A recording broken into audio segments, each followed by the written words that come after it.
We back in the building, we've been gone for a minute, but now we're here.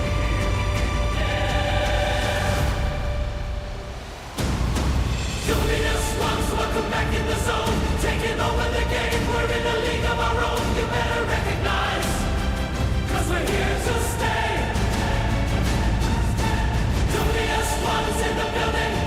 Make way for Mr. Dubs.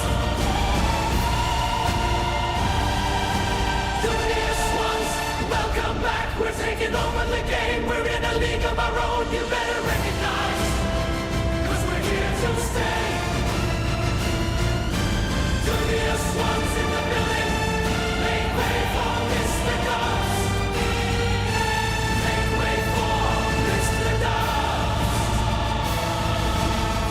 Make way for Mr. Dubs.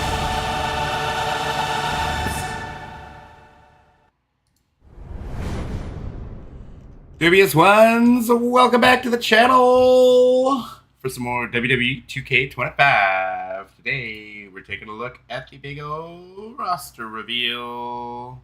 It's going live here in 1 minute. Dun, dun, dun, dun. Welcome, everybody. Come here. Come talk your WWE 2K25. Come talk your Ultra Pro Wrestling. We are getting ready. We got about, I'm guessing, about 30 seconds remaining before it goes live. Hey, what's up, Mario? How are we doing? All right, it looks like we're just about to go live here. It says it's 1 minute away. Super excited, right? All right, dubious ones. We don't usually do this on a live stream, but you know what? We're hyped for WWE 2K25.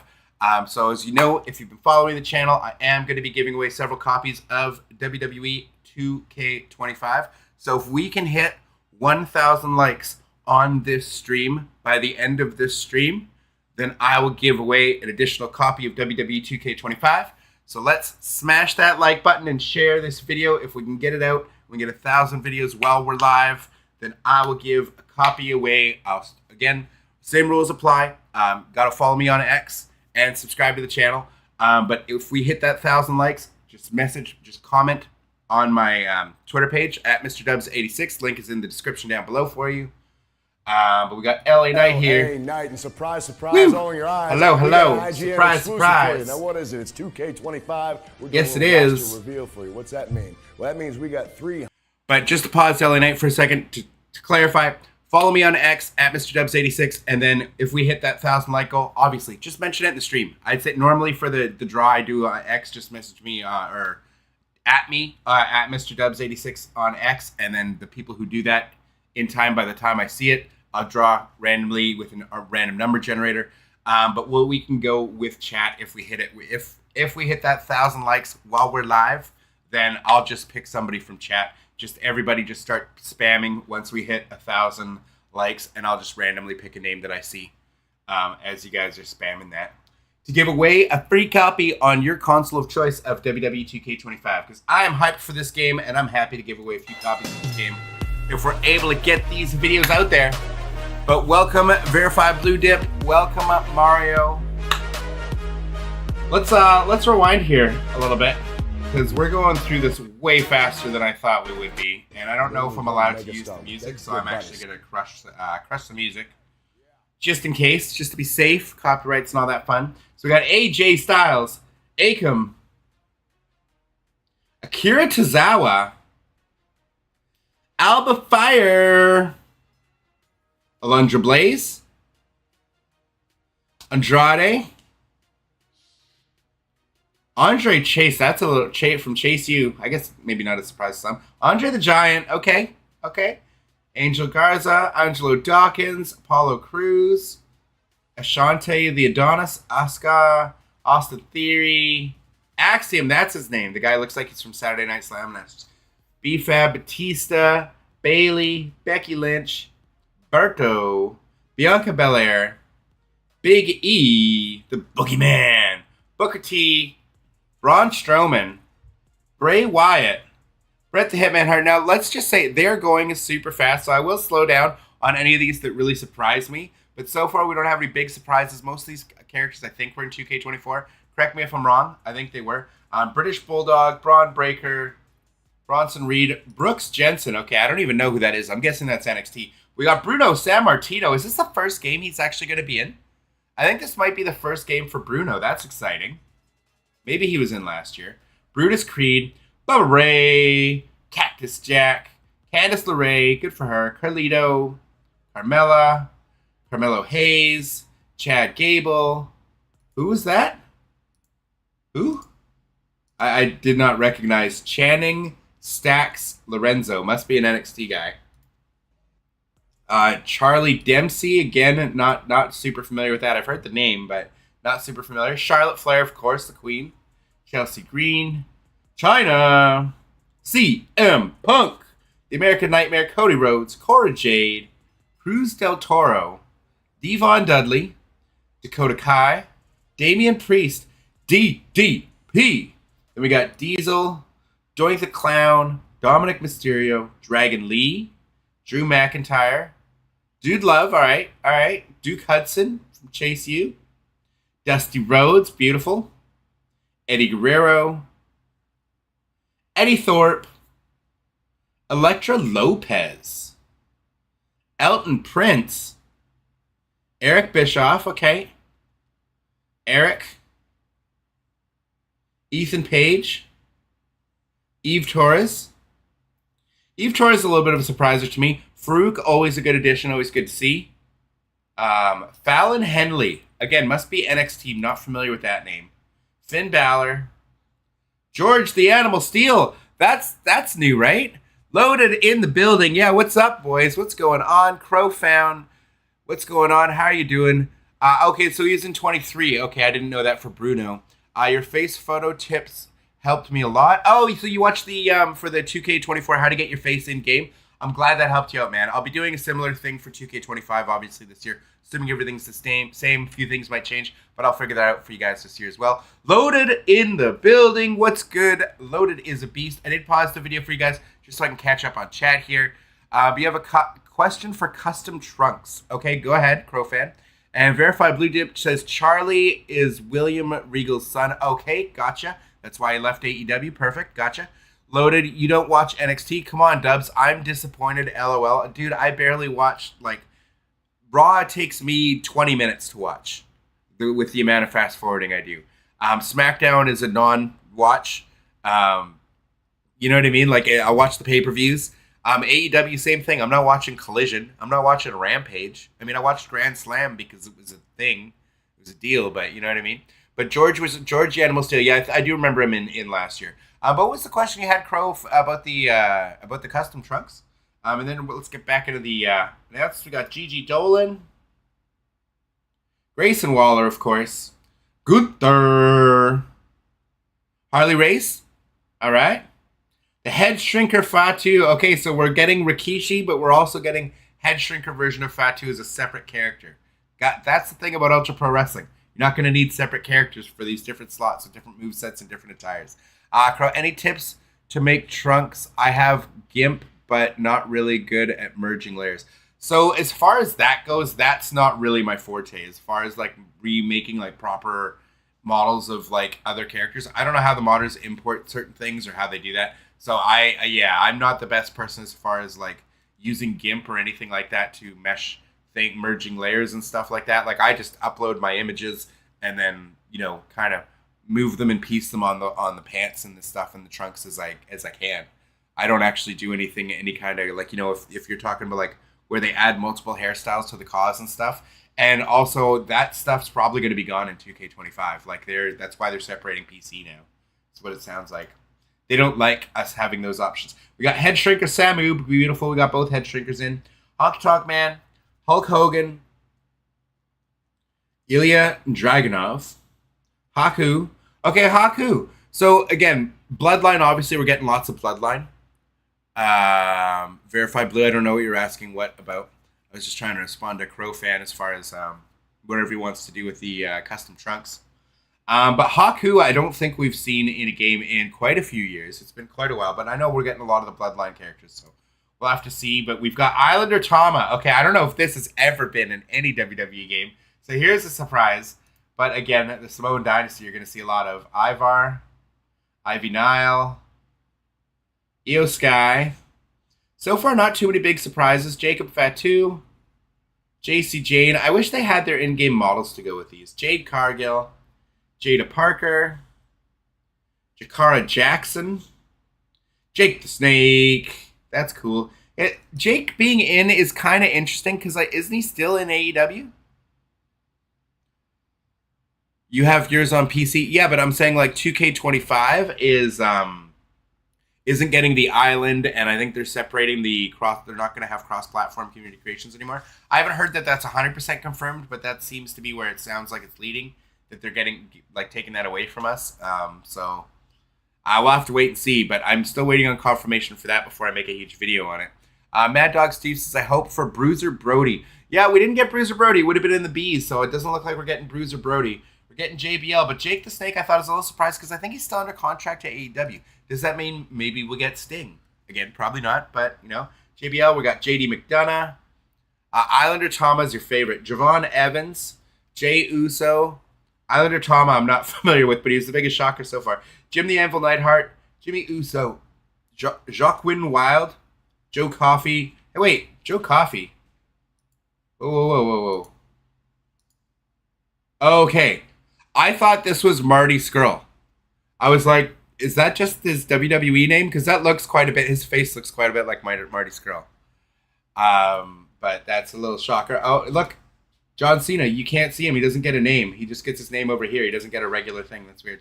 Johnny Gargano. Josh Briggs. Don't know who that is. Julius Creed. Kari Sane.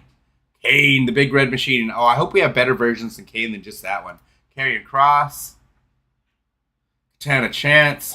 I gotta ask you guys, what's your favorite version of Kane? For me, in the games, my favorite version is like 1998 Kane, like when he first debuted, or 97 Kane when he debuted at like Bad Blood. That full mask, full kind of attire where he's only got one arm bare and the rest is like fully covered in the costume. That's my favorite version of Kane for the games. What is your guys' favorite version? Because I know a lot of people like the maskless bald head Kane, but I don't think anyone likes the version. I don't think anyone liked. Did I miss him? I don't think anyone likes this version. You know what I'm saying? What do you guys think? Let me know. Make sure we're smashing that like button. Again, if we get to 1,000 likes on this video by the end of the stream, Ken Shamrock, Kevin Nash, I will be giving away an additional copy of WWE 2K25 to you guys. Winner will be in the chat if we can get there. Kevin Nash, Kevin Owens, Kiana James, Kit Wilson, Kofi Kingston, Kurt Angle, 97 Kane, yeah, 97 Kane all the way, right? That's mine.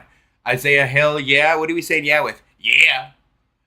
Verified, yeah, that's the best Kane. Or are we just agreeing with the 97 Kane? Yes, okay, so a lot of people, I thought a lot of people liked the bald Kane. I was never a crazy fan. You know what I mean? Bald Angle, though. Who doesn't love bald Kurt Angle? 07 John Cena, yeah, with Dr. Thugonomics. We need the old school. We need, what is that? I guess Dr. Thugonomics would be like 04 John Cena. Yeah, so everybody seems to like the 97 Kane. Yeah, me too. LA Knight. Yeah, oh, look at that right before. Yeah. Lash Legend. Lex Luger. Lexus King. Good for him making his debut. Lita. Liv Morgan. Logan Paul. So, I mean, at least you get all of, for you creators out there, it's nice that you get all of Hangman Page's moveset in the game thanks to Logan Paul.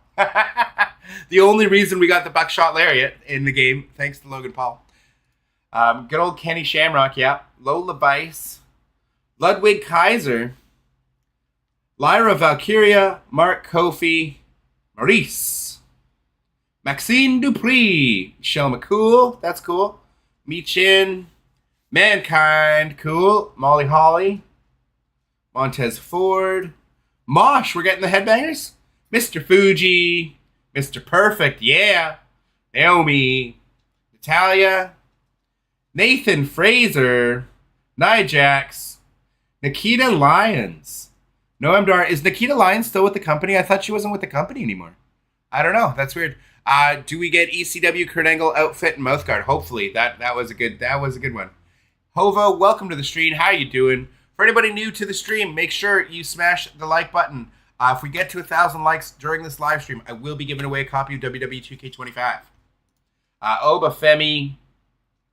Omos, Oro, Mensa, Otis, Pat McAfee, Pete Dunne.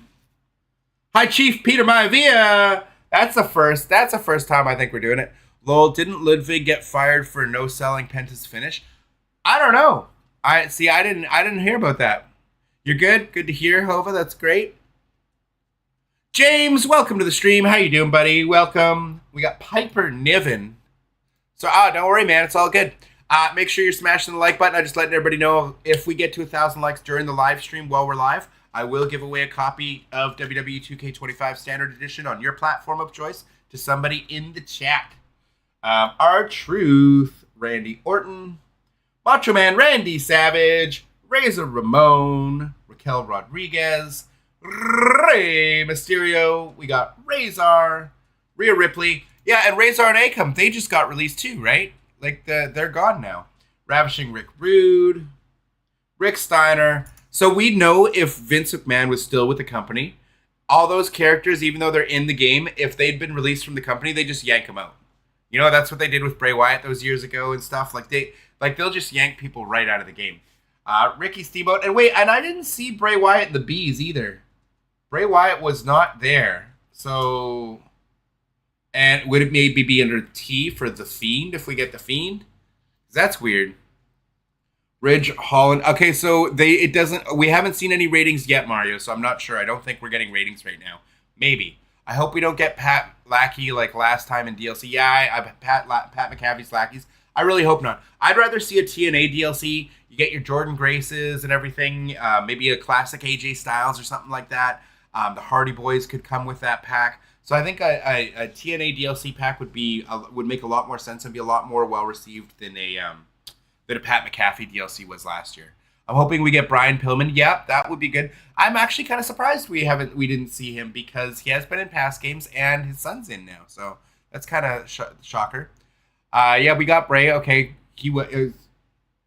oh, did we see Bray in the Bees? I thought we didn't see him. Did we? No, Bret Hart, Booker T. No Bray Wyatt. So maybe it's the Fiend. Maybe under the Fiend, but he wasn't in the Bees. Rikishi, Rob Van Dam, Roddy Piper, Roman Reigns, Rosie. So again, I did hear also we are getting the 3-minute warning. So we should also be getting the 3-minute warning versions of Rosie and Jamal. So that's pretty cool. I think we're getting iShow Speed and KSI as a DLC influencer pack. Oh yeah, that's gonna suck. They would need to be DLC next month. They need to the DLC next Monday. Do you mean they need to announce the DLC next Monday? I mean, they have to announce the DLC before the game, surely. Before the game comes out on pre-release, surely, right? Like, they have to. We got Rosie, Roxanne Perez, Sami Zayn, Santos Escobar, Scarlett, Scott Hall, Scott Steiner, Sensational Sherry, Seth freaking Rollins, Shawn Michaels, Shawn Spears, Shayna Baszler, Sheamus, Shinsuke, Shotzi, Sol Ruka, Solo Sikoa, Stacy Keibler, Stone Cold Steve Austin, Superstar Billy Graham. Well, they started going really fast. 6. Tama Tonga. I don't know why they went fast there. Tamina. Tatum Paxley. Terry Funk. Hey, we're getting the great Terry Funk. That's awesome. I'm a fan of that. That's cool. Yeah, Bray was shown, but as a legend. But I mean, you're seeing the legends. Like, just look though. You're seeing in the roster reveal, legends just come up. They still come in alphabetical order. You know what I'm saying? Like, I don't doubt that he's in the game. He just hasn't been shown. Is all I'm pointing out. It's what makes the money. Unfortunately, of course, Rico Constantino is a great worker. Okay, there you go. You're loving this roster so far. I'm loving that we're getting the great Muda, along with who did we see just before that? Terry Funk. The Hurricane. The Iron Sheik. Yes. The Miz. The Rock. The Final Boss. The Sandman.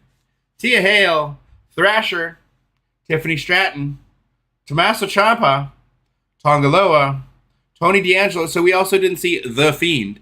So what's going on there? Is it going to be part of the Wyatt 6 or something? Is it DLC or something? It's weird. Trick Williams. Triple H, Trish Stratus, Tyler Bate, Tyler Breeze, The Ultimate Warrior, Umaga, Undertaker, Vader, Valhalla, Wade Barrett, Wendy Chu, Wesley, Alpha. Okay, now, so they are doing, that's weird, because some of the legends are shown like Alondra Blaze in alphabetical order, but now they're just doing like Alpha, Sika, William Regal, yeah, just weird, Wolfgame, X-Pac, Xavier Woods, Yokozuna, Selena Vega, Zoe Stark. Also included. This is where we're getting the rest of them. So we're also getting Alexa Bliss, Baron Corbin. Baron Corbin also got released, but he's in the game. Blair Davenport, Cedric Alexander, also released, but still in the game. Dexter Loomis. I can't remember if he's been released. Gianna Vinci, Hollywood Hulk Hogan, Hunter Hearst Helmsley, Isla Dawn, Indy Hartwell. The Sandman was in. Yeah, we got the Sandman. What's up, Brandon? How you doing? Welcome to the stream. How you doing, brother? Go back after you're done with the roster he was shown. Okay, I will. Yes, Bray is in. Get to the tease to see if the Fiend is in. I did go to the tease and he wasn't in the tease, but he's probably going to be in this. Yeah, he's right here. He's in the also included section for some reason. Right? So you got the Fiend right there. So yeah, Joe Gacy, Carl Anderson, Luke Gallows, Mighty Molly. So we are getting the Good Brothers, even though they're also released. Nikki Cross, Rocky Maivia, Sonya Deville, Stardust, The Fiend, plus many more variants. So that's telling you you're getting Bray Wyatt and everything too. So there you go. Not gonna lie, the roster is mid. So Matt, who on the roster is missing that you would have made it a better roster for you? Like I'm assuming you're wanting legends. I mean, there's lots of legends. I can't even remember. I think we did see RVD. And we saw Bret Hart. So like for me, I'm like, I don't know for legends anymore, like who I want in these games. Goldberg, I guess, right? Brock Lesnar, Nikki Bella, sure. If sure the Bellas, like if you're thinking some of the women's roster. I don't play with the women's roster that much, to be fair. Like I'll have my created wrestler like to go through my career and stuff like that. But I mean personally, I don't usually use much of the in-game roster. I'm usually using my created wrestlers anyways. It's more so who I'm against.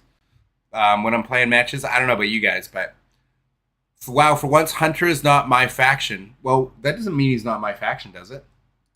Like, can't they still have my faction? And we've got non-playable managers here. We've got Ava, Adam Pearce, Alpha, Armando Alejandro Estrada, Bobby the Brain Heenan, Brother Love, Captain Lou Albano, Kathy Kelly, Jimmy Hart. That's cool. Did I see Lexus King? I did see Lexus King, which is why I'm surprised that Brian Pillman isn't in. Since his son is. Since Junior's in it, it's kind of a little bit surprising to me. I'm just tired of seeing the same legends get different legends, like Brian Pillman. I agree. I'm not disputing Brian Pillman. I'm surprised he's not in the game. But I was just thinking, like, who else did you want to see? Did you want to see, like, the Big Boss Man?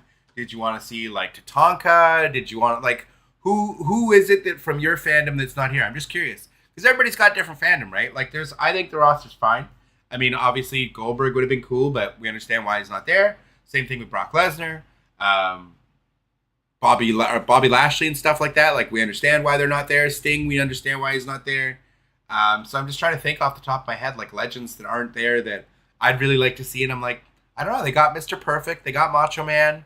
They got the Ultimate Warrior, Hulk Hogan. I'd love to see the Big Boss Man. I think did we see the $1 Million Man? Because if not, I would have loved to see Ted DiBiase. And IRS, maybe, you know.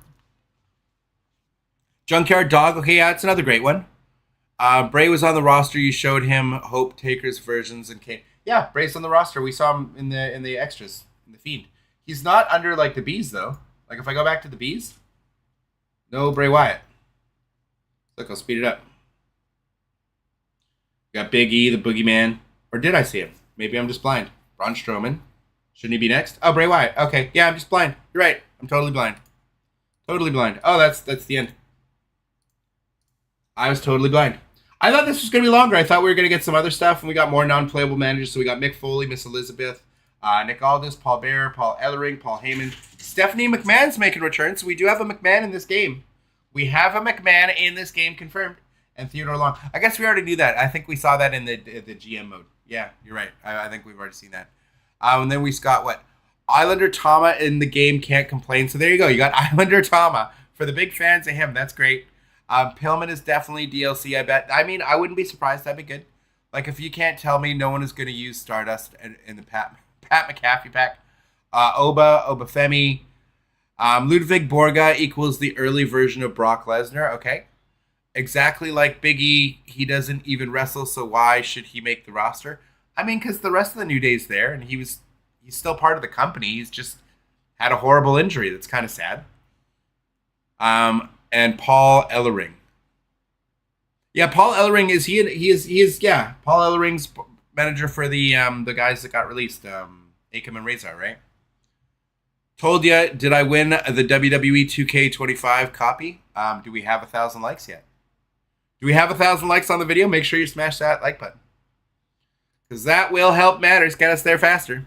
Any GM mode news? I mean, as far as GM mode, the only updates we really know of is the you've got the 4-player online, and then there's the new GMs.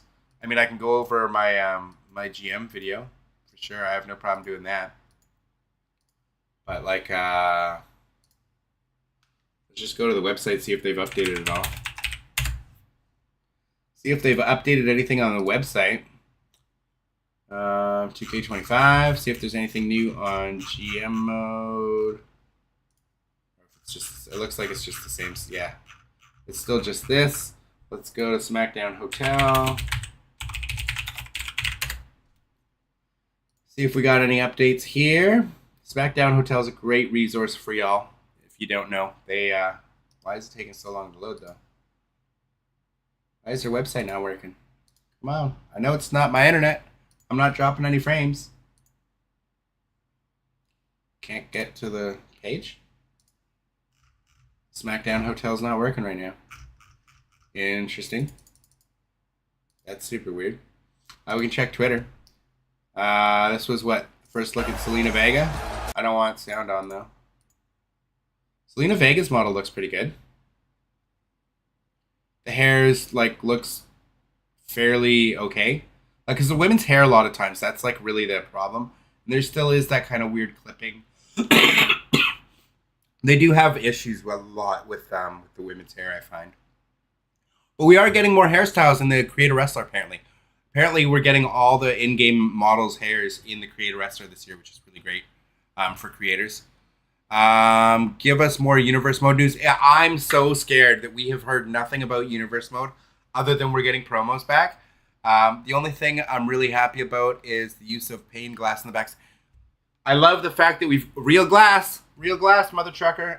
Yeah, I'm happy that we're getting real glass as well. Did they just show her twice? They did. And then they've got LA Knight. So refresh. Anything new? Yeah, not really. The SmackDown Hotel finally loaded. All right, so we want to see. Oh, they're slow. Okay, that was better. GM mode. They don't have anything on GM mode? Where's GM mode? Hi, GM. Blah, blah, blah, blah, blah. So. Oh. They don't have much on GM mode. We have seen the new leaked general managers. I'll just go to my video. Oh, 403 forbidden. SmackDown Hotel. Okay. Something's going on with their website. But I'll go and find what were the leaks, because it gives you some of the stuff there. So where was it? The Paybacks. Where are we? I know I made a video on this. Oh, there we go. New Paybacks right here. So let's see here. Inception. I'm feeling Inception right now. It's green within the green. Let's see if I can make this bigger for you guys. One sec here. We're doing this on the fly, chat. Where's my display capture? There it is. Let's stretch that out for you. So we've got ref bump, which send your opponent stumbling towards the referee to take down the bothersome official. We've got Adrenaline Rush. No, but this is just the Paybacks. This isn't where we saw the... This isn't even what I was thinking. I was trying to think of the I thought it was in this video, but no, it's not. Man, no, I was trying to think of the GM modes. Where did we see pictures of all the new GMs? I don't remember where we saw that. Because I definitely saw it. Let's just type in GM mode. Because you guys know what I'm talking about. We got to see the new list of gems. GM mode. Because it showed they each had their own individual ability. Let's go with the latest. GM mode. I can't remember where I found it now. I thought I made a video on it. That's my bad if I didn't. But I know we get to play against friends, but I thought I saw it because CM Punk was a GM. I remember covering that in somewhere in one of my videos. I just don't remember which one. Yeah, like CM Punk was a GM. So was Stephanie McMahon and a bunch of other people. So I don't remember now. You got me frustrated, chat. Does anybody remember which video of mine that I put that in? Because I can't remember now. And the no universe mode thing has me absolutely going bonkers. Like, I'm upset that we do not have universe mode because it tells me that the only updates to universe mode that we're going to see is the promos and maybe a couple of cutscenes, which is kind of sad.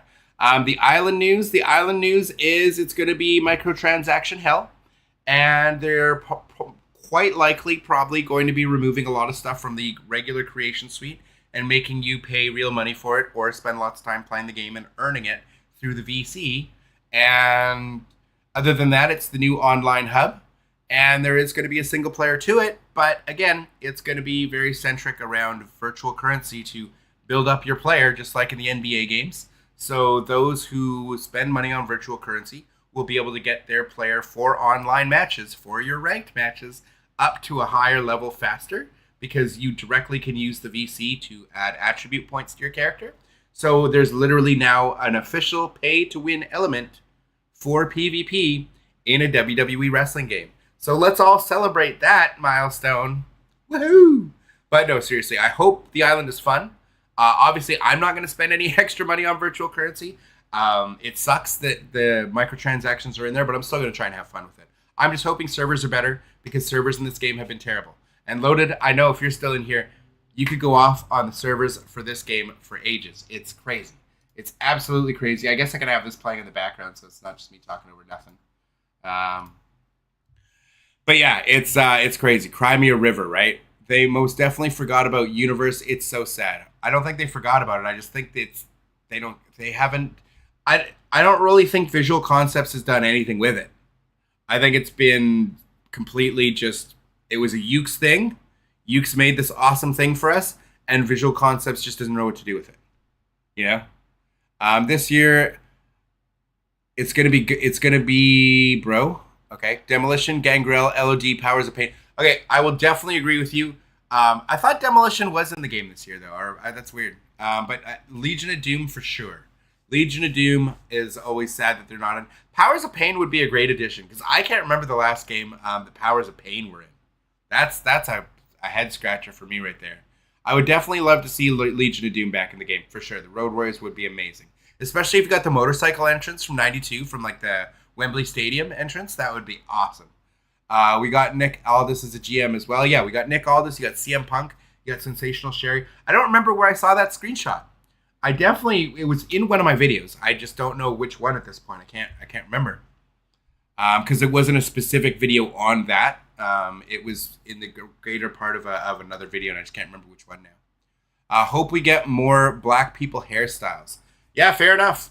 Well, they did say, from what I understand, all the hairstyles from in-game wrestlers this year will be available in the creation suite, which is huge, because that's been the biggest problem for a long time. Is they have cool hair for the wrestlers, and they do a good job with the actual wrestlers in game for some of them, and we just can't use them at all. So having all those hairstyles will be a big thing. So I'm excited for that.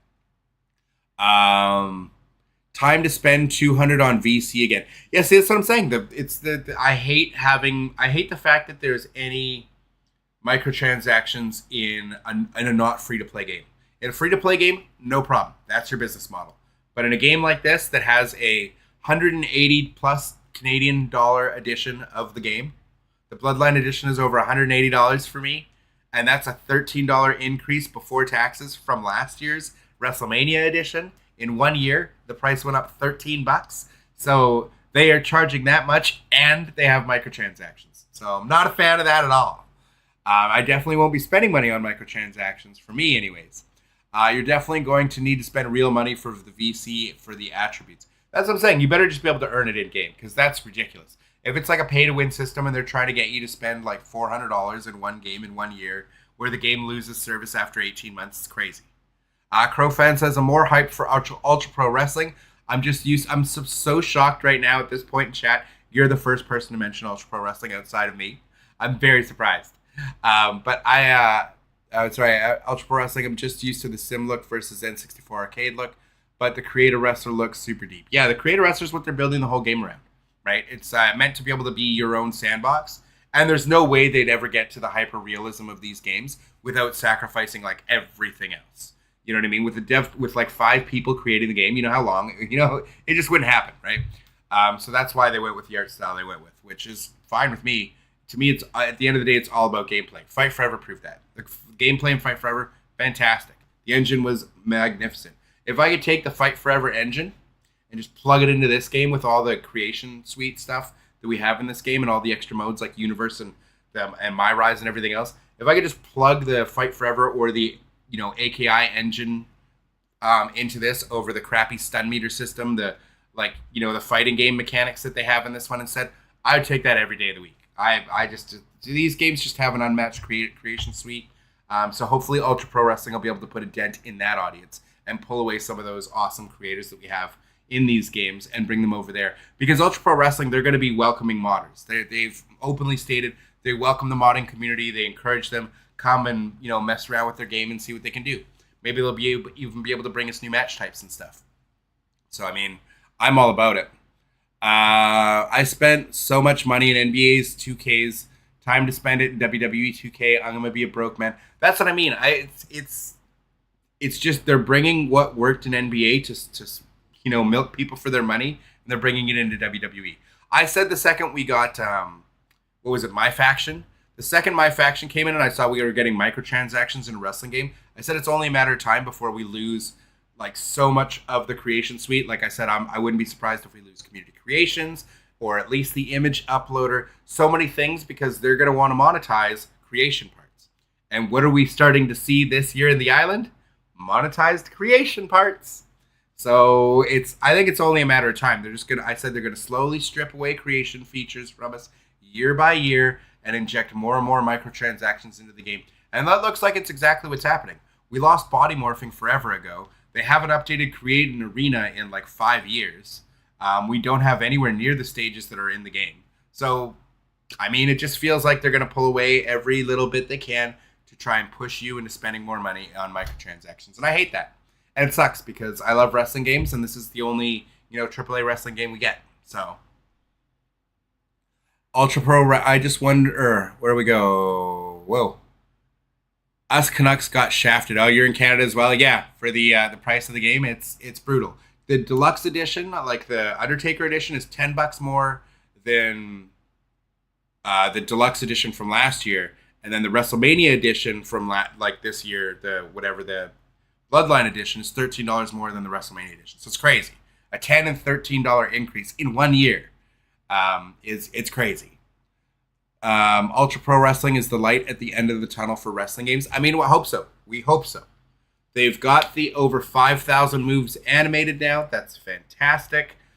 So now hopefully they can work on new animations that weren't in those Aki games, along with the career mode, along with match types, along with, all the bells and whistles that we need for this to be the, a proper spiritual successor to the Aki games, right? Because they now officially own the Aki license, the AKI license. So this is our sequel to No Mercy, 25 years later. It's pretty cool.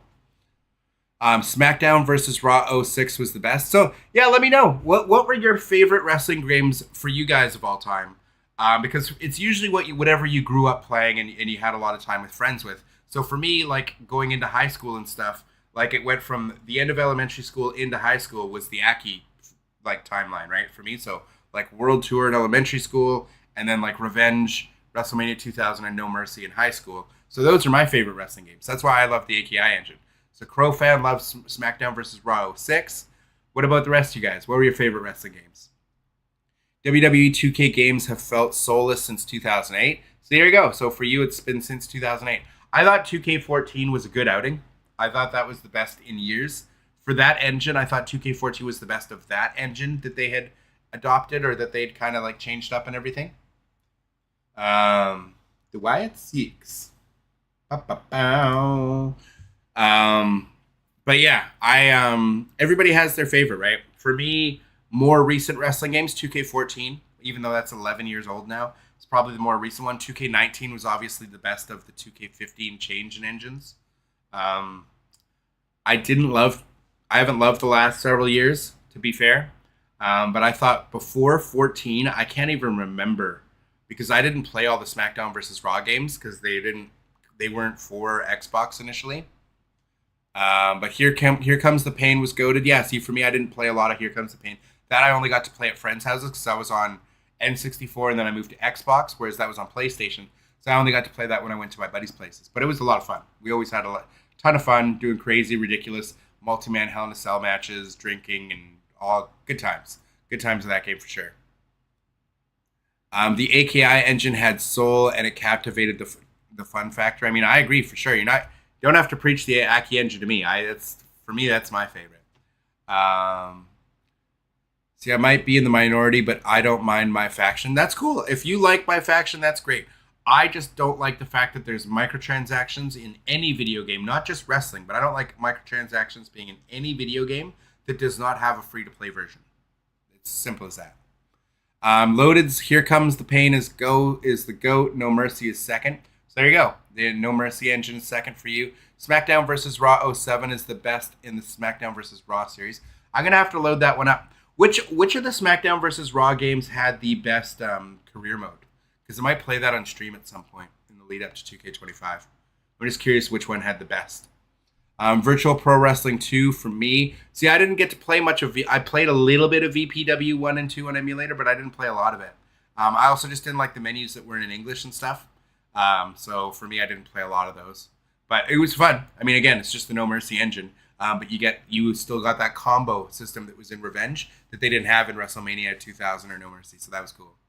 I think it was only Goldberg that had that combo thing, though. If you press the B button in his strong grapples. But whereas other players could use it in Virtual Pro Wrestling 2, if I remember correctly. WWE 13 wasn't bad. It was good. Yeah, 13 was great. I thought 14 was just better because it just had more wrestlers, more features, more of all the good stuff that we liked in 13. I thought 14 was just the best iteration of that engine. Promos and please being able to set on Saturdays are the only new things I heard about in Universe. Oh right, yeah. So you can set multiple days for PLEs. Yeah, I forgot about that one. So you can do a 2-day WrestleMania if you want now. And then the promos. And I heard a couple of cutscenes. I was hoping that they would just give you every single cutscene that was in Create a Story because it's still there in the replays feature. They still have the cutscenes there. So if you could just use them in your rivalries and you could have it, the game could automatically do it for you in your rivalries. But if you wanted to set your own cutscenes for the rivalries yourself, you could literally create the cutscenes for like a post-match or a mid-match or a pre-match or a backstage. Like you could set those up for your rivalries at your leisure. I just think that would be a great addition. And then you have everything you wanted because Create a Story had thousands of cutscenes to use. And if you could just implement that into Universe where you can use your created arenas and stuff, then Bob's your uncle. You just like let the creators do their thing, right? That's in my opinion. I think all you really need to do. You already have promos back, but if you had the Create a Story cutscenes, you could have just put the promo in yourself, right? You could put in that cutscene, and then you'd also be able to put in your own dialogue. So that's what I think. They should have just merged like Create a Story into Universe, and it would have been perfect. Like I think that would have been great. Because Create a Story didn't work great online anyways. Like, you could upload them and download them and stuff, but they didn't always work great, and they had a lot of issues. But I think if you just merged it into Universe, it would have been fantastic. Bring back Road to WrestleMania. Some people like that. I didn't really like the Road to WrestleManias. I prefer playing as my own character. I didn't like being forced into ever playing a roster character. That's why I like the Bloodline showcase better than the other showcases, just because you're playing a different wrestler every time. I hated being stuck as one, because if you don't like the moveset, say if it's John Cena or if it's Daniel Bryan or like whoever the showcase is focused around, if you're stuck playing that wrestler every match throughout the whole thing, and you don't like their moveset, then it sucks, right? So, and that's why I didn't like the Road to WrestleMania, is because you often had to play as like one character. When they let you create your own character for the Road to WrestleMania, that was always fine, because then I would just make my own moveset, right? The first SmackDown versus Raw had the best season in my... The very first SmackDown versus Raw had the best career, you think? Okay. What year was that? Do you remember? And SmackDown Here Comes the Pain is your favorite for career mode or favorite for wrestling game? James, is SmackDown Here Comes the Pain your favorite for wrestling game of all time? Or do you think it was your favorite for their career mode, or both? I'm hoping we get new cutscenes. Again, I really hope that's... I think just cutscenes is all you really need for Universe. The rest of it's fine. The rest of it works great. You can make your own AEW. You can make your own New Japan. Whatever. Like, I like how it functions. And the rivalry function, being able to play as a specific superstar, I think that's cool too, like the superstar mode or whatever it's called.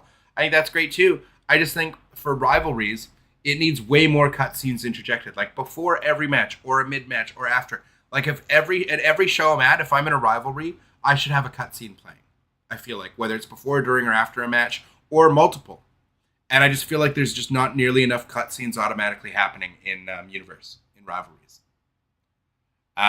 Just bring back Create a Story. Yeah, that's not happening. We know that's not happening.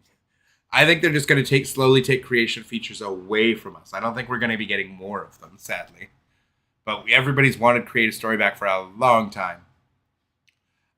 Nobody Rude. Oh, no Bobby Roode.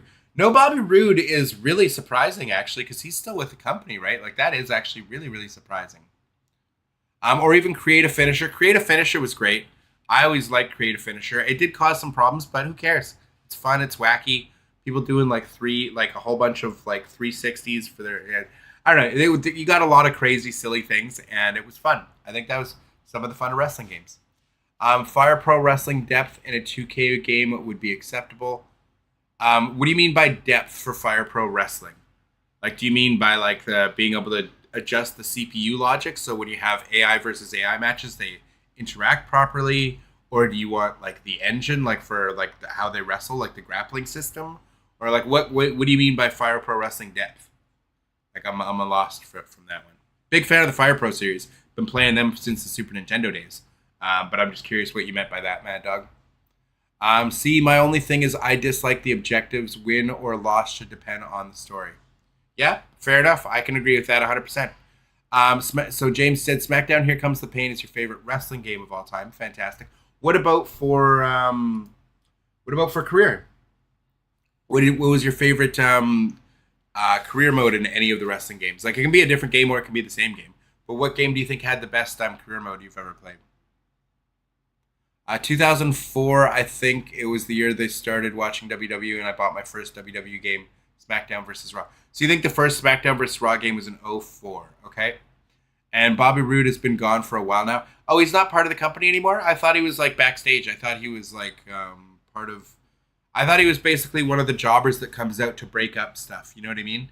Where they had like Jamie Noble doing that for a while. I thought that was like a Bobby Roode. He's just like I thought he was like a backstage, like one of the bookers, you know? One of the, whatever they call them, agents. I thought he's an agent for them. Loaded said, I was going to skip 2K25, but the island may have pulled me back in. Wow, the microtransaction universe may have pulled you back in. So you're hopeful that that's going to mean better servers. I know you're hopeful that means better servers, because how are they going to introduce this new online mode that forces you to be online with like 50 players and it have terrible netcode, right? You're thinking the same thing as me. Like, they have to have better netcode, right? We'd be crazy not to, right? Absolutely crazy. Yes, the the CPU logic and the unpredictability, or you never see a match finish the same way. Oh, okay, yeah. So the CPU logic like that from Fire Pro. Yeah, I agree. I don't know how more wrestling games haven't taken that, because on the Super Nintendo, the 96 version of Fire Pro, Super Fire Pro Wrestling X Premium, had a create a wrestler with 80 slots. And this game was released in 1996, and you could set all the CPU logic so that when you wrestle the match, that character would wrestle the match like that character. So if you had an Undertaker create a wrestler, or a Cade, or a Steve Austin, a Goldberg, a Hulk Hogan, whatever, they would wrestle and do the moves properly. Like that was back in 96, man. So I don't know how more games have not adopted Fire Pro's CPU logic options and the sliders, because they've had the best sim wrestling game of all of them for 30 years now. You know what I mean? Like, it's crazy. 30 years they've been doing it. So yeah, I definitely agree. The CPU logic in Fire Pro was always next to nothing else. Like, nothing else could touch it. Rude is working backstage, I think. Yeah, I thought he was still with the company. I thought so. I thought he was an agent or something. Wait, I realized we didn't get Ridge Holland. Ridge Holland's not in? Let's go to R. Yeah. So, Ravishing Rick Rude, Rick Steiner. It's good to see Rick Rude in there. Ricky Steamboat. Ridge Holland, right there. There you go. There you go, sir. Just for you. We got Ridge Holland. All safe. Rhodes, an agent. Same with Petey Williams. Windsor Boys represent. So there you go. Yeah, okay. So both him and Petey Williams, the inventor of the Canadian Destroyer, is in as an agent. Yeah, I thought Rude was still there as an agent. I thought I'd see him in suits pulling people apart sometimes. The Island, if anything, is making me stay on PS4. LOL. Oh, the Island is making you not want to get the new game. That's really funny. But it's sold loaded on the game, which is surprising, because big disappointment last year. The servers were not so great. So that's wow. It's I guess it's I don't know. To me, I just can't. I could not buy this game on a platform knowing that I'm paying the same price, but I'm getting less. It's like saying you're going to charge me $10 for my Big Mac, but the customer beside me is getting a Big Mac meal for $10. Well, I want my fries and drink. But they're saying, because you're on PS4 or Xbox One or PC, no fries and drink for you, but we're going to charge you the same price as if we gave you the fries and the drink. Doesn't make sense to me. They should be charging like $20 less for the game on every other console. Like, it's crazy that they're charging full price when the marquee mode, the big selling feature of this game, their big new mode, isn't like, I understand the technical limitations and they have to move away from PS4 and Xbox One. Totally fine. But the fact that it's not on PC because you don't like hackers or whatever nonsense BS excuse you want to give it, you lost me, man. It's like, that's, to me, corporate greed, man. Corporate greed. Microtransaction hell. They want you paying for stuff. They don't want PC players being able to rip those assets out and put them on community creations. Simple as that.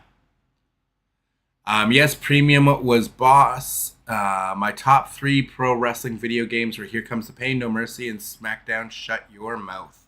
So Pont Flair, don't tell me your age. Well, telling me your age, because you got to be at least, if you're playing those games, you're definitely in your mid-30s at least, for sure. Because if you're playing the same games I am, I know you got to be close. If those were your games, that's for sure. But yeah, no, 3 fantastic games.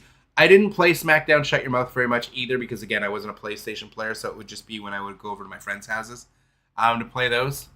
But those games were fun. They were definitely fun. They were very different from No Mercy, but that was kind of fun. That was kind of the fun of it. It was like a totally different game, less simulation style, more just crazy. So I always thought those games were fun. 2K24 added those options, I think. Like, yeah, if you're talking the CPU logic, like the sliders, they added some sliders for sure. Like, they've been adding them to these games. But I'm talking like 1996 on the Super Nintendo. They had these features. So it took 28 years to get them in a AAA game with a much bigger budget in WWE. It's crazy, right? And it's still, I don't think they're as good as they were in Fire Pro, personally. I probably didn't see them. Servers better be good this year. Matt, I know, couldn't agree with you more. We're getting a new feature that's going to have 50 players online. We need more features. Or like we need an upgraded online system because the servers are just, they're terrible. We need rollback netcode. We need all the bells and whistles, you know what I mean? Dedicated servers. We need everything. Because it's 50 people online is it's a big ask. You know what I mean? Having an online lobby with 50 players, that's a big ask, and this is their big selling feature of the game, so at least for PS5 and Xbox Series. Yeah, I'm still salty about the WrestleMania mode 140 and 2K24. Yeah, the WrestleMania edition. And now if you want the Bloodline edition, you're paying 13 more bucks before taxes. I don't play online, only use community creation, so I'm good. Yeah, if you don't play online, I mean, the island still has like you have to be connected online for it, but it has like single player stuff to do in it, right? Like story mode stuff. To try and, impress the tribal chief. Loaded saying, a lot of people are crying about the island's microtransactions. Just don't play the island. People would tell if you don't like it, don't buy it. We'll write back at you. But a lot of people are crying about the island's microtransactions, justifiably so in a $200 video game that only gets supported for 18 months, 200 Australian dollars for the Bloodline edition of this game, 180 Canadian dollars for the Bloodline edition of this game, and it only gets supported for 18 months. And the island, again, it requires you to be online, so you can't play the island after 18 months. What was that about you saying don't complain about microtransactions in a game that's so overpriced and only gets supported for a year and a half? Just don't play the island. Again, don't play one of the marquee modes of this game. If you don't like it, don't buy it. We'll be right back at you. I'm just like, how can you say don't complain about microtransactions in a game that costs this much money and this isn't like Grand Theft Auto 5. You're going to be playing this for a decade online. Do you know what I'm saying? Like, it's one thing to have microtransactions in a game that doesn't have a free-to-play model, period. But it's a totally other thing for a game that only gets supported for 18 months. Like, I think it's a travesty that they've destroyed sports games with this crap. Like, they've completely ruined sports games to the point where, like, I used to buy the NHL games every year as a kid. Like, all the way through the 2000s. Now we get our free, 6 or 12-hour trial on Xbox Game Pass, and my brother and I barely even use up that anymore. And then the game eventually becomes free a few months before the next one comes out. But all the sports games have been ruined with these microtransactions and all this nonsense. It's ridiculous. Absolutely ridiculous. Pay to win is the most egregious thing that anything's ever done. And they do it in all the sports games now, and now it's here in wrestling. So, yay! See, that's also the problem. There's going to be hackers on the island. Again, how is there going to be hackers on the island? There's no PC. The PC doesn't have the island. And even if it did have the island, there's no crossplay. There's no crossplay. This game is 2025, and there's no crossplay, so you wouldn't have to worry about PC players if you weren't on PC anyways, even if it got the mode. NBA has the park on PS4 and Xbox One, doesn't it? I don't know. I didn't play the NBA games, not in a long, long time. But the park looks better on next gen. Mad Dog says no more dollar store servers. Exactly. This is one of the most expensive games there is. And it has microtransactions, and the servers are dog shit. It's crazy. Low-key, I miss using the ring bell as a weapon. Yeah, why can't we do that anymore? That's something I didn't think about. That's true. Like, why? When did we lose the ring bell, and why? Dark Horse, we probably lost it in 2K22, didn't we? It was after the 2K20 debacle. We lost a lot of things. It was probably 22. That's probably where we lost it. Dark Horse, an overlooked pro wrestling game. Def Jam Vendetta. Again, Def Jam Vendetta was just part of the... It's what WCW was like. Well, it's not what WCW would have been. It's just Aki didn't get picked up. even though the WWE at the time, WWF at the time, had one company making the games on GameCube, one company making the games on Xbox, and then Ukes was making the ones on PlayStation. So I don't understand why the super ultra successful Aki engine, when it left the N64, when the N64 was left behind, because we were supposed to get a sequel to No Mercy on the N64, but Nintendo's like, no, we don't want to make anything else on the N64. We want to focus on GameCube now. So we never got that. And then when they had the GameCube, they gave a different developer the license to the WWE games on GameCube. Don't know why they did that. That was silly. Then Xbox. Perfect place for Aki to land. Xbox got given to Anchor, a company who'd never made a wrestling game ever in their lives, ever. And we got two of the worst wrestling games since Warzone and Attitude in Raw 1 and 2. Like, it boggled my mind. So Aki was developing a game for WCW, and then WCW folded and got bought by WWF. So they had this engine and nowhere to put it. So that's how they went teamed up with EA or whatever. That's how we got Def Jam. Def Jam was super cool. Amazing game. Loved it. But very sad that we never got our actual proper follow-up to No Mercy. I think we're finally going to get that rollback netcode. Loaded, do you honestly think we're going to get better service this year? Because you're usually the most critical on the out of anybody I know on the service for 2K. I mean, we all think they're garbage, but like you're very vocal on that. But do you believe that we're going to get them back? Because I personally think I don't know if we're going to get rollback netcode and stuff. We're not getting crossplay, right? So that's the first thing. So I'm stuck playing on Xbox Series X, which is going to have the smallest install base, because obviously PS5 is going to have a much bigger install base. So the fact that they can't have crossplay just between PS5 and Xbox, that sucks right there. But it's going to be sucky for me if we don't have any kind of cross-platform community creations either. I'm not going to be eating very good on Xbox, so it's very upsetting for me, for sure. James, hopefully it not being on PC will make online more better than people hacking movesets and ruining the game. So explain that one to me. Were people hacking movesets and uploading them to community creations last year? Was that happening and ruining online play? Like on consoles, there was hacked movesets? I don't know. I stopped playing the game so early last year. When the save file corruptions were still happening. So you got to let me know. I'm lost on that. Like, were people hacking moves and uploading them to community creations last year and ruining online? And then Nuno said, I missed the ring bell too and the title available winning a championship match. Yeah, why did they ever get rid of that? Why couldn't you just pick up the title and hit somebody with it? That was ridiculous that they got rid of that. Again, stuff we lost, I think, in 2K20. So 2K22, they never came back from since then, right? If you're spending money on these games that come out every year, then that's on you. I mean, I used to skip them, every other year or whatever because there wasn't enough updates and stuff.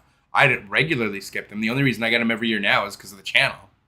I mean, you know what I mean? Because there's not usually a big enough upgrade to really warrant the amount of money they want for like a deluxe crazy super edition anyways. I'm a big proponent of critiquing these games, that's for sure. To put things under perspective a bit, I paid $40 for No Mercy or for NMS 2 years ago, and the game gets updated regularly with no MTX, season passes, etc. Yet the island charges $20 for a shirt, apparently. See, there you go. There you go. That's the problem right there. Microtransactions for the win. Again, you will be able to earn VC in the game, and hopefully a lot of it, because if not, this mode's going to suck, right? Like, you're going to have to be able to earn tons of VC that you don't ever have to spend money. But we're going to see how it works out. We'll see, right? I'm hopeful. Fingers crossed that this is a fun game mode and isn't just microtransaction hell. Fingers crossed, right? 15 endings for My Rise, hopefully. Well, we're only getting one My Rise this year, right? For like the men and the women will be fighting each other and all that stuff because I think that's how we're getting the island. Honestly, is because they only had to make one My Rise this year because of the intergender stuff, right? Mad Dog says, I remember sending 2K an email saying, like, how in the world can servers be this bad? You have a multi-million-dollar license, WWE, and this is a AAA game from said license. Yeah, and they responded with, join our Discord. Yeah, exactly. It all that matters for 2K at the end of the day is that stock price go like this, go in a straight line up. So they don't care about the consumers. They only care about the consumers to the point where the consumers are so upset that they stop purchasing their product and then their stock price goes down. The only way that they actually care to the consumers is enough for it so that the stock price doesn't go down. If everybody just stopped buying this game and their price, and if that affected the stock price, then they would care. But WWE games is not a huge part of 2K as a whole's stock price. Do you know what I'm saying? They could lose the license and they don't want that. That almost happened with 2K22 needed to sell well, or they would have lost the license, which might have been for the best, but it is what it is. And B said, I understand why people are furious with the island's microtransactions. I'm not spending a dime on virtual currencies, especially with when these games come out every year. That's just the way it is nowadays. I know that's the way it is nowadays, but that's why we have to complain about it, because if you don't, and if people do buy it and spend, that's the problem, is games that have microtransactions, they don't care about you spending $5 or $2 here, a few dollars there. They care about like that 1 in 1,000 or 1 in 10,000 player that's going to spend like $1,000 or like $10,000 on whatever microtransactions in a game. That's all they need, and then they're good, right? Then it doesn't matter if the rest of the people don't like it, and that's the problem, right? It's just the whales that like fund these things. And it sucks because, again, this game has an 18-month turnover where they shut down the servers entirely. So, ridiculous. Tyler, welcome to the stream. They need to get rid of the showcase because we don't need a million matches with Hogan, which is BS. I agree 100%. And anybody new to the stream tuning in, make sure you hit the like button. If we get to 1,000 likes while I'm still streaming, I will give away a copy of WWE 2K25 to somebody in the chat. So let's get those likes up. I don't know what they're at now, but I don't think they're at 1,000 yet. But smash the like button so it pushes this video out, and I'll keep streaming for a while. So hopefully we can get there, and I can give away a copy today. That'd be fun. They need to get rid of Showcase because we don't need one with 1 million matches with Hulk Hogan, which is BS. Well, I don't think we're getting one with 1 million matches with Hulk Hogan. We're getting the Bloodline now, so I think there's only one match with Hogan, to be fair.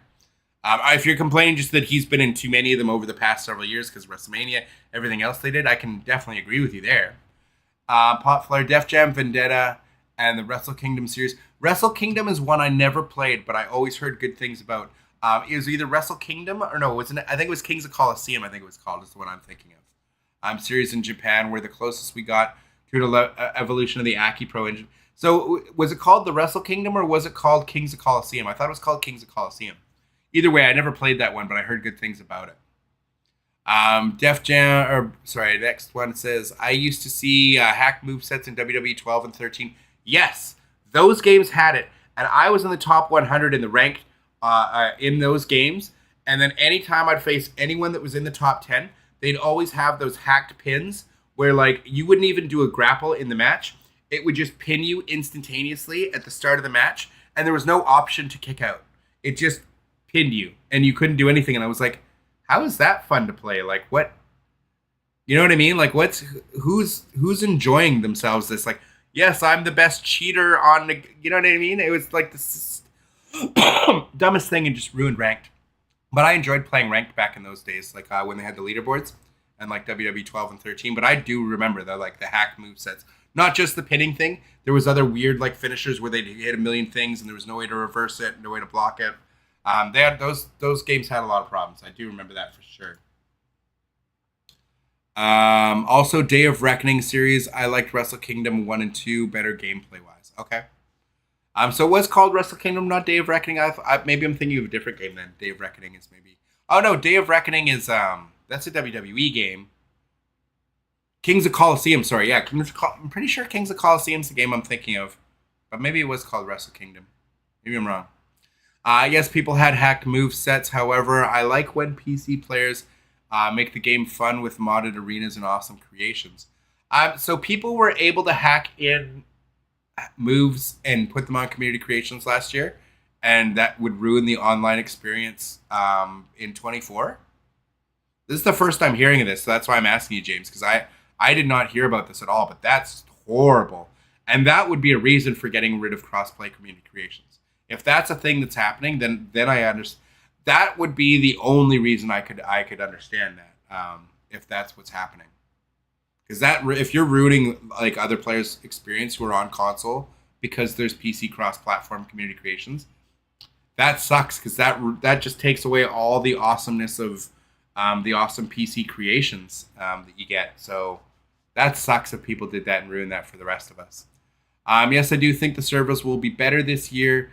I will wait until someone like you streams the game before I buy it, though. Yeah, there you go. I'll be streaming on day one, so you'll be able to check out the servers for sure. I'll probably stream through like Showcase or whatever I have to do to unlock all the crap, like get that stuff out of the way. But yeah, I'll definitely be checking out online, see how it does, and obviously play with viewers and stuff like that. So yeah, I'll let you know how the servers feel. But again, the servers are going to feel really different in a smaller test environment of only a limited amount of people having it, like the week before the standard release launches. So it might not be reflective of the experience you get playing on the 14th of March versus like the 7th. You know what I'm saying? James, for NBA 2Ks, it's either spend money or no life the game and not go outside. See, that sucks. That absolutely sucks. Because, yeah, I don't have time to no life any games anymore. I have a family, right? And I have to make content at some points, and I have to work. So, I really hope that's not the case. But, I mean, games will be doing what they do. I just think they're slowly destroying this franchise the more they're introducing microtransactions. But we'll see. I would make them look bad to introduce a new online game mode and still having the same dogshit servers. Servers must be good this year. I mean, Loaded, I fully agree with you. I think for sure they need to be better servers. 100%. I just don't have any faith that they will because of what we've seen from them since 2K20. They needed to hit it out of the park with 2K22, 23, 24. The servers have been dog shit every time since, and they're getting away with it because people still buy the game. And I'm not helping because I'm, I love wrestling games, and that's my jam. So I don't really, there's not a lot of options for me. It's like go play 10 or 20, 25-year-old games or play the new WWE game. Like I was so hopeful Fight Forever was going to be knocking out of the park and get regular updates, be a live service game or whatever, that's still getting updates and new game modes. We didn't get anything that was promised. We got a crappy bunch of DLC packs that were worse than the regular WWE ones. And then nothing. So Fight Forever was my biggest just complete disappointment in what could have been. Because the online servers for that game were fairly okay. I thought they were not bad. I didn't have too many issues with disconnects or anything in, casual or ranked matches. Head Shrinker Fatu is just another version of Rikishi. Yeah, it is. As in, it's Rikishi's early versions before he became and make a difference. Fatu. Yeah. There's a couple of them like that. Because you also see 6. You get to see 6. Let's get to 6. So we get 6, but we also get X-Pac. See? So yeah, there wasn't a lot of people they did that with, but a couple of people they counted 2 people, the same person twice, right? So Rikishi wasn't the only one that they did that with. That's all I'm saying.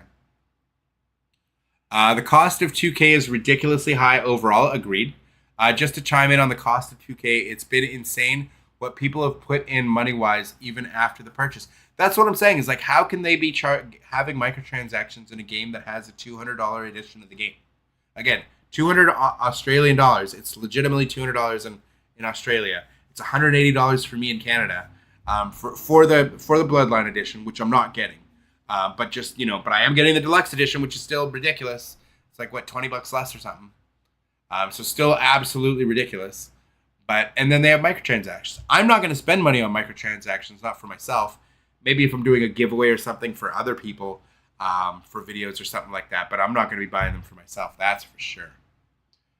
10, I don't know what Nuno Carrera is. I don't know what the 10 is. I'm not sure what that's in reference to at this point. I'm so far behind in the chat. My apologies.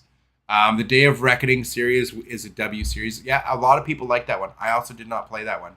I didn't have a GameCube, so I didn't get to play those. I'm glad Showcase went back to having entrances and in-game cutscenes. I 100% agree with you that we got rid of the slingshot technology. I'm super happy that's gone. That is one of the biggest things. Will I be grinding the island? Of course, it's online. I mean, that's used to be my thing. The servers have been so bad, I couldn't really be my thing anymore. So we'll see if it's good. Also, we'll see how bad the microtransaction situation is. Like, am I going to lose every match when I'm way better than the other player because they spent $50 on virtual currency and I didn't spend anything? Because that'll get me to stop playing fairly quickly. You know what I mean? Like, if my only way to grind, or if you have to play other elements of the game to get VC, but then you can just play regular online, I'm assuming, where you don't have that island crap locked. But I don't know. We'll see. We'll see. I definitely plan on playing the island, but if it's a microtransaction hell and it's not fun, then I won't be playing it for long. Do you ever check out other people's creative wrestlers? I mean, yeah. That was one of the things I was doing for 2K24 is I was doing creator spotlights for who I thought was who had some really cool creations and community creations. But I just stopped with once the issues with the save file corruptions were still rampant in 24. I kind of got turned off the game entirely and stopped covering it. I had a lot of plans for things I was going to do for 24, which I'll do for 25. And if the save file corruption bug's there, I'm just going to do my best to try and make it happen and then make a video on that and how ridiculous it is that they have a game-breaking bug that wipes your entire save file and it's been in the game for over a decade and they haven't addressed it. Like that I'll just make a video on that. So I'm not too worried about it in 2K25 if it's still there. I'm hoping it's gone, but it's been there for a decade and they haven't fixed it, so right? I don't have high hopes. I'm convinced they tweaked the AI in WWE 2K24 in my faction. So you're forced to spend for better cards. The difficulty setting, in addition with using proper manager, and it's still difficult, is a stretch. So Mad Dog, I don't touch my faction because of the microtransaction nonsense. I've played for ever since it's been introduced. I think I've played for all of maybe 20 minutes throughout 22, 23, 24. Maybe all of 20 minutes. It's not a mode for me because of the microtransactions. So I'm hoping that the island doesn't become that for me because then it's just another mode that I don't care about. I've always cared about universe mode and online. And universe mode hasn't gotten love in so long and the online servers have been terrible. So they haven't really been reaching out to me as a consumer of these games and updating the things that I want. I always want a better creation suite, and the cross-platform community creations is one of the best things they ever did for the game. So for losing that because of hacked moves and stuff, that's the same. James, you deleted your messages here, so I can't see if you were responding to the stuff about the hacked moveset or what you said. So, but yeah, because I'm curious if that's what happened in 24, if that's why they're getting rid of cross-platform community creations. That's a horrible shame.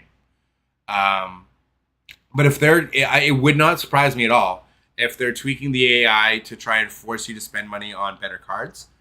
I mean, it's microtransactions. That's why I don't play the mode.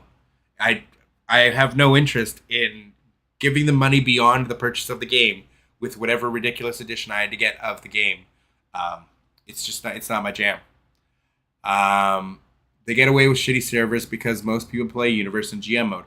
And those were the selling points of this game, was the great creation suite and the offline modes. That's always been the selling point, and they're taking and making those worse and worse and worse over the years, or not upgrading them at all. So I mean, I enjoyed Universe and everything better in like 2K14 than I do in 2K24.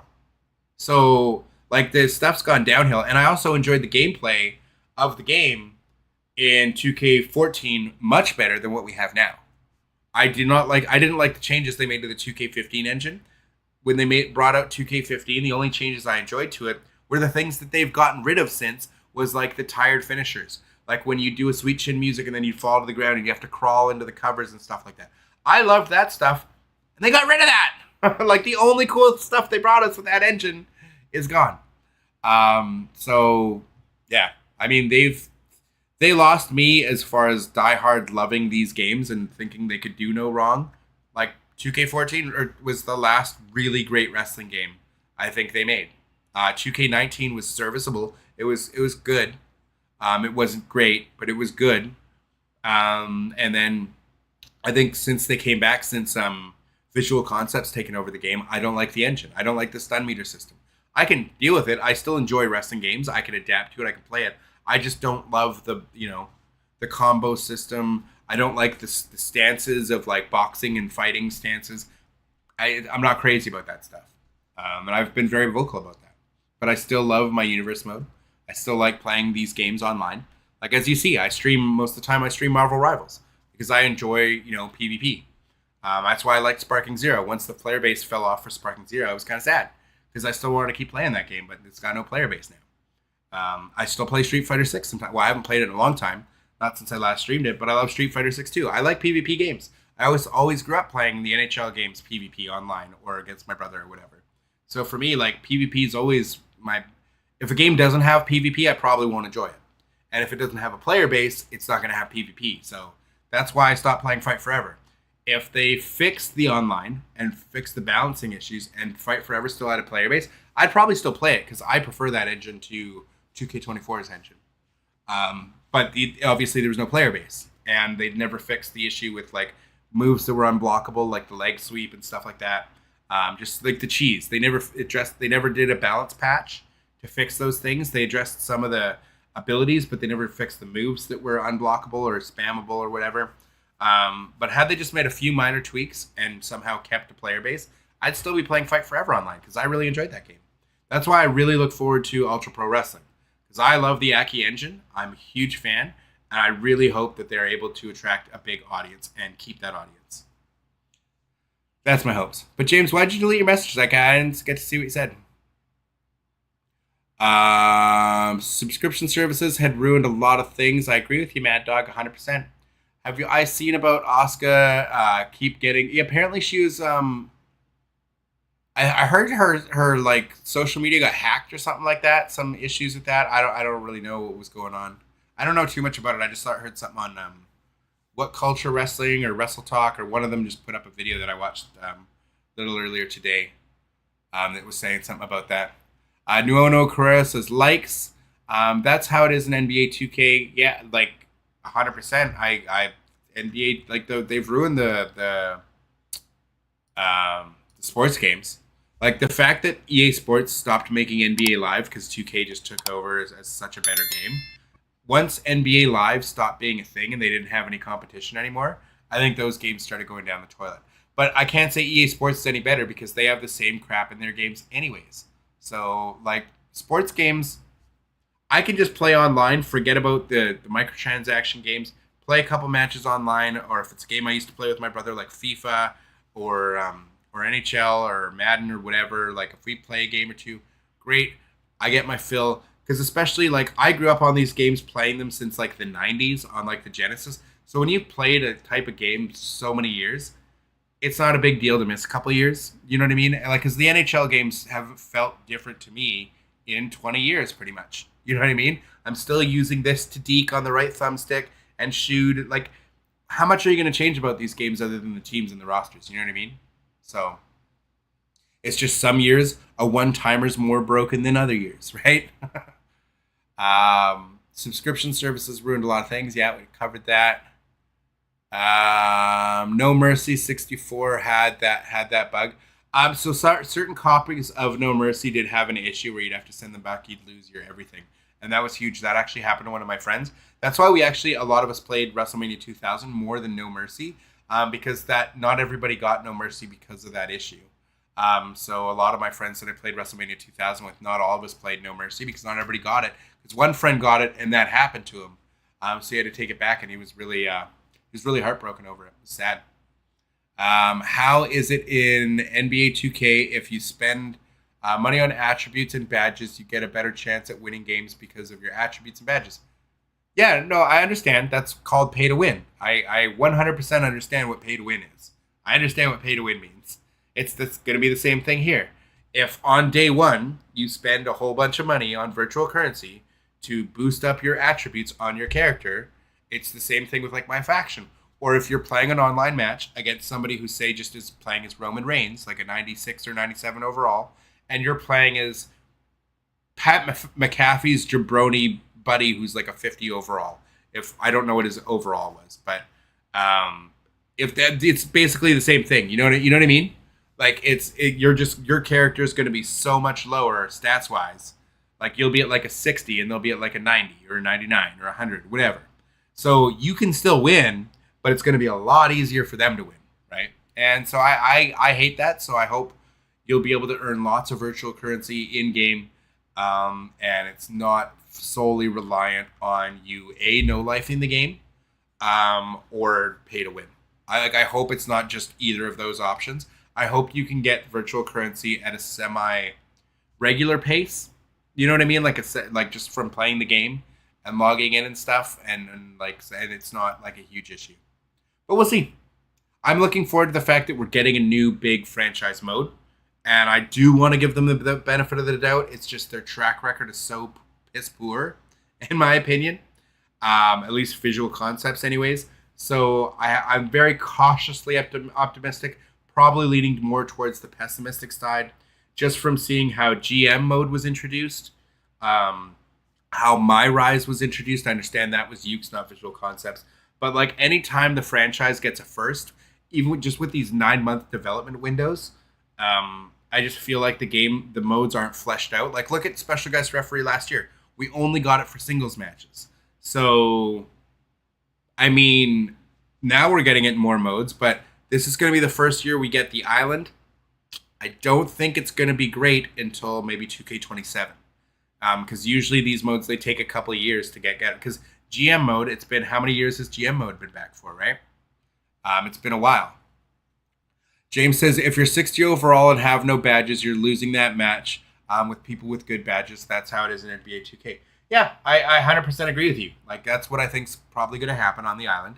That's why I'm hoping that you're able to earn virtual currency fairly easily, or your attribute points or whatever for your character fairly easily in the island. So it's not egregiously bad for the pay-to-win side.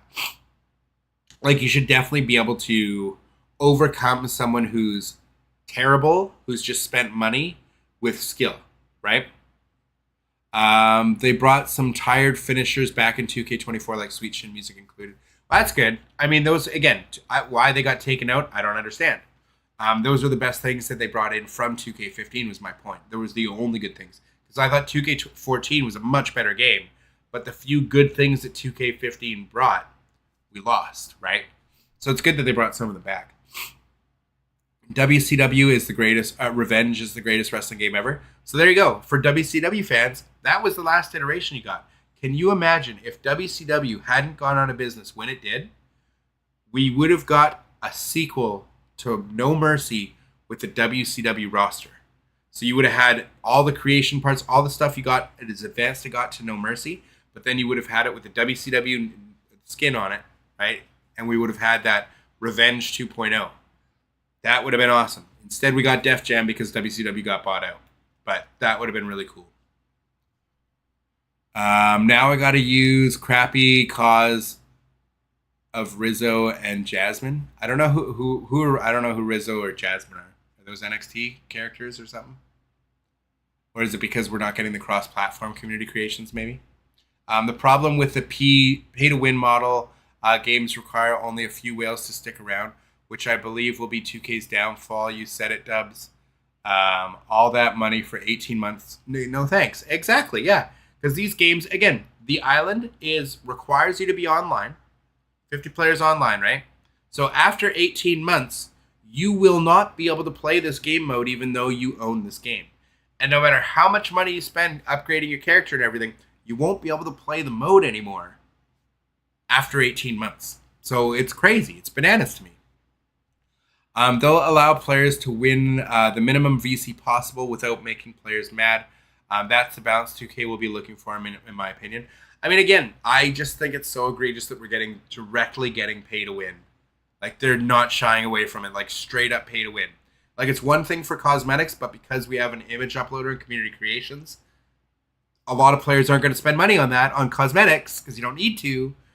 Which is why I said the second they brought microtransactions into this game, I said it years ago when my faction debuted, I said they're slowly going to pull away creation parts from us. It started with body morphing, and now, when was the last time you saw a huge, massive update to create an arena? We're not getting all the updated stages and everything added to create an arena. So I just said we're not going to be getting the updates we used to. That's come to pass. We're slowly starting to lose creation parts. That's happening. Now we're going to lose cross-platform community creations. That's a huge L to the consumer. So I think it's a matter of time before we lose the image uploader and maybe even community creations entirely. I mean, that would be a huge L, and fans might actually leave the game if they did something like that. So they might not go that far, but they're going to do whatever they can to limit our creativity and try and push us into microtransactions, right? Like, if to be able to buy a hoodie or a type of clothing for your creative superstar, you have to spend real money on or earn a bunch of VC in the game to do it. Like, if that's the road they're going down, that's a very scary road for this franchise. I'm telling you that right now. Dude, you are not a fan of NXT, huh? No, I haven't watched NXT since Finn Balor was champion. Like, at the first time. Like since the days of Neville and Bo Dallas, or Finn Balor era, or the Kevin Owens, Sami Zayn era. Maybe a little bit when Samoa Joe came in and was champion, because I think that was after that. I think he won it from Balor. Or Shinsuke. I think Shinsuke, and no, Bobby Roode won it from Shinsuke. So Bobby Roode was probably the end of my watching. I didn't watch the Adam Cole days or the Undisputed Era days. Like, I stopped with NXT. I basically stopped watching NXT when AEW debuted.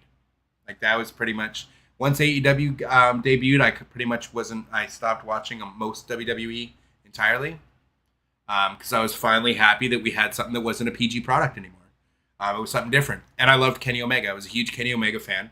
And sadly, now we have AEW got booked the way it got booked. And Kenny Omega, it's great, he's back, but I think they could have made him into a megastar. And instead, they were too worried about, we don't want to book ourselves as big stars. It's like a Western television audience hasn't seen you guys as big stars.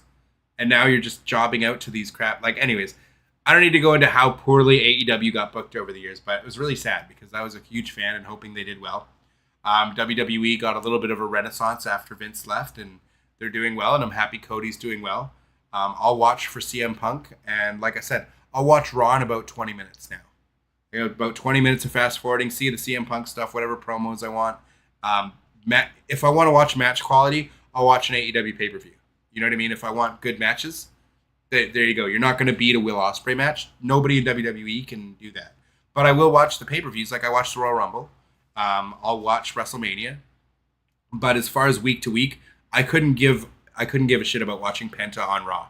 I watched him in AEW have way crazier matches, and there's no draw for me there. So for me, I'll watch Raw in 20 minutes. I won't watch SmackDown. I'll watch the pay-per-views to catch up. Maybe if there's something big on SmackDown, like if Roman's on it, Roman, Cody, Punk or something. But otherwise, meh. I chose my time and money over grinding to overbalance pay to win. Yeah, I mean, any pay to win in any video game is not my thing. I'm not a gacha game kind of player. That's not my type of game. But I don't think there's any place for microtransactions in any game that's not free to play. That doesn't have a free to play model of some sort. I just run and hide till my opponent is weak and then roll them up. So there you go. That's a fun play style. That sounds very fun. How are you calling George and Bruno new? Did you even play the previous 2K games? Who's calling George and Bruno new? Bruno, I think, was in, last year was the first one? That's what I was trying to say. I was trying to see for, new people who were in. And, if you follow the channel, obviously, you saw that I stopped playing 2K24 when the save file corruption bug that's been breaking this game for a decade was still in and still in the game. I totally got turned off 2K24 and stopped playing it. I didn't even finish my Rise last year because a game-breaking bug that's been in the game for a decade, that really soured me when that happened to some friends. So I was just thought, you know what, this company doesn't care about me. Why do I care about this year? If it happens, if it's still in this year and it does happen, I'm going to try and make it happen, do my best to make it happen so I can make videos on it, because it's a problem that's been in the game for a decade and not enough creators cover it and talk about it. Like Assemble, Matt had that happen to him, I think, in 2K23, I believe, multiple times. It was either 23 or, no, I think it was 23. It was either 23 or 22, but it happened to him in 23. And the fact that it was still there last year, it happened to me in 2K17. So yeah, like if that happens, it's just like, well, I'm turned off the game now, so. And most of the time, I usually play with my creator wrestler anyway, so the roster's not really a big deal to me. As long as there's a few legends for me to throw into my like universe mode and stuff. Like as long as I have fodder for my creator wrestler in my universe mode, I'm good. You know what I mean? That's why like community creations is if I want an AEW one or a New Japan or classic legends and stuff that aren't in the game. But like the roster to me isn't the biggest deal in the world, because I'm 99% of the time I'm playing as my own creator wrestler anyways. That's just always how I've played all these games. So for me, it's biggest deal is just who I can throw in there as fodder for, in my universe mode to have rivalries with. I'm going to sort of give the island mode a chance. But when it doesn't live up to my standards, I'm going to say screw it. Again, so for me, I'm going to play it. And if it's a pay-to-win nightmare, like we'll see.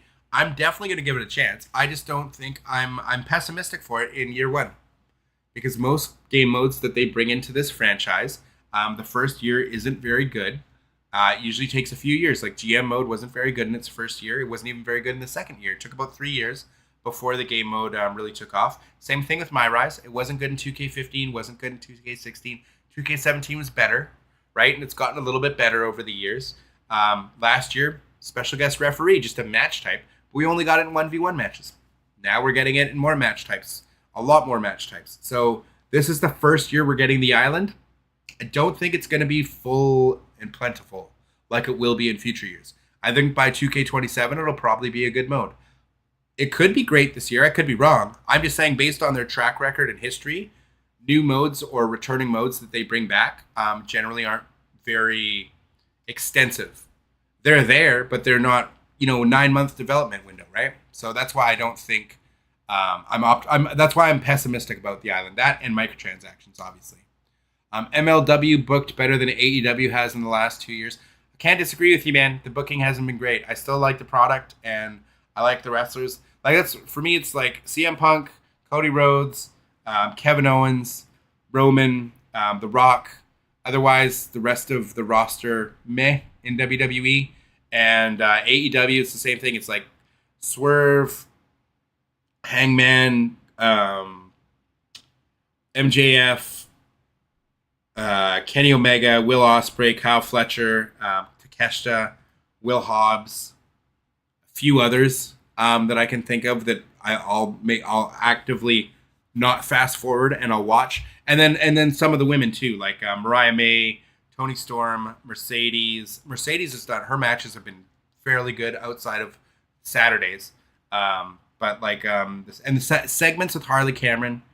Those have been good. But I have more characters I like and care about in AEW than I do in WWE right now. But again, I don't follow NXT. I know there are the diehard NXT fans out there. But I was more of a Kevin Nash and Kevin Owens.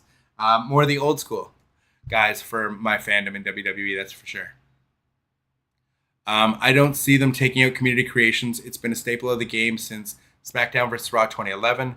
And also, they shouldn't get rid of it. Also, AEW's rating is just terrible.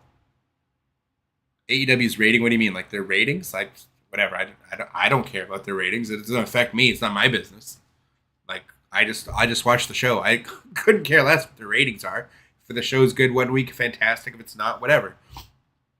For me, I'm never sitting watching live for wrestling. I have to be able to fast forward unless it's a pay-per-view. I have to fast forward.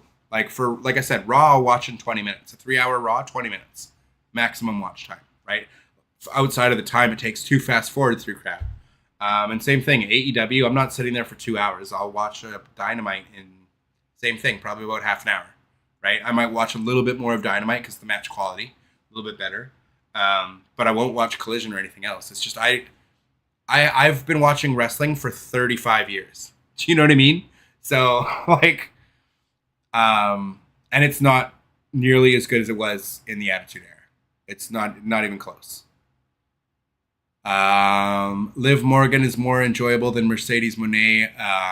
Liv Morgan's great. She's fantastic. Yeah, I'm not gonna hate on Liv Morgan. She's great. Love Liv Morgan. Which we all know Mercedes Moné wasn't booked this well in her post 4 Horsewomen days. We all know it was Becky and Bayley were better. I definitely disagree with you there. I always thought Sasha Banks was the most talented out of the bunch. I thought every one of those women you mentioned, Charlotte included as well, Charlotte, Bayley, Becky, they all had their best matches with Mercedes. And I thought the Bianca Mercedes match was great. I think just Mercedes is the key ingredient to all those. To me, she's the Bret Hart. You know, I just think in ring she's the best worker. I never thought she was a great promo or anything. I think she's better now. She's a decent heel promo now. But I just thought her in ring work, she was always the best of the bunch. And thought she was the key ingredient, especially with Bayley. Those magic matches she had at takeovers with Bayley, incredible, right? But I always thought Sasha was always my favorite in ring for sure. How many endings do you think, based on big choices, do you think we'll get on My Rise for 2K25? No idea. I to be honest with you, I didn't finish My Rise last year. But I would say because you have the men's and women's, like it's going to be the same My Rise, they have to give you more options, I would assume then, right? So maybe 5? I don't know. We'll have to see, right? You had that bug once in 2K17. Exactly. I had it in 2K17 as well. And that turned me off the franchise until 2K19. I got a refund for my game. I got a refund for my DLC, like as soon as it happened. I have it on my YouTube account. Like I literally uploaded it to YouTube when it happened. Like I was recording footage with my Elgato at the time while I was just playing as it happened. I literally have it, my live reaction to it from 2K17 of my save file being deleted. I have that on the channel. Like it's way back from 2016, but I have it here on the channel for you. You can watch it. I was not happy. I was not a happy camper, and I could not believe it. But that turned me. I've never been as passionate about this franchise ever since. And it's a game-breaking bug that's been there for a decade, and they haven't fixed it. And that's what turned me off last year, is when I heard it happening to friends. People I knew were getting the save file corruption bug, and I was like, the fact that they hadn't fixed that in over a decade, I just really, it got to me. It pissed me off. Really turned me off. Mads Kruger versus Jacob Fatu in MLW series. Oh, no, hit play. And the MLW series was great. To me, the indie promotions will always be better than current WWE. I mean, I love my local indie wrestling whenever I can go to it. Like, I don't go to it often anymore. Got a family and stuff now. But, like, yeah, I always loved watching my local indie wrestling. It's great. My career got better in 2K19 once it got a story, in my opinion. I mean, I thought 2K19 was the best version of that engine. I thought 2K14 was the best version of that engine. And right now we're looking at the best version of this engine, right?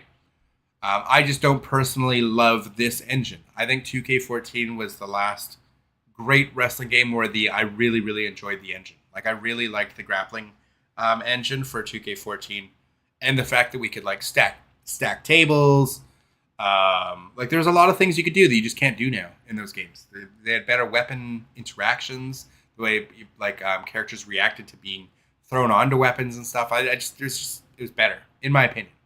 I would have liked the graphical improvements and enhancements that we have with that engine, but if we're going that far, I'd rather just take the Aki engine and throw it in, or the Here Comes the Pain engine and throw it into these games with how beautiful these games look and all the bells and whistles and great features we have now, right? Moxley, Jay, Pac. Oh, for Anna Jay and Pac. Yeah, I love Pac actually in AEW as well, and Moxley and the Death Riders for sure. As in show ratings, because Tony Khan doesn't show or because he doesn't know how to book people we want to see, but he books his favorites like Vincent. Yeah, no, I don't disagree with you at all. It's a billionaire playing with his toys in his sandbox, right? It's the same thing we had before, and that is unfortunate. But what are you gonna do, right? I mean, at least he's a younger billionaire doing it. So like, I think he was doing better than Vince was before Vince left. But that's not saying very much. But I definitely agree with you. I think we need some more brilliant minds heading certain things over on that side. But I don't know. I enjoy some of the stuff they're doing. I enjoy the stuff they're doing with Ricochet's. It's actually turned around on me. I think as an annoying, like pipsqueak kind of heel, like, and with the ha ha, like his laugh and everything, it's growing on me. I thought they were booking him so poorly when he came in, and then now I think it's grown on me.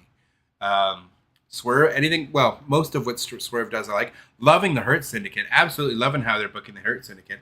I think they're building them like a modern day Legion of Doom as far as the tag division. I think that's great. My daughter likes Darby Allin. I'm always a fan of Darby when he's there, when he's not climbing Mount Everest. Will Ospreay, again, you'd never go wrong with a Will Ospreay match. I think he needs to work on his promos and get involved in a really good storyline. I'm enjoying the storyline with Kenny and stuff, and the way they're setting stuff up with that. And of course, Kenny and Okada is always a thing that they can go back to. I think Kenny has the biggest potential, and I'm happy the Young Bucks aren't on TV because I don't like the Young Bucks anymore. They were booked terribly as well. They had some fun in-ring matches, but booked terribly as well. But I agree. I don't think AEW's been booked great in a long time. They do have some good angles, though. I will say that. Becky got more over than any of the four horsewomen, in my opinion. Yeah, of course she did. She definitely did. As soon as she got, like when Nia Jax busted her nose open and they had that shirt and everything, it was over. She got over like Austin, well, not Austin level. I mean, not like crazy like that, but like for the women, that was like kind of like her blood from a stone Bret Hart moment, you know, when Austin was all bleeding. That was like her moment, and that's when she became the man. That whole gimmick was huge. I think it was great. I just don't think her in-ring work was better. Like, for me, favorite wrestler of all time, Stone Cold Steve Austin. But, like, favorite in-ring worker of all time, like Bret Hart and RVD for separate reasons. Bret Hart as far as in-ring worker, RVD for his moveset, right? Like, he had just the coolest moveset. But I still love all three of those wrestlers for different reasons. But Stone Cold Steve Austin, biggest box office draw you'll ever see. You know what I mean? Like, biggest pops in the world. Bret Hart was never a promo like Austin. But Bret Hart was a better in-ring technician. Before Austin got injured, he was great, and Bret Hart had amazing matches with him, and Bret Hart put him on the map. But for me, like, Mercedes is like the Bret Hart. She's like the technician. She's great to watch in the ring. It's always a pleasure to see her wrestle in the ring. But Becky had like her Steve Austin moment for like the women's division. So she became a much, much bigger star, 100%. I definitely don't disagree with you at all. She definitely became the biggest out of any of the four horsewomen. And I thought personally she was the worst of the bunch when they were in NXT and in the ring. I thought she was the least interesting and the worst, and the one I cared about the least. And then she had that moment, she blew up, and then she became the most interesting to watch, not in matches. Like, you didn't like it. And that's the thing. For me, matches are like the least important part of wrestling, if that makes sense. Like, for the purist and the fan and everything, yes, you want your really good matches on pay-per-view and stuff. But for your like week-to-week shows, the Attitude Era wasn't amazing because it had these awesome 20-minute or like 30-minute bangers on Raw every week. They usually had like 2-minute segments where something else was happening. And then there was story. There was something big. Then there was an explosion and a car accident or let's run a tractor through the arena. There was just crazy stuff always happening. But the matches were like 2 minutes. The matches weren't why you were watching. You wanted a good match, you'd watch the pay-per-view, right? Like, that was the whole point. The week-to-week shows weren't about giving you these 20-minute bangers all the time, which is why, for me, I can go through wrestling shows in like a 3-hour show in 20 minutes because I just go to the points I want. I generally don't care about the matches. Maybe the last 2 minutes of a match, depending on who it is, unless it's a pay-per-view, right? AEW is a little different because they put those really banger matches on TV a lot of times. So like if Will Ospreay's wrestling, I'll watch him wrestle. But I think they're not understanding that a lot of it is like the best parts of wrestling isn't the wrestling itself unless it's a pay-per-view. It's the build up to those feuds and it's the story going into it. And that's the problem with Tony Khan is he's not good at booking that part. My Rise 2K24 was so cringe, I couldn't care to finish it. Are you talking about the men's or the women's, Mad Dog? But Sasha kept losing her title in her first defense on the main roster to Charlotte. Yeah, I hated that. Just to stat patent her because of her famous last name, and we all know Charlotte was Vince's number one. Oh yeah, just to pad Charlotte's stats for like title reigns and stuff. Yeah, is Rocky Johnson in the game? We didn't see Rocky Johnson, did we? And that actually is really surprising. Rock's dad wouldn't be in there. Yeah, we're not seeing him here. Rocky Maivia, no Rocky Johnson, but we got the great High Chief Peter Maivia. But yeah, I don't think we got... Yeah, no Rocky Johnson. Yeah, no Rocky Johnson, but we did get Peter Maivia, right? Was he under the P's or was he under the T's? Pretty sure we got the great High Chief Peter Maivia, but I don't know if he was under the P's or not. Yeah. So High Chief Peter Maivia. Yeah, so we got the grandfather, but we didn't get Rocky Johnson. Do they not consider him part of the bloodline? He's Rock's dad. Like that is kind of weird that they don't have him, to be honest with me, and now that you're pointing that out. It's kind of strange. But we never got the Becky and Ronda match, which we should have, of course, got at the Survivor Series of that year or Mania of the next year, 100%. But the feud cooled off. I think that was one of WWE's biggest fumbles was Ronda Rousey, man. She was such a big star. My girlfriend was going crazy to watch like Raw and wrestling when Ronda was on, because Ronda was a big deal, man.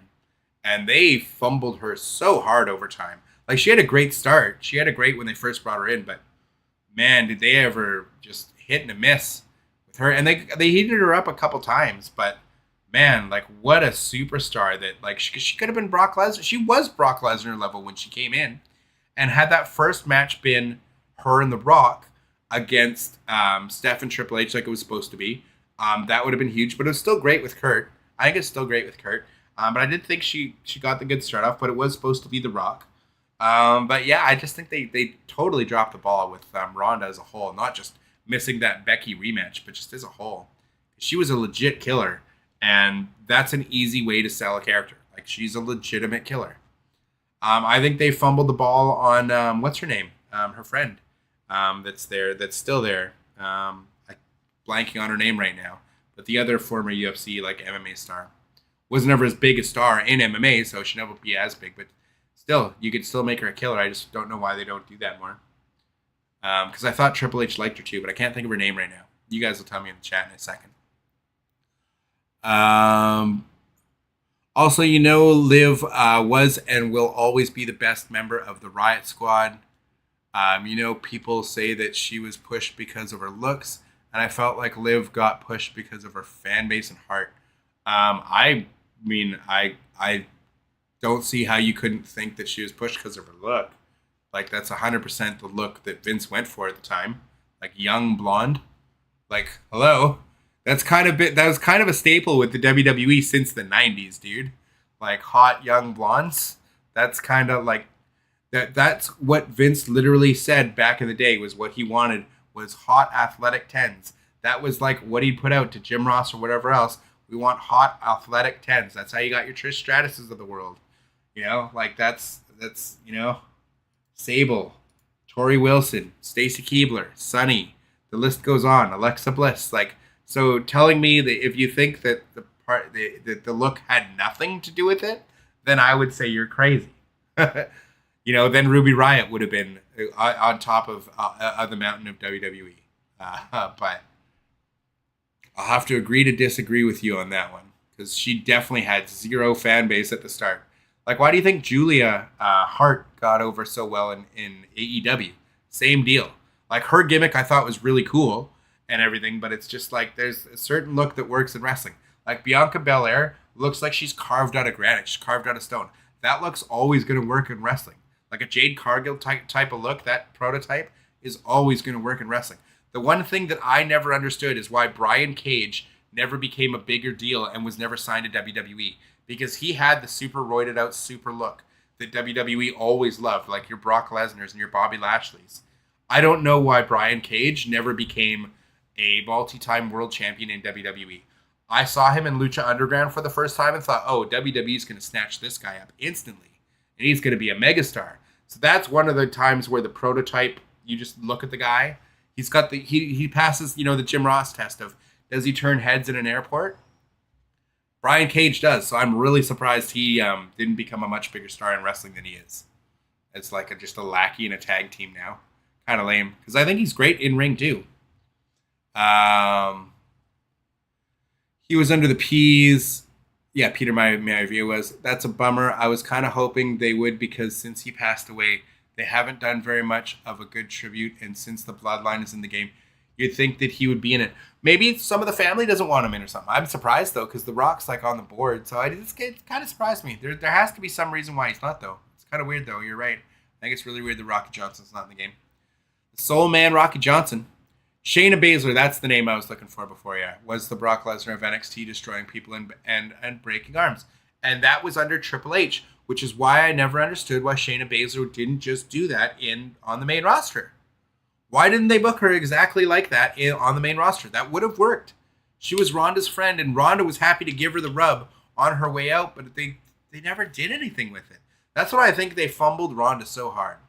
Ronda could have been such a main event attraction for them for a lot longer than the few, the one WrestleMania they really got out of her. They could have gotten so much more than like the one or two WrestleManias, big matches they had out of her. Because her debut as well, but then obviously the triple threat. I think for sure that if they had not dropped the ball, and I think Shayna Baszler should be a much bigger star today, and they could have had a big feud and everything, a big blow off, and you could have just made like Shayna Baszler this unstoppable monster. And think of where we'd be if we had like this Shayna Baszler say she went on a 2-year undefeated streak, and then you have like Jade Cargill come in from, like just out of nowhere all of a sudden, and this is your new, big match for WrestleMania. You build it up all year long, and then you have these two women on these undefeated streaks, and you don't beat Jade Cargill, and you have Shayna Baszler, who's been undefeated for years, and then they both collide at WrestleMania, and then you finally, maybe you put Jade over, maybe you don't, and maybe you get a rematch. If you don't, maybe you get a rematch at the next WrestleMania. I just think it's Shayna Baszler was one of the biggest misses that they had, along with Ronda, for sure.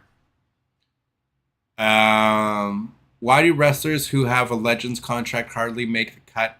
Some do and some don't. Demolition, Bob Backlund, Tatanka, Jacqueline, Victoria, Jim Duggan, Sergeant Slaughter, all missing. So I really don't know anymore with these games, especially with a roster of 300 plus. I think it's them trying to find the balance, because they can't get maybe every NXT star in either, and they have to kind of balance who do they think is a big enough name or who the fans want. Because I'm sure it's a tough decision of who they put in and who they don't every year. Because to me, a Bob Backlund doesn't move the needle at all. Jim Duggan, Hacksaw, hey-oh, he doesn't really move it for me either. That would be nice for them to be in the game. Tatanka, again, does nothing for me. Jacqueline, it would be good to see for the women's side. Victoria as well. Sergeant Slaughter would be cool to see. But it's just, again, who moves the needle for who, right? Because Jim Duggan might have been your favorite wrestler growing up, or maybe you saw him in the AWA and maybe you want him in there. Like, I don't know. Like, certain wrestlers have different things. For me, I always actually hated Bob Backlund because of him beating Bret Hart. And then Diesel just beating him in no time at a house show, just jackknifing him like he was nothing, but he got to beat Bret Hart for the title. As a Bret Hart fan, I never liked Bob Backlund after that, because I was like, who is this weird loser guy that's beating my favorite wrestler? That's why I personally have beef with Bob Backlund for that reason. It's from my childhood. Also have DiBiase and Lawler have been removed from last year. Yeah, I did not see Ted DiBiase, right? We didn't see the $1 Million Man. We didn't see him under the T's, did we? Let me know if we saw Ted DiBiase, because I didn't think we did. Not seeing a Ted, or under the... He wasn't under the $1 Million Man. What would be before the Miz? No, the Iron Sheik, the Miz. Yeah, I'm not seeing the $1 Million Man. That's sad, because everybody's got a price. Money, money, money, money, money. I'm happy to see Mr. Perfect in there, but yeah, that's weird that Ted DiBiase's not in there. That's sad as well. And IRS could be in there with him. Where am I? Contracts run out, I guess. But there's a bunch of characters or a bunch of wrestlers that are in that have been cut from WWE now. Obviously, they made them and put them in the game before they got cut. But yeah, who knows? But the likes of Dana Brooke, Mandy Rose, Liv Morgan, Alexa Bliss, Lana, Aaliyah, and are all Triple H products, not Vince's. Yeah, they're all projects. You mean they're all Triple H projects? Yeah. So, what's the point? What point are you making? Like they're still pushing the same look. Like, yeah, hot athletic blondes. Like, what I'm saying is that's like a wrestling stereotype no-brainer. Whether it was a Vince thing or not, if you've noticed from Triple H, they're still pushing the same like stereotypical kind of stuff, right? Like they brought Nia Jax back because The Rock is there, right? Like he's on the board of directors. But like the general usual body types that you've seen in WWE be successful for a long time, you're still seeing, right? Like it's nice when you get a Motor City Machine Guns and wait a minute. We don't have the Motor City Machine Guns in the game? They're going to be DLC instead? That's lame. I didn't even think about that. I was excited for the Motor City Machine Guns and they're going to have to be DLC. That's lame. But like it's nice to see when Johnny Garganos of the world and the shorter wrestlers get a chance, but it's not like they've got a bunch of 5'7" guys lighting the world on fire and winning the world title. You know what I mean? Like Cody is pretty jacked. I get that he's not Triple H in his prime jacked, but it's not like they have like these big fat out of shape. Perfect example. Kevin Owens is amazing, and Kevin Owens got his WrestleMania moment with Stone Cold, one of the best workers in the business. But I still think his body types held him back his whole career in WWE because it's a body business. Like I don't think that's just changed just because Triple H is in charge. There's still the test of does it turn heads at the airport? Same thing for the women. Like generally speaking, you're either incredibly talented and an amazing technician in the ring, or you look incredible, right? Like that's just always been wrestling. Also, Brian Cage was in WWE, but in their old developmental in FCW in 2009. That's Chris Logan. Yeah, so that's what I'm saying is like Vince obviously never saw him because if he did, he'd have been pulling him up to the main roster. Excuse me, like he did with Bobby Lashley, because they pulled up Bobby Lashley too early because Vince saw him and he's like, I want him. And that would have been when Brock was still gone too. So yeah, I'm really surprised. Like Vince definitely never got to see Brian Cage when he was in developmental. Otherwise, he'd have brought him up immediately. Linda Miles had similar look or even better look than Bianca or Cargill, but never made it. Yeah, but Linda Miles wasn't nearly as talented as either of them. And also, in the Vince era, again, you had your Chynas, which were one thing, but look at how Chyna was booked when she was no longer in a relationship with Hunter and what happened to her career. And wrestling's it was a boys' club for a very long time. And Linda Miles, again, I don't think she had nearly the talent of, undeniable talent of someone like what's her name? Like a Bianca Belair or a Jade Cargill. Not even close, right?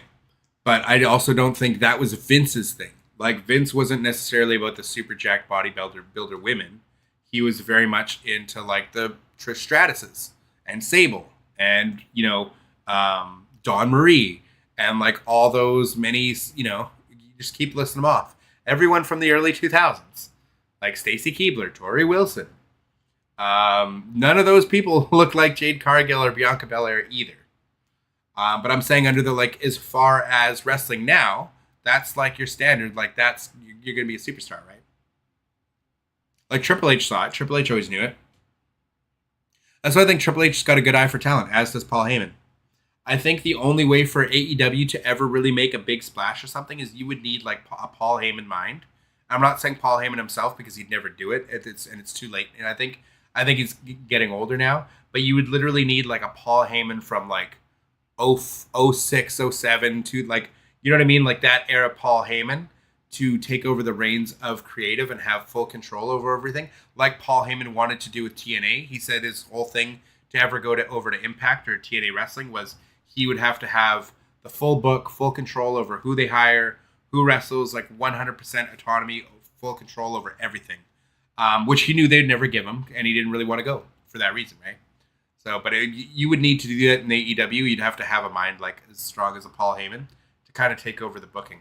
But even still, it's like booking 6 hours of TV every week. Even WWE's not great at it. Who actively thinks the WWE product has been on fire as of late? Like the Royal Rumble was cool, but do you think the product week to week, every SmackDown and Raw is on fire every week? Because I sure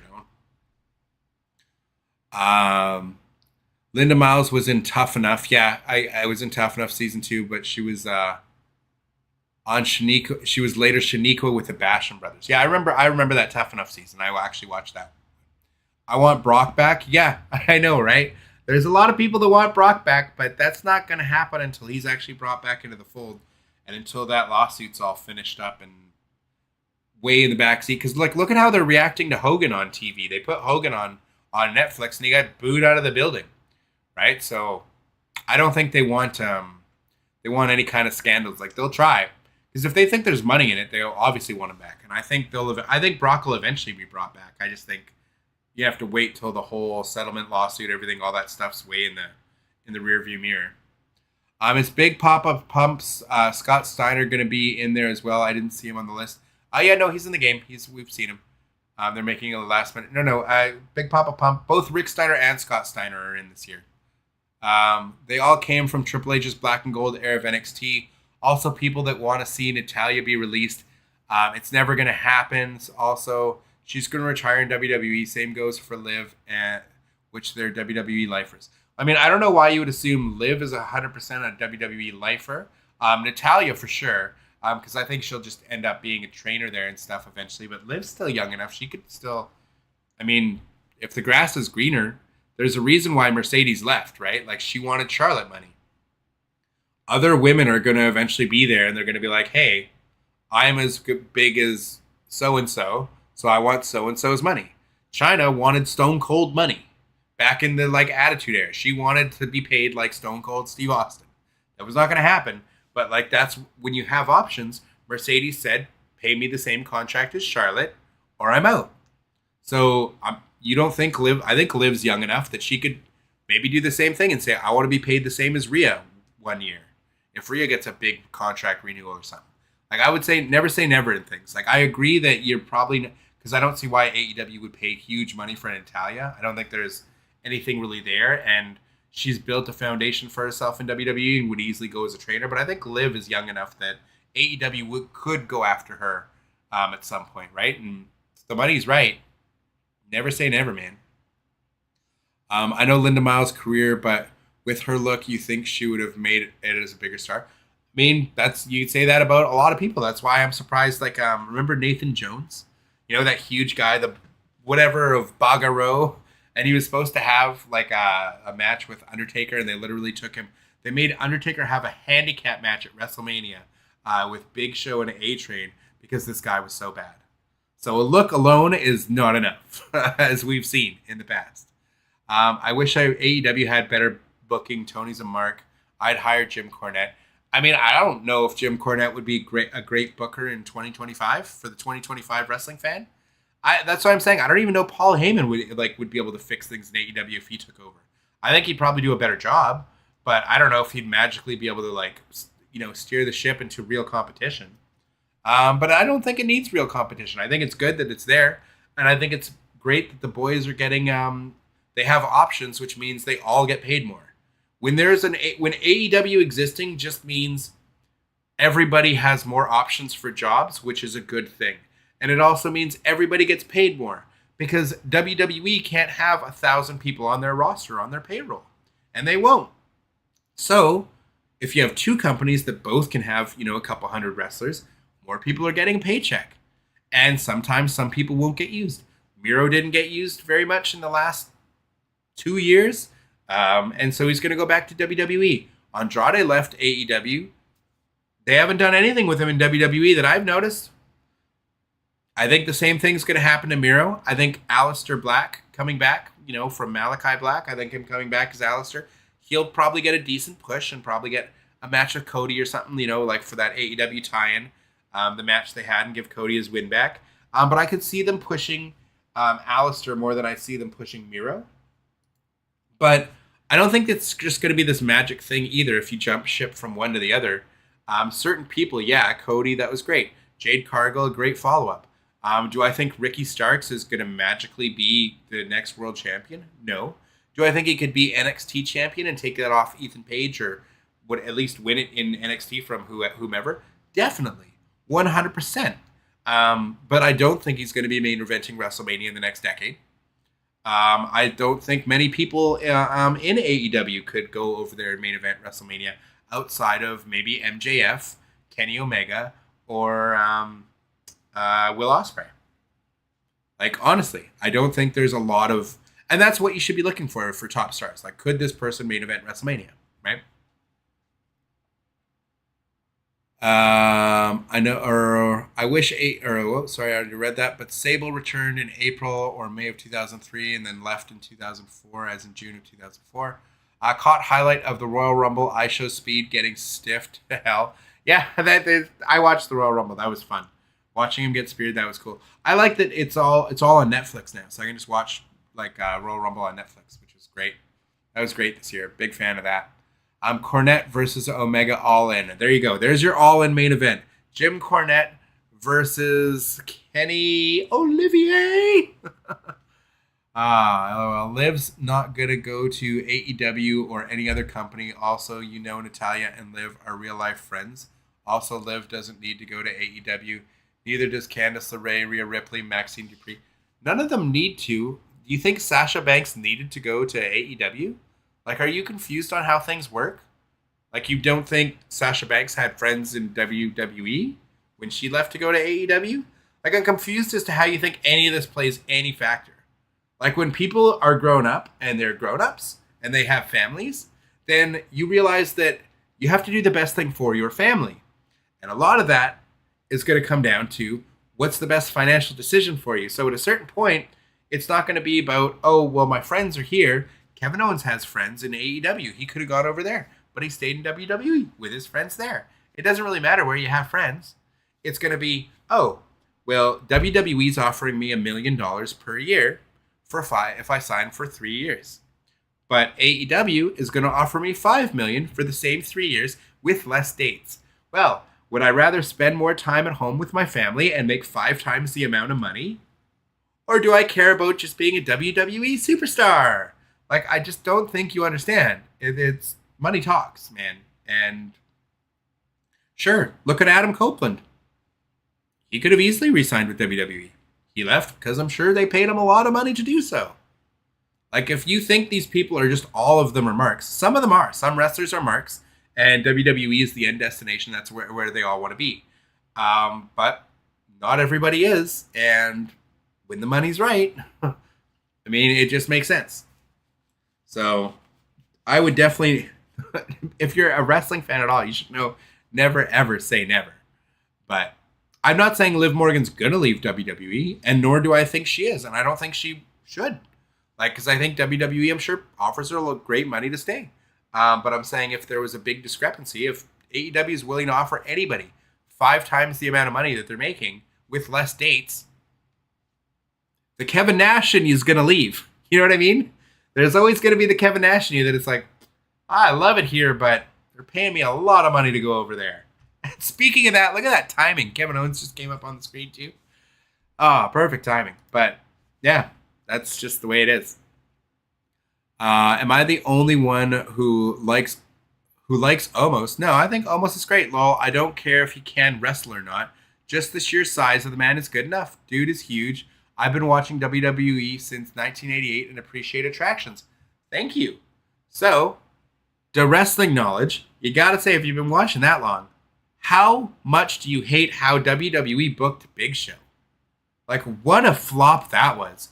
Could have easily been the next Andre. Could have been your special attraction for 20 years. You could have just literally had him wrestle pay-per-views, that's it. Never wrestle on TV. That could have been his thing. only ever wrestles at pay-per-views. That should have been his thing. And you don't even have to have him on every pay-per-view. You could have him on the big four only. Like Big Show should have been a special attraction. Never should have been wrestling house shows. Never should have been, like, he could have made appearances. But I think Big Show was the biggest flop they probably ever had. Almost, I think is great. I think Almost is great for sure. Again, not in ring wise, but like I always love to see the Giants. It's always fun. It's great that he's getting experience in Japan. I think that's fantastic. But I definitely agree with you. The attractions are a big deal. That's why MJF is special. That's like he's made that a point in his promos in AEW. He's like, because he doesn't wrestle a lot. The fact that they're getting him to wrestle on TV more is kind of, you pull away his mystique. His whole thing is like, he doesn't wrestle all the time. That's why he's special. And he cuts promos. That's like, I don't understand when promoters lost the whole thing. Is like, what made the Attitude Era special wasn't that you had these banger class 5-star classics every week on TV. No, it was like ADD television where you'd have some random match with like a member of Kai and Tai and Doug Furness having a match, and you're like, what's going on here? Then they cut to the back and Steve Austin's beating up security trying to get into the arena. Oh, and then they cut back to Kai and Tai, and then you have some surprise come out from, like Brock Lesnar comes out and then F5s everybody. And it ends the match. And then they go to the next one. It's like, you weren't watching for the matches. You were watching for the crash, like, television and, like, all the promos and everything else. And I think we've lost a lot of that in wrestling, where it's just too much wrestling in my wrestling now. Not enough drama. Not enough good storytelling. You save the great matches for the pay-per-views. That was always what sold wrestling. Some people want Alexa to win the Chamber, but I want Naomi to win it. Women's Chamber, I think Alexa, I personally would be rooting for Alexa, but Naomi would be fine. Either way, I don't think, I don't know if the women are going to, I don't think either women's match will main event WrestleMania Night 1 or Night 2 this year. They could, but I don't think it'll happen this year. But I think Liv Morgan versus, so who would she be facing? Charlotte? Is Naomi versus, or no, sorry, not Charlotte. She'd be facing, oh, right, are they maybe doing a triple threat with Rhea Ripley and Io Sky or something, and then Liv? So then what's the Chamber for? I thought isn't the Chamber for the shot at the Raw for Rhea's title? So I'm confused on who's that match, because people want Alexa win. I thought it's going to be Liv, like the Asian girl, and then Rhea was the. I have no idea. This is what I heard from like Wrestle Talk or What Cultural Wrestling or whatever whatever the news was. I haven't been watching, so I don't know. Also, but I'm a big Alexa Bliss fan, so I think it'd be cool if she won. And I thought the way she brought her back at the Royal Rumble, I didn't like it. I would have liked her to win, but Charlotte winning was a big nothing burger, a big boo earns for me. Some people next is also, if it wasn't for Natalya, a lot of those talents that are homegrown wouldn't have been in WWE. Also, Liv's going to win the Chamber match Liv's going to win the Chamber match, and the others are stuck in storylines. Yeah, so that's what I heard was going to be Liv. I'd like to see Alexa Bliss, but I think it would be Liv Morgan, right? That's what makes the most sense. Because she's in the feud with Rhea. And then I just forget who it was, like Io Sky, not Io Sky, or maybe it was Io Sky. One of those girls was, I think also, like a triple threat, I heard is what they were talking about. So no Brock Lesnar or Goldberg, and yet you have Brock Lesnar picture in your thumbnail. Hey, Ahmed! You got it. You figured out the YouTube algorithm. I put up a thumbnail before the roster was revealed, and it made you click it. My goodness. Welcome to YouTube, sir. You did it. Wow. Congratulations. No, obviously there's no Brock Lesnar or Goldberg. But did you want me to put John Cena in the thumbnail? Would you have clicked on the stream if it was John Cena in the thumbnail, sir? Would you have? Because I could have put John Cena up there, also known as just nothing up there at all. But no, obviously we were getting Brock Lesnar back, or Goldberg. It would have been nice to see Goldberg, but we didn't know. Again, I went live. We had no knowledge of who was in the game, so maybe he was going to be in the game. And I can still change the thumbnail later, but it got you to click on the video, didn't it, sir? Also, get a look at Gianna Perazzo. Been looking like garbage in AEW, and she's been in a nothing tag team with Taya Valkyrie. Yes, I agree. Which they're both lower mid card talents at best. It's sad. The women's division for if you're not in line for the TBS title or in line for the women's world title, then you're nothing, right? Like I'm sad that Athena. Like it's cool Athena's had this great run with the ROH title, but you never see that. I don't watch ROH. But I was always a big fan of Athena. I thought her in-ring work was good. I love her finisher. I thought her look was badass. I loved Athena, and I wanted to see her get pushed. And she's just stuck in ROH forever. ROH purgatory. But if they brought her up, would she be getting any better treatment than a Taya Valkyrie? I thought Taya Valkyrie was great, too. She's a local Canadian girl. And sad. Sad to see the women's division, again, outside of the title pictures, they don't book very well. But I don't think WWE's that much different in that regard either. To be fair. The chamber is for Rhea's title. Yeah. So also Charlotte chose Tiffany. Yeah, I heard that. So sorry, Io. Yeah, Io, she's getting her match on the Raw after chamber. Okay, so there'll probably be. So I think there's going to be shenanigans in that. And you're going to get Liv, Io, and Rhea at WrestleMania. At least that's what I heard the scuttlebutt is. The reason why those legends aren't in the game is because they signed their Legends deals way too late. Okay, fair enough. So you're saying they could be DLC. But which legends are you referring to specifically? We got the Honky Tonk Man. We got the Honky Tonk Man. Got the Honky Tonk Man. We got the Honky Tonk Man. But Tyler, who are you referring to specifically for the legends that aren't in the game? And what's our like counter up to? Do we hit the goal? Did we get close? Oh my God, 22 likes. Chat. We did not get. We're not even close to the 1,000 like goal. Not even close. Jeez Louise. No Lesnar, right? No, sir. Gaming Hub. Sadly, there is no Brock Lesnar. Not this year. Sadly. We got the big list and he wasn't on it. Do you think night one of WrestleMania shouldn't count as the main event? Because essentially it's the same WrestleMania split into two nights. For me, the night two main event is the main event. Otherwise, everyone gets a main event.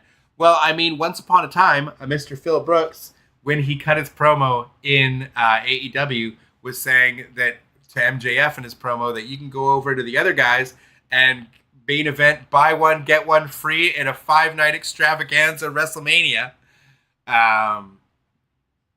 But I do think the night two main event is obviously the big main event.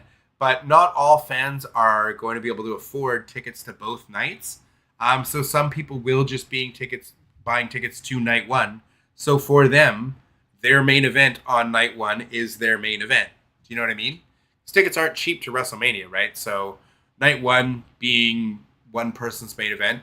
Obviously, if you're going to both or if you're there only on night two, then the night two main event is going to be the big main event, which is why I think Cody is going to be on the night two main event, right? I don't think you're going to see Jimmy Uso main eventing night two. I don't think he'll be main eventing anything. I thought it was going to be Punk and Roman in a one-on-one main eventing night one, and I thought it was going to be John Cena and Cody Rhodes night two. But now it looks like it's going to be Roman, CM Punk, and Rollins in a triple threat. And I don't know if that main event's night one. Rollins, to me, didn't fire up that feud. And now there's talks that maybe it's like CM Punk won't even be in a match with Roman this year. And it'll be Rollins and Roman in a match. And that definitely isn't main eventing any of the nights. And then it could be like Logan Paul and CM Punk. Or they could do Punk Cena. Like, there's all these, so I don't really know. I thought it was going to be Cody and Cena on night two. And Cena gets to win the title and win his title and get his big moment. And then night one was going to be Roman Punk. That, for me, was what I thought was going to happen. Athena as Ember Moon in NXT under Triple H was booked amazingly. But when Ember was on the main roster, she was booked to lose to the likes of Tamina and Nia, of all people. The biggest problem was Hunter booked NXT and did a wonderful job building these stars, right, from NXT. And then when they went up to the main roster, you had Vince take over the booking. And I think a lot of Vince's ego tripping is like, oh, is this like your guy or girl that you want to protect? Well, I'm going to book them into the ground just to show you who's in charge. Just so you remember, the old man's still in charge. Like, I think there was a lot of that kind of booking from Vince. And especially with the people you'd see by the people like Vince let go. And then when Triple H took over the first time before Vince came back, bullied his way back in and then left again.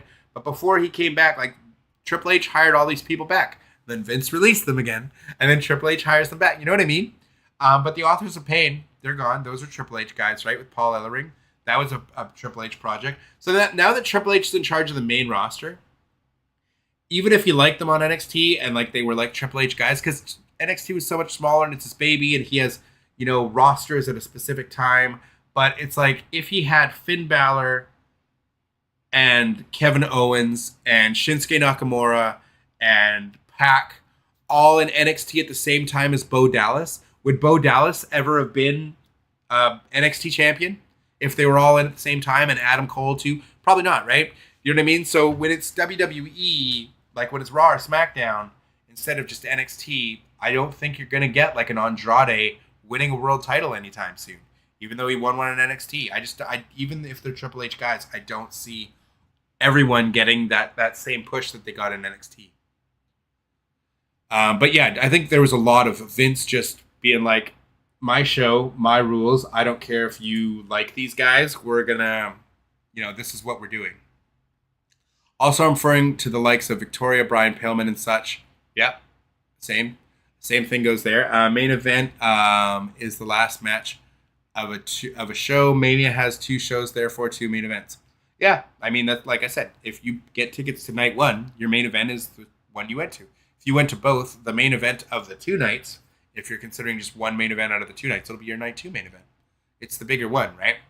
Also, if it's just Liv and Rhea for the women's world title, what do you see Liv putting on the line in a wager? I would watch her say Raw roster and a loser leaves Raw match at Mania between Liv and Rhea. But why would she have to put anything on the line if she were to win the Elimination Chamber? Is there some stipulation I don't know about? Like, I don't know why she'd have to put anything on the line. If she wins the Chamber, she wins the title shot, right? I mean, should it count in the record books as a main event on night 1, not for all the fans in attendance? Well, of course it should, because it's night 1 of a 2-night thing. It's the night 1 main event. Of course it should count. Punk versus Cody, 41. Punk versus Roman, 42. I mean, you're just assuming this old man's not going to be getting injured again. You got to pull the trigger on Punk matches while you got him. Like, you can't wait. Wait, you think it's going to be Punk and Cody this year? You think it's going to be Punk and Cody? Then who's John Cena going to wrestle? Logan Paul?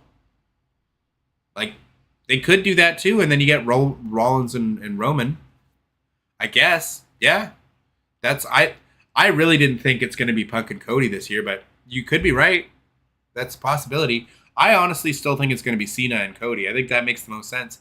And then I thought Punk and Roman's a great main event, but I mean, whatever. We'll see what happens. Either way, I think Punk deserves one night's main event after all this time, for sure. He's been one of the best merch sellers they've ever had. My man got Brock Lesnar in the thumbnail. Hey, it worked. You're here. Are you not here? It worked. What else was I going to put in that thumbnail when we didn't have a roster reveal? Was I going to put roster members that were already there? Was that going to get people to come watch?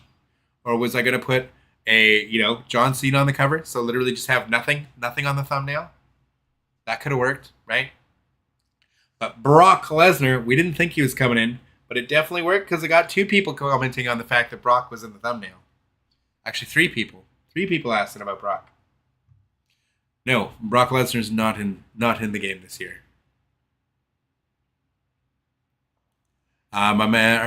Cena can always win King of the Ring to be a number 1 contender. So does King of the Ring even give you number 1 contender? Because that seems to change whenever they feel like it.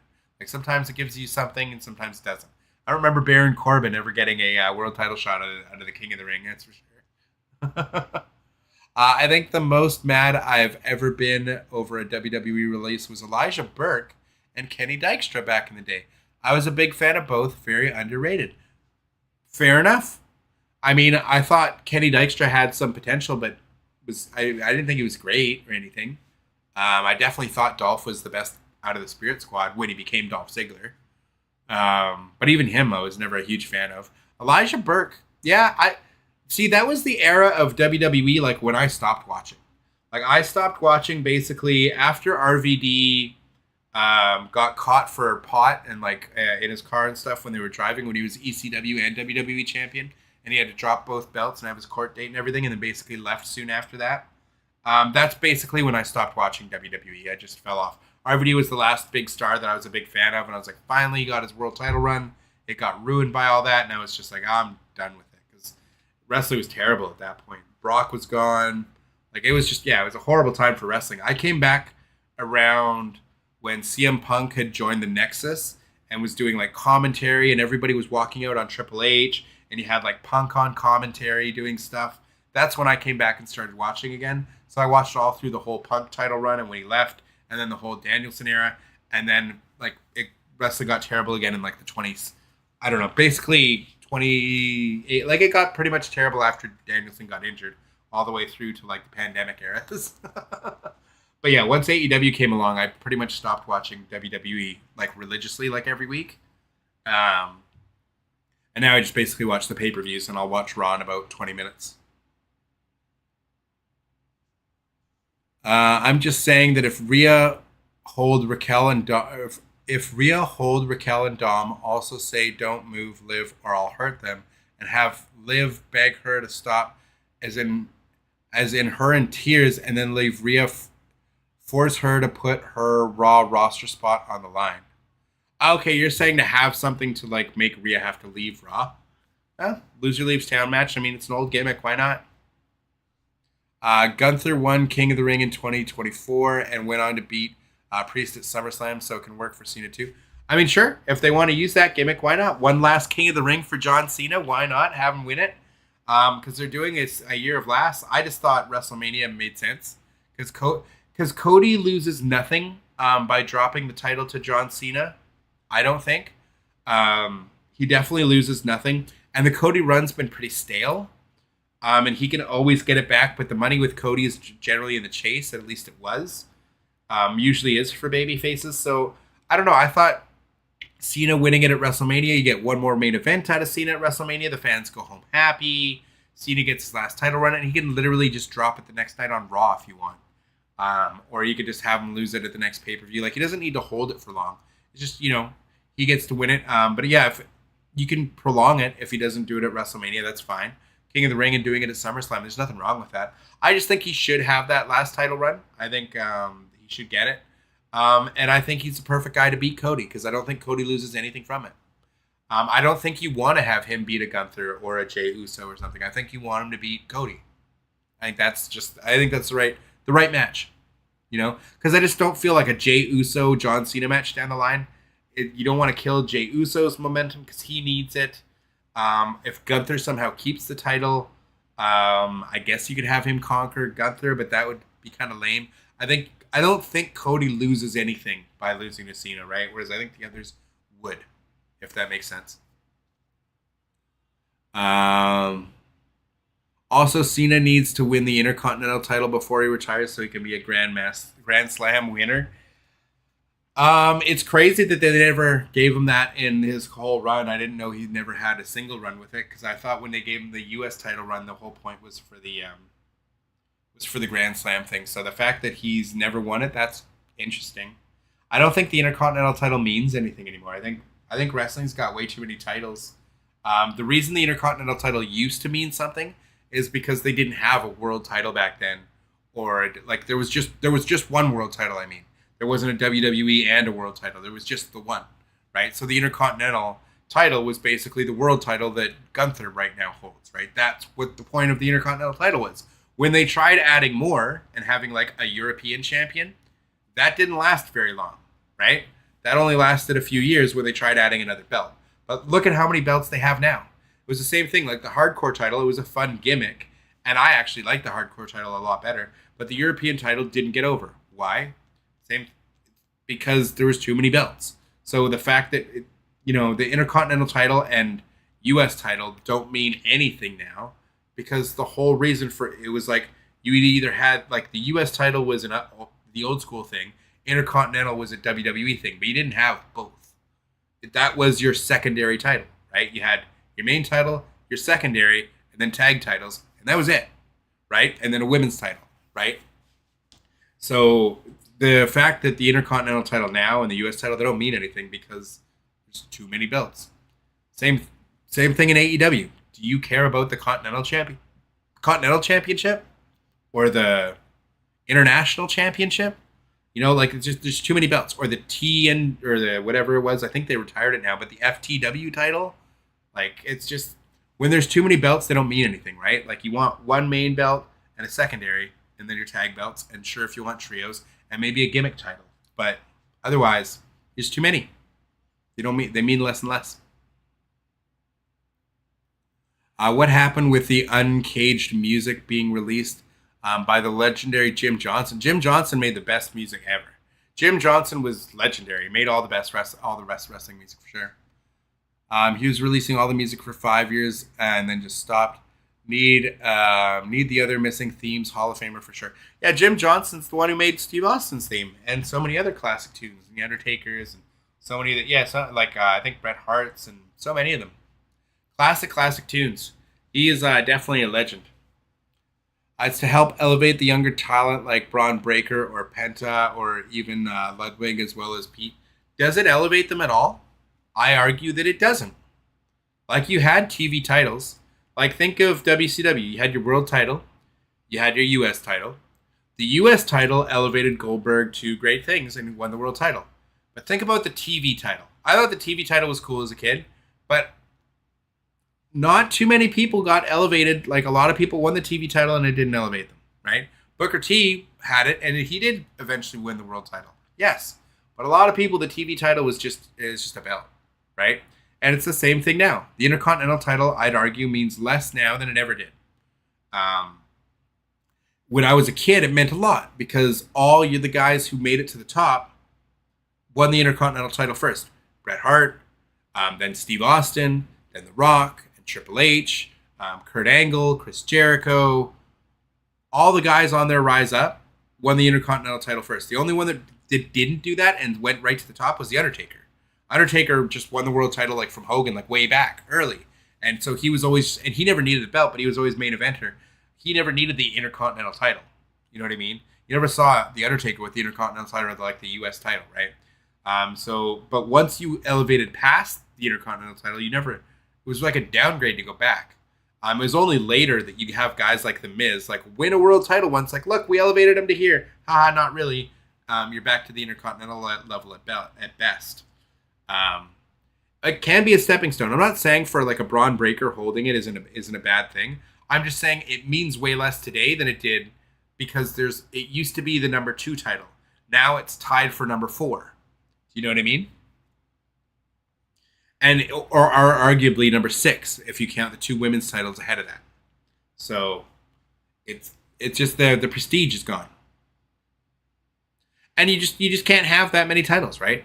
How much prestige was there in the hardcore title? Not a lot. How much prestige was there in the European title? There was a little bit. It was a fun gimmick for the British Bulldog. Then Shawn Michaels won it. And I'd argue when Shawn Michaels lost it to Triple H, like, he just laid down for him, I'd argue that title lost everything. Like, Bulldog had it for so long that it kind of meant something and it was cool. He had the belt.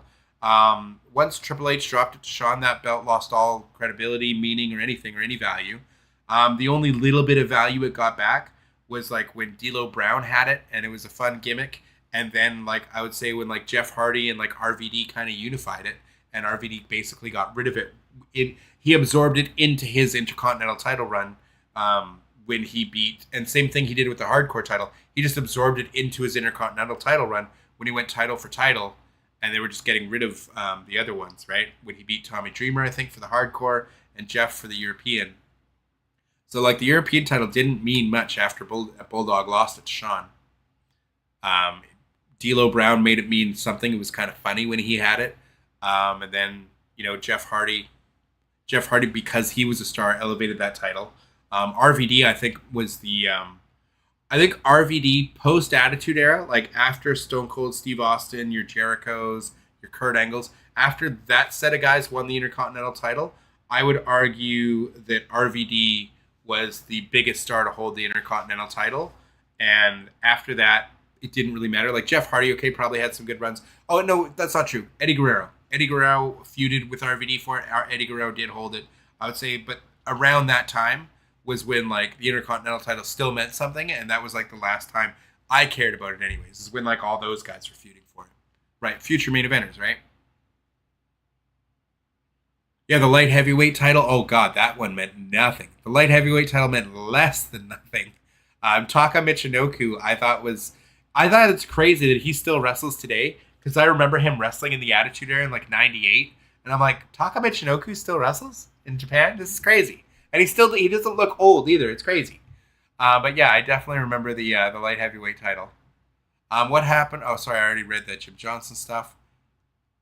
But yeah, the whole point of those titles is to elevate people. It's just when you have too many of them, they mean less and less and less. TV title, WCW hardcore title. Yeah, it definitely elevated Chris Jericho's career. I agree.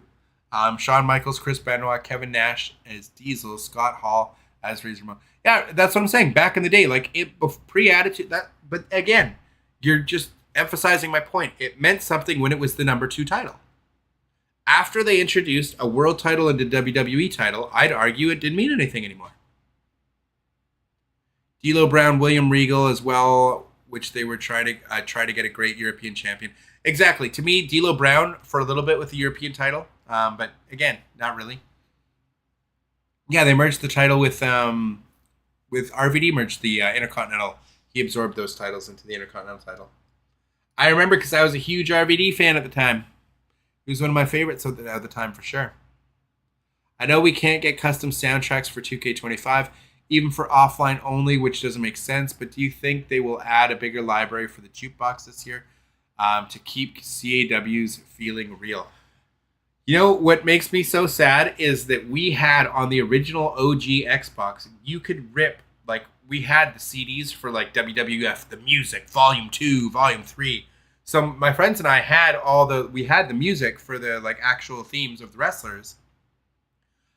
So we were able to put those into the game. And so for the creative characters that weren't in the game, we could actually have their proper theme music. So you just take it right off your hard drive and you can play them. So the fact that we lost that is terrible. Fire Pro, you can still, Fire Pro Wrestling World, I think you can still use custom theme musics from your hard drive to play for entrances. But as far as the jukebox, they haven't said anything. There's no way to know if we're getting a bunch more jukebox options. I just think it's ridiculous that you can't use music that's on your own hard drive anymore. It's really silly that they just took that feature away from us for no reason. Like, what was the reason in taking that feature away? It doesn't benefit the player in any way, shape, or form taking that option away. And, like, especially if it's just offline only, you just don't allow it for online or whatever. Just make it an offline only thing and you can have your own custom music. So silly that they took that away. But yeah, sorry. No idea what they're going to be adding to the jukebox this year. There's really no way to know until we have the game. Because, like, jukebox and extra music isn't something they usually talk about in interviews and stuff before the game. That's just kind of something you just find it out when you get the game. Also, Tommy Dreamer was the last man to hold the hardcore title, as in being the singles title. Same goes for Jeff Hardy being the last European champion. So again, no, in the record books, RVD was the last European champion and the last hardcore champion. Because he won both of those titles in those matches. And then he retired both those belts. So the very last hardcore champion and European champion was RVD. It's in the record books. He won both those titles and then retired them. Taz coming out with Ciampa's theme doesn't feel right. Right? Yeah, I agreed. I'm excited for the online island. So D the Hooper, the island is fully online. That's why I'm excited. Yes, and it's going to be up to 50 people. Now I have to ask you, do you think that they're going to have much better servers this year than in the past several years? Because the online servers have been horrendous for so many years now. That do you think we're getting a huge revamp to the servers because this mode is online only? It's like literally over, 50 people, right? Online in a server at a time. Up to 50 people at a time, I should say. So I don't know how you do that with the servers they have now. Like, they have to have better servers, right? You'd assume? I don't know. I'm curious. What do you think? That's what I worry about. It's the first year jitters, right? It's the first year of a brand new feature. We saw how special guest referee only got one new match type last year, or only got to be in one match type last year. And my GM, when they brought GM mode back, it was very, very bare bones in its first year. Like anything they bring in for their first time, the first year of this game, usually is lacking in a lot of features and isn't the greatest. So because of that 9-month development window that they have for these games. So that's why I'm hesitant with the island. I'm very hopeful that it's great and it's fun and it works smoothly and it's fantastic. I'm just cautiously optimistic or a little pessimistic. Dubs, how is Carmella on the SmackDown brand when she was on the Raw roster from 2021 through 2023? She hasn't been on the SmackDown brand since late September 2021, which doesn't make sense to me. You know more about what brands she was on than I do, so I don't know what to tell you. I didn't even know she wasn't on the roster now. Like, I didn't think she was. I was just like, I was like, Carmella's back in WWE. I just assumed maybe she's back and I didn't know. Because again, I don't know. Almighty, welcome. What's going on? Yeah, I know, no Lesnar, shake my hand. It's sad, right? Very sad day. Are they going to add Lesnar? Bro, you know they're not adding. If he's not in the game now, they're not adding Lesnar because it's too far late in the development cycle. Why would they hold him back as DLC? I think until that whole trial and everything's done and in the rear view mirror, like I don't think until you see him on TV again, until you see him in like on WWE or mention WWE, you're not getting him back in these games. To be fair, I don't. I just don't. It'd be cool. I want to see him back. It's great, but I don't think he comes back until you see him on TV first, which I don't think they're going to do, especially based on you saw Hogan's reaction on the Netflix debut. I just don't think they want anything to do with that scandal or brought up. So until that trial is done or that stuff's in the rear view or his name is cleared or whatever, I don't think you're going to see him back in these games, sadly. There's still missing roster spots. So again, I was wondering about that too because this doesn't seem like nearly a big enough roster even when we get to the end and they have the add-ins. I didn't seem nearly big enough, but maybe it's because of all the extra costumes because you're getting multiple Seth Rollins, probably getting multiple Triple H's, multiple Rocks, multiple Roman Reigns, multiple Cody Rhodes. So I'm just assuming maybe it's because of all the variants that are going to pad out the roster. Or maybe part of that 300 number is also including all the DLC that's going to come. Because, yeah, this definitely didn't feel like big enough. I agree with you there. I mean, they need to because this mode is going to give them money and it's going to be the main focus for this year's game and probably all 2K games. Again, so that's what I'm hoping you're right on that, D. Just because if they don't improve the servers, the island is going to not... Again, 50 people online at a time. That's a huge undertaking for this franchise, that's for sure. But we saw how piss poor War Games worked online in its first couple of years. So I don't know. It's we're gonna have to wait and see. I hope it runs smoothly. I hope you're right. I hope it's great. I hope the servers are fantastic and it's the best game mode we've ever seen. And we're all locked in playing it for hours and hours every day, and it's super fun. That's what I hope. But again, cautiously optimistic. They haven't had great track records with bringing in new modes or returning features or new features into this game in their first year. But I hope you're right. I hope the servers are great. I really hope you're right. Also, I meant that as in wrestlers being double champions, as in Tommy Dreamer held the hardcore title, which he was the last one during the 24/7 rules without holding another title. I know, but RVD was like the last ever hardcore champion and the last European champion. He retired both belts. He won them. It was a champion versus champion match, right?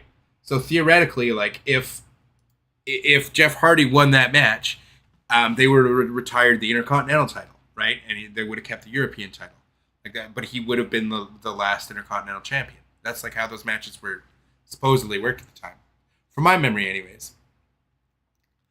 I'm just wondering if the 50 on Island is the max in one server. I think 50 is the max. They said up to 50. They didn't say 50 or 50 plus. They said up to 50.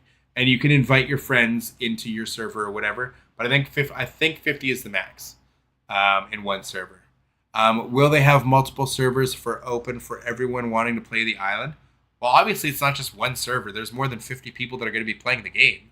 But it's up to 50 on a server, right? Because it's also going to be region-based. But you'll be able to invite your friends to your server. But I think it'll work the same thing as, like, say, like a Grand Theft Auto lobby is, for example. Like, if your server is full and there's no room, then...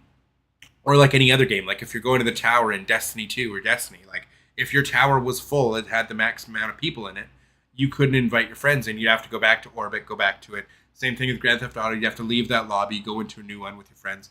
So I'm sure if you're on a full server and you want to play with your friends, you'll have to leave that server, go into a new one, right?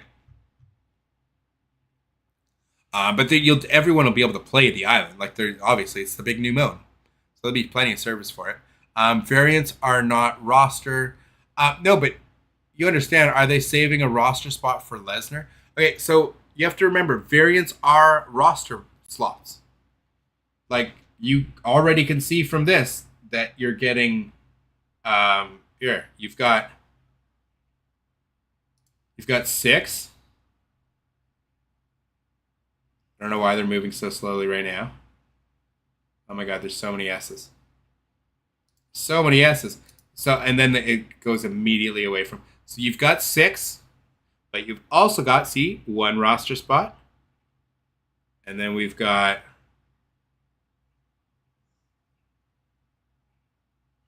They're not always in order down here. You've also got X-Pac.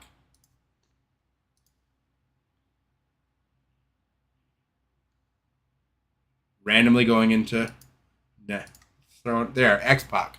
See? So you've got 6 and X-Pac taking up 2 separate slots, each counting as their own roster slot. So, yeah, 100% variants count as their own roster slot, my friend. 100% they do. How do you think they get that number to 300? 100% the variants are roster slots. Same goes for Jeff Hardy. He wasn't a double champion, which he held the European title as a standalone champion. Again, I'm not sure what you're trying to argue here, Tyler. I don't know what your point is. I'm lost. D the Hooper versus Shane Taylor. No, I think there is multiple servers, just like NBA 2K.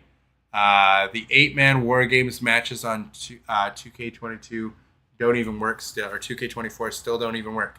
That's my point.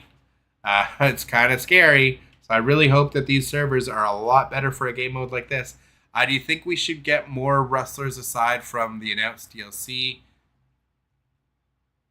Do you think we should get more wrestlers aside from the announced DLC and that's it? They have a full year to scan some wrestlers as the year goes on. Not just, this is what you get. Feels lazy to me.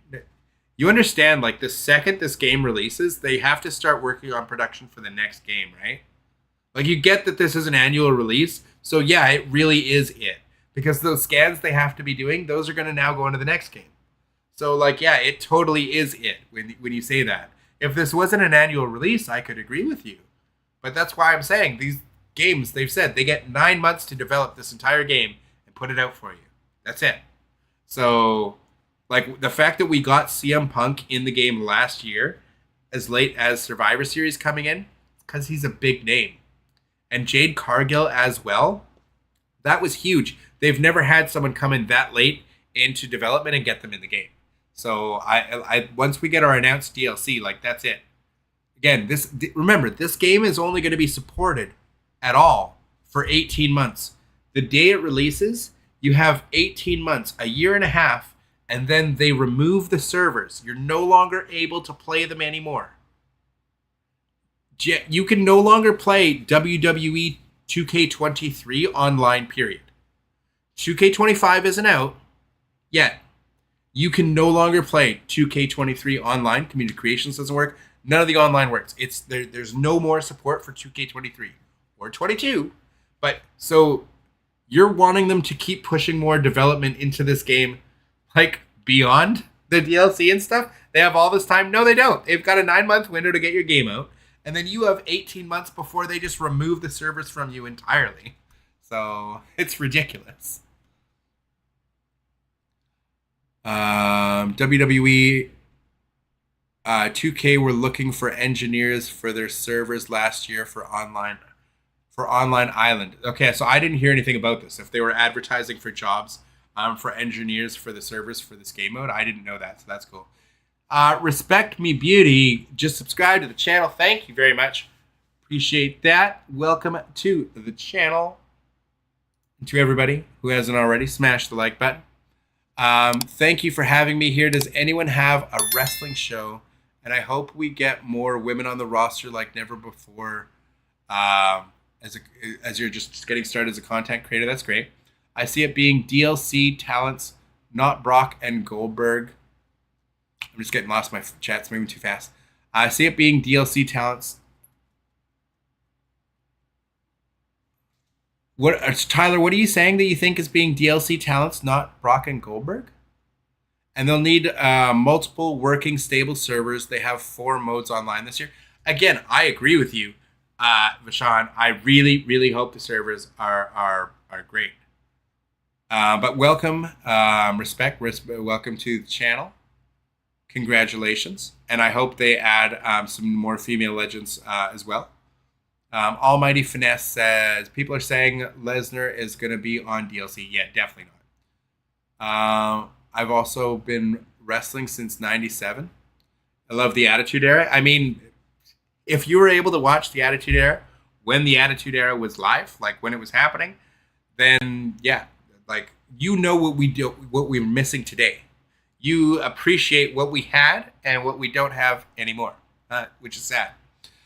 Dubs, what are your thoughts on Baron Corbin and Indy Hartwell being in the game? Also, Carmella's on the Raw roster. Same goes for Indy Hartwell, despite being drafted to SmackDown back then. I don't really care at all what roster, picture they have here for them being in. Like, I really couldn't care less because you can change that in the game if you don't like what roster they're on.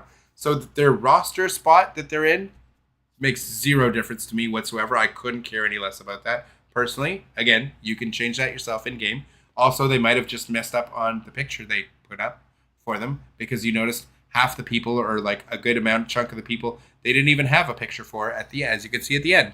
And John Cena also didn't have a roster, didn't count as anything. So that part doesn't bother me. But as far as people that aren't on the roster, like Baron Corbin and stuff, like being in the game, like I don't care. The more wrestlers, the better. It's great. I think it's great for the wrestlers themselves getting a payday, even if it's a really small one compared to what they used to be for these things. I think it's great for them to be in the game. I, again, personally use my own creative wrestlers for the majority of the things, and whoever else is in the game is just someone for me to beat on. So as long as they have a good cast of legends, which they usually do from like the Attitude Era or the Golden Era, for me to just like beat up in the game, then I'm good. So it really doesn't matter to me. With like all the NXT talent and stuff, I couldn't care less. I so rarely use the in-game roster at all unless I'm forced to in like my faction or something. Another reason why I don't like that mode. But I don't play with the in-game roster rarely ever. They're usually just fodder for me to beat up in my universe mode. And that's about it. Like I literally... So the roster to me, it's not really a big deal, right? Community creations can fill in the blanks. It's always been that way for me. So I never really care about the roster that much. It's just cool for some of the entrances to get the proper entrance motions and stuff of like your favorite wrestlers. So I like, a Bret Hart being there. I like Yokozuna being in there. I like certain guys, right? Like it's cool. But to me, not a big deal. Doesn't bother me. Plus, Baron Corbin had such a cool finisher. The End of Days was an awesome move. Fun move. Love your show. I appreciate that. Thanks, respect. Wrestling knowledge, a lot of people care about my faction. It's got an active community. I mean, so that's cool for people who like it. I'm glad. It's just, I'm super against microtransactions in any game that doesn't have a free-to-play model. To me, that's crazy talk. I'm not a fan of a fact that this game can cost like in Canadian dollars. For me, it's going to cost $180 if I wanted to get the Bloodline edition after taxes, and then they're going to ask me for microtransactions on top of that. And they're going to cut off service for everything I spent those microtransactions buying. I'm going to lose that stuff or lose access to the online portions of it after 18 months. Not an inviting proposition if in my book. Not how I like to spend my money, personally. I'll buy the game of the edition. The edition of the game I have to be able to play it day one, not a week late by getting the standard edition. which they force you into now, just for the channel's sake, right? Like to play it for the channel. And then I'll just be playing Universe Mode, the Island, and obviously I'll play through my Rise as well. But hopefully the game's fun. It doesn't look like the gameplay is that much different from last year, right? As you would expect. But it is what it is. Lesnar was named in the lawsuit. He's cooked effective imminently. Yeah, exactly. Because there was talks that he was going to come back at the Royal Rumble, and then he got named in the lawsuit, right? That's why I knew he wouldn't be in the game. Like, I didn't think he was going to be in the game because of that. I don't think until he actually comes back to TV that they'll bring him back in the game. But we'll see. Like, we'll see what happens, right? I personally think that this whole lawsuit has to be way in the rear view and not being talked about before they bring him back. But he is money. There's a huge fan base that want to see him back, whether it's in the game or on the show, right? So Brock Lesnar's still a big money. And when you're a superstar of that magnitude that commands that much money, I mean, I'm honestly almost surprised that we haven't heard more about maybe AEW wanting him. But again, until this scandal and everything and the lawsuit or whatever's in the rear view, and like everything he's, found not guilty or whatever it is, that has to all go away before I think he pops up again, or before we get him back in one of these games. As far as this year's roster, I'm happy with the roster. I just wish the non-playable managers were playable without having to make an alternate attire to make them playable. Okay, that's fair. Exactly, absolutely. Who do you see us getting for women's packs? Any guesses? I mean, I personally think that the Bellas would be a totally fine addition. I'm happy Trish Stratus is there. I think someone said it earlier, Jacqueline. She hasn't been in one of these games in a long time. She deserves her flowers. She was ahead of her time. I think she was great. I always loved Victoria. And I heard she's like working for WWE now. Again, so she's not part of TNA. And because they have the TNA Alliance, they could get someone like a Gail Kim, right? Like, I know she didn't have the longest tenure in WWE, but I thought she was great. I mean, other ones like managers, like I think Marlena would be cool as a manager, but without Goldust, it doesn't make sense. Or they could do, Terry Reynolds with like a Brian Pillman, like, because that was just like a fun gimmick when they were together. Or like, bring him back with Jacqueline, have PMS back, and then you bring Meat into the game. I don't think we're getting that stuff. But who else would be good? What's her name? Mickie James. Mickie James definitely would make sense too. I think Mickie James would make sense. If they do a TNA DLC pack, you could include Mickie James in that. I could see Jordan Grace being in that and Joe Hendry being in that. And then you could give us a classic TNA version of AJ Styles coming in something like that. Because I definitely think Jordan Grace could be DLC this year for sure. I think that would make sense. Who else for the women's DLC roster? Who don't we have? I don't think we're getting her, especially with the Brock thing and everything. But Sable hasn't been in a game in a very long time. So that could be another DLC. But yeah, I think Victoria deserves it because she hasn't been in a game in forever. The Bellas for sure. At least Nikki Bella. I think she'd probably make the cut.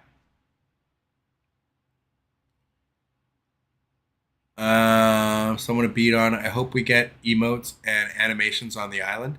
Yeah, I don't know. I don't have a Discord community. No, I don't really use. I'll use Discord just for like if I'm doing an interview or something. Like when I did an interview with the lead developer for Ultra Pro Wrestling with Sam Vallely when Strizer and I did that. We did that on Discord kind of thing, right? So that's what I usually have Discord for. I don't really have my own Discord. I don't really do much for that. That's more just if I need it for interviews or if I'm having like people on the channel. Like if I'm having a guest on the channel, I'll hop into Discord with them and then get everything set up that way. Like when we used to do the podcast, when I used to be on the Off the Top, when we used to do the Off the Top podcast, we do that through Discord. So I used it for that. But yeah, I don't really have my own Discord channel that I use for anything other than just bringing someone in for interviews or something, or if they're going to do something on the channel. But follow me on X at MrDubs86, as again, I'm going to be giving away copies of WWE 2K25 as long as we're able to hit some of our like goals. If this video, while we're live, is able to somehow magically get up and boost up there and get to 1,000 likes on this video, then I will be giving away a copy to somebody in the chat of WWE 2K25 on their platform of choice. I'll be doing lots of giveaways for it. Just whatever specific videos, just make sure you're checking out all my videos. As the like goals will vary depending on the video, but usually in like the 1,000. It's nothing crazy. Usually in the 1,000 to like 2,000 range, 1,000, 1,500, 2,000 likes depending on the video.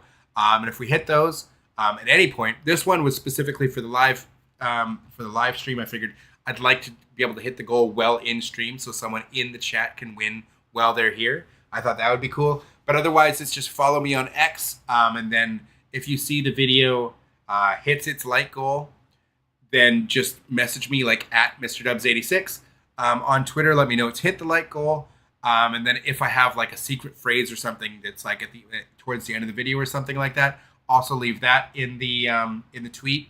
And then once I see it, if you're the only one who's tweeted me that it's hit its like goal and whatever the secret message was, then you'll win your copy just like that.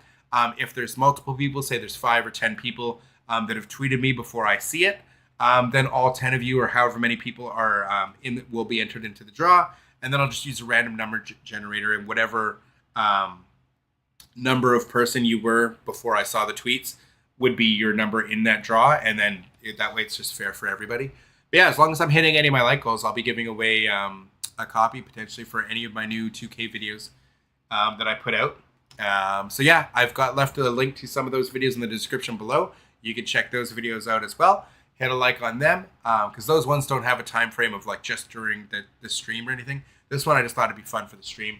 I thought we might get a bit of a bigger audience when it was live, when this announcement first happened. But we could still get there. I'm still here. We're still live. So, but yeah, at MrDubs86. Make sure you're following me so you never ever miss a video on anything I'm covering. But also, Javon Evans being in the game is a W. Which your boys bouncy, excellent. We will definitely get emotes for the online island because NBA 2K has a lot of emotes in the online city. Okay, so there you go. And you'll probably be able to get some of them for the VC and stuff or earn them in game, I'm assuming. I had to do the Javon Evans intro. Julia, Stephanie Vercoeur, and Zoria I see as being in DLC. Yeah, actually, you're right about that as well. I could see any of those 3 being women's DLC as well. But under Vince, the likes of Gail Kim. What? The likes of Gail Kim was. I don't know what you're saying there, Tyler. I'm confused. He didn't like Gail Kim for some reason or something. I know JR said like he didn't find Asian women attractive or something weird. There's a weird thing. I think Jim Ross said like Vince was like surprised that like people thought that, I don't know. I think when he hired Gail Kim because he thought she was super talented. I remember a story like that, if that's what you're referring to. I'm not sure if that's what you're referring to, but I remember something like that from Jim Ross saying that on his podcast. That, like, Vince wasn't high on Gail Kim when she first came in or something, but he was. I'm making myself on the game this year. Yeah, that's usually who I play with. I just make my own creator wrestler. Usually I make a male and a female version so that I can play, both my rises. This year we're getting the combined my rise and the intergender matches, so I won't have to do that. I might still do it anyways because I've been doing it for so many years now, but we'll see. Mickey James makes sense because her husband is higher up in the company. Exactly. I could definitely see Mickey James. The more the merrier, 100%. Wish they gave us Abyss with the TNA roster. So if they do a TNA DLC, Abyss could definitely be a member. That could be a way he could get into one of these games. That would be cool to see, actually. I never even thought about Abyss, but that would actually be really cool because he is part of the company now. The last WWE game Sable was in was the original SmackDown versus Raw. Yeah, see, it's been a long time since she's been in a game. Do you think Brian Pillman and Lex, his son, will be in the game at the same time? Well, so Lexus King is in the game. If we get Brian Pillman as DLC, then they'll both be in the game. I'm actually surprised that Brian Pillman's not in this year's game. But I could definitely see him being in a future game or as DLC this year, for sure. D'Lo Brown and other Attitude Legends are on Topps Slam digital trading card game, but never make 2K. That's really strange. Yeah, I don't know the situation. I'm surprised D'Lo's actually not in myself because they do have a little bit of a focus on the Nation of Domination. Like they have Rocky Maivia in the game. I'm surprised D'Lo's not in the game because they have a good working relationship with TNA now. Like I understood for a long time because when you were in TNA, they wouldn't have you in. But now that they have a working relationship with them, I wouldn't be surprised if we saw D'Lo make an appearance in next year's game. I'll put it that way. Now that they have that working relationship with TNA and stuff. Alexis King is in the game. Tegan Knox is also not in the game. She's on it. She's on the website though. Is Tegan Knox? Is she not announced? Tatum Paxley. Let's speed it up. Oops, not a sleep timer. Oh, we're at the. Huh. No Tegan Knox, eh?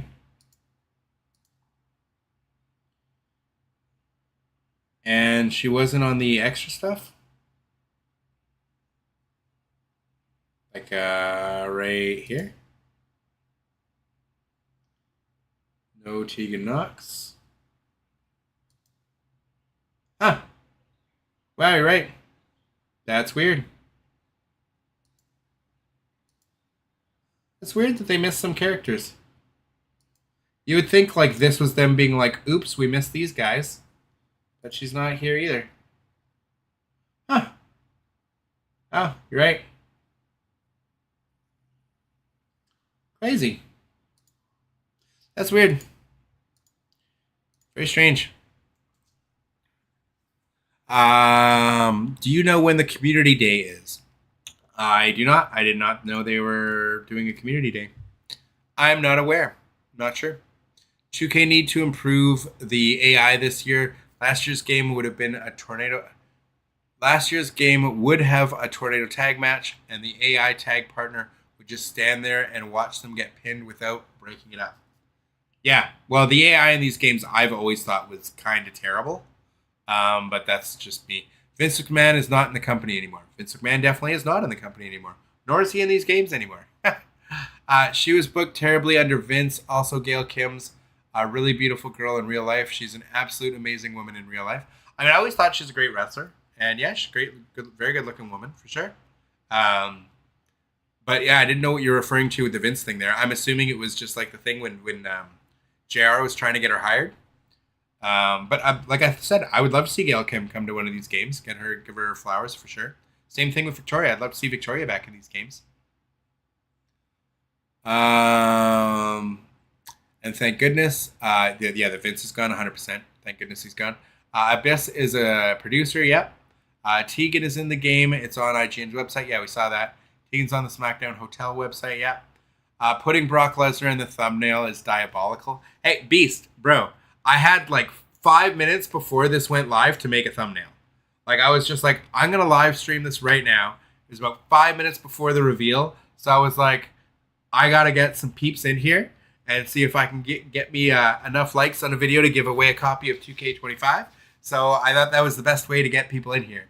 I didn't think it was going to be in the game, but I definitely thought that would get some more interest for sure. Because again, like I said, in 5 minutes, I was like, who am I going to put? John Cena or someone we've already seen? No. We're putting your boy the Beast. I love Victoria, Jackie, some of the Attitude Era ladies. Also like to see Sable. AJ Lee. AJ Lee's one I didn't think of. AJ Lee would be fantastic. I could see her as DLC. I could definitely see AJ Lee coming in as well. That's a great point. They also removed Beth Phoenix. Yeah, that's because Edge is gone, right? Adam Copeland's gone, so that makes sense. This is Sean Spears in the game with, it's his 4th WWE game appearance, which he had 3 previous as Ty Dillinger in 2K17, 18, and 19. Fantastic for those Sean Spears fans out there.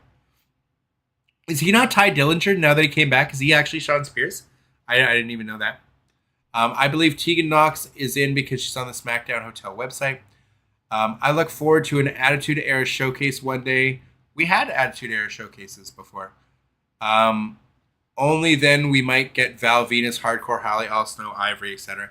I mean, yeah, okay, there's. I see your point for that. I see for like some of the old legends that you want to see back. Ivory would be cool. Al Snow, Hardcore Holly, Val Venus, all those would be cool. I'd like to see all those characters in. To be fair, you know what? Those are legends I didn't even think of. Like, because I don't think of like Attitude Era mid carders as legends, whereas like Golden Era, like Big Boss Man, like mid carders or Earthquake or something, like I do see as legends. So yeah, it's a good point. I'd love to see Val Venus come back to these games, and like Al Snow and Hardcore Holly. I think they'd be great additions. Same thing with the Earthquake or the Big Boss Man. Everyone who's been released from November to February is in the game. Well, yeah, I mean development cycles, right? They want us. They want that big 300 plus roster, right? So they didn't want to take people out. They don't have Vince being like, "No, you must take them out of the game now. We don't want them getting a payday." Hopefully, we get a massive amount of female superstars. I mean, hope so. I mean, this is supposed to be the big roster reveal, and there wasn't an extraordinary amount, right? But there was shown that we were missing some. Yeah, he's Sean Spears still. That's great. Yeah, in WWE 13. I miss what was in WWE 13. But Abyss is a producer, but would be a sweet addition if the 2K added TNA DLC this year. Yeah, I put up a video on that. I really do think that it's quite a possibility that we get a TNA DLC this year. I think it's definitely. I don't want to say it's likely, but I personally would rather see a TNA DLC pack rather than like the kind of Pat McAfee DLC pack we got last year. You know what I mean? Like instead of seeing like I Show Speed and Logan Paul's friends, instead of having some weird stuff like that, I would much rather have a TNA DLC pack that included. You could include, I said, like Jordan Grace, Joe Hendry, but you could also include the Hardy Boys because they're over there right now as well. You could include Nick Nemeth to get Dolph Ziggler back in the game, but you could also include someone like a Moose, or you could go with like a retro AJ Styles or an Abyss. Like I never even thought of Abyss. Or you could also do like Mickey James, right? Gail Kim, Victoria. Well, again, those are all ones that you could just do as legends for WWE anyways. But still, like same thing with the Hardy Boys, you could do that. But I think a TLC pack would be interesting, and there's some interesting members that you could put on that for sure. Allergies are killing me right now. Also, females can bleed this year and bruise heavily, so I'm excited about that because I do a lot of female content. Can't wait. That's awesome. I will also stay tuned with your content as well. Thank you sincerely for having me on the channel. Of course. Well, thank you for coming by the stream. Appreciate it. To Wrestling Knowledge prediction right now. Will we ever see Sato and Tanaka, the Orient Express, in a 2K game? LOL. Again, I don't know. I think if there's demand for any legends, like I don't see why not. Why couldn't we see Kai and Tai? What's the difference, right? We get Kai and Tai back in the game. Little choppy for Val Venus, right? I would love to see Test as well, which he was underrated as heck. But he's one of those alongside Bulldog, Owen Hart, William Regal, Shelton Benjamin, and Carlito to hold all the titles except the world title. Okay. Yeah, Test to me, a lot of people were really high on Test. I never really liked him. I thought it was okay in the gimmick. I liked that he brought in Trish Stratus because I was, a big fan of Trish Stratus, her career, being a Canadian as well. But Test to me I was never high on him. I never really liked him personally. I thought it was tragic, obviously, like anyone dying young and everything, always horribly tragic. But I just as in ring and as a star, I was never a big fan personally. Did y'all realize that we got a massive load of managers this year? Yeah, I thought that was cool. This isn't the managers. This is the managers. Yeah, so the non-playable managers, we're getting Adam Pearce, Alpha, Armando Estrada, Captain Lou Albano, Jimmy Hart, Kathy Kelly, Brother Love, Bobby the Brain Heenan as well. Loving it. I think it's great. Also, you can use. I think all of these will be available. Oh yeah, I knew there was more. I was gonna say Miss Elizabeth, Nick Aldis, Paul Bearer, Paul Ellering, Paul Heyman, Stephanie McMahon, Theodore Long, Mick Foley. I don't know if all of them, but I think the majority of them, if not all of them, you can use in GM mode. I'm pretty sure they all have little things you can do. You can even have CM Punk as a GM, which I thought was super weird, but cool. Yeah, I think it's great that we have non-playable managers. I think it's great. I'm just going to go grab an allergy pill chat, but I'm just going to be back 2 seconds. It's just my allergies are killing me now, so I'll play this, and I will be back in 2 seconds, so hold that thought.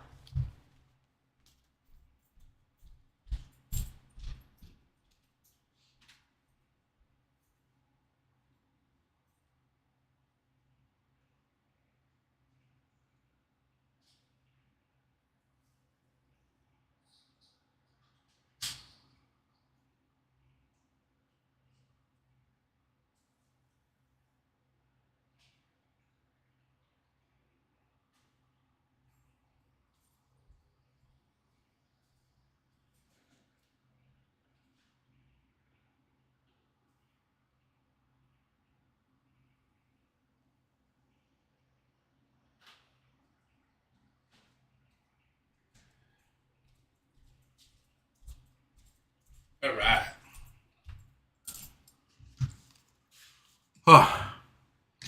All right, sorry about that, chat. Just my legs are getting itchy, my nose is itchy. I hope it's, well, I always have allergies. I don't think the kitty makes it any better or worse.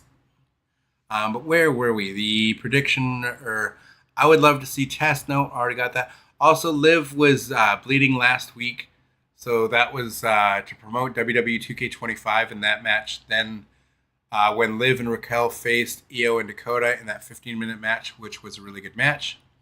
By the way, Brother Love first appearance. So has Brother Love never been in any WWE game before? That's pretty cool.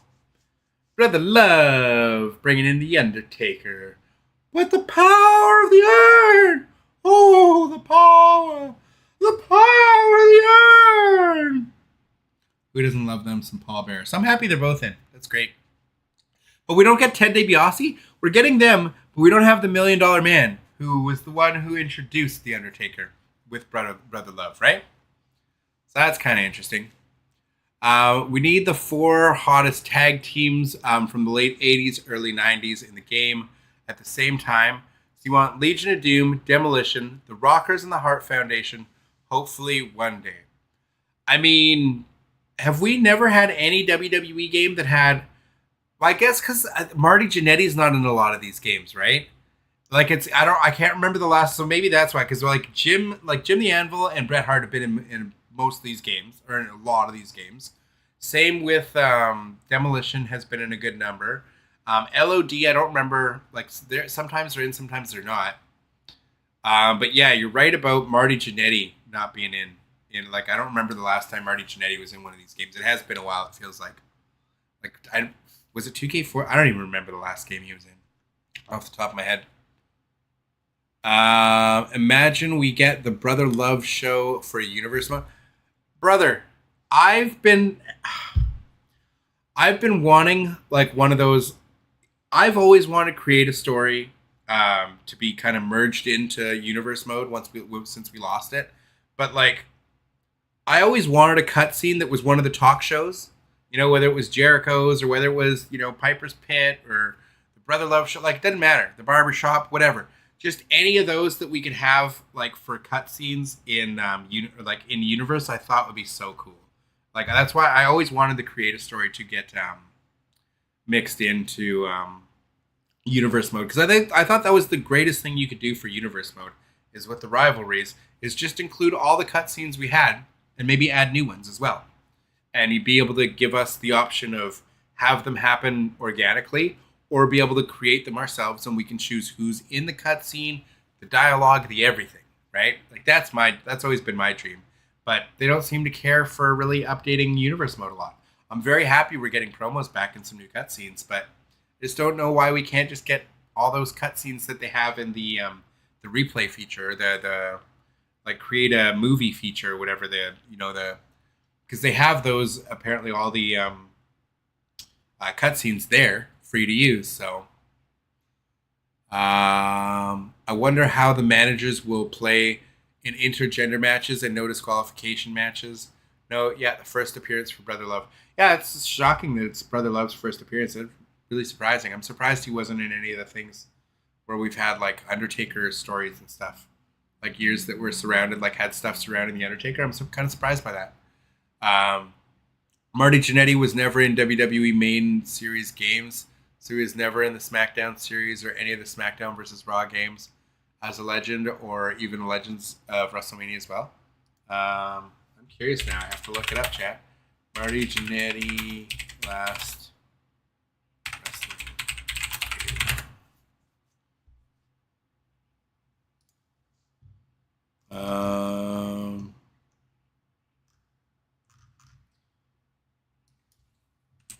Was Marty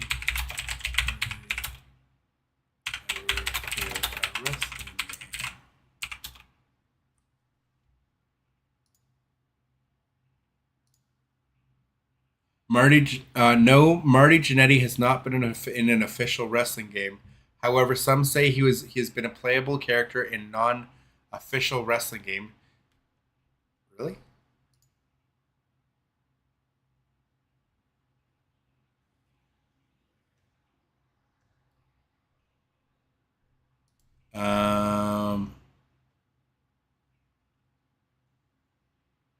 This isn't a video game, though. This is just giving me his history in WCW. Wow. That's a shocker. Wow. Wow. See, you guys are teaching me stuff. Stuff that I don't pay attention to because I don't care about what jobbers are in which games. So to me, it's like just a shocker that some of these guys never got to be in a game. You know what I mean? The fact that Brodus Clay has been in a wrestling game, but like Marty Jannetty never has. You know what I mean? It's like stuff like that. That's crazy. Wow. Be pretty cool to see Stephanie Vaquer. I agree. I think so for sure. We need an update on rivalries. We need stables, multi-wrestler rivalries. Oh, 100%. I agree with you. I wish we could have like gang warfare. You know, like DX versus the NWO versus the Death Riders. You know what I mean? Versus the Elite. I definitely think you should be able to have stables and factions and rivalries and all that.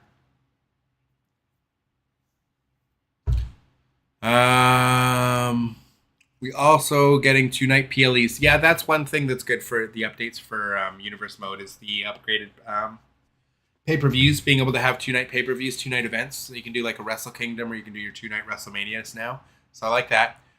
That more cutscenes, like again, I think it'd be such a simple solution to make the best Universe Mode ever is just simply way more cutscenes, organically or at our own control. Like if we want to create our own cutscenes, let us. Basically just give us our creative story back, is what I'm saying. Give us creative story back, but put it in Universe Mode and throw it in the rivalry system. All those cutscenes, there was thousands and thousands of cutscenes for creative story that they're just not being used now. They're like locked away in the the highlight reel thing that you can make. You can use them there, but that's it. Luckily, we have what's the status if we want playable a real Mr. Fuji from the early 80s or Magnus or Nick Aldis from TNA. So you say this, but again, if you haven't heard, the rumors that are going around is that we're not getting cross-platform community creations.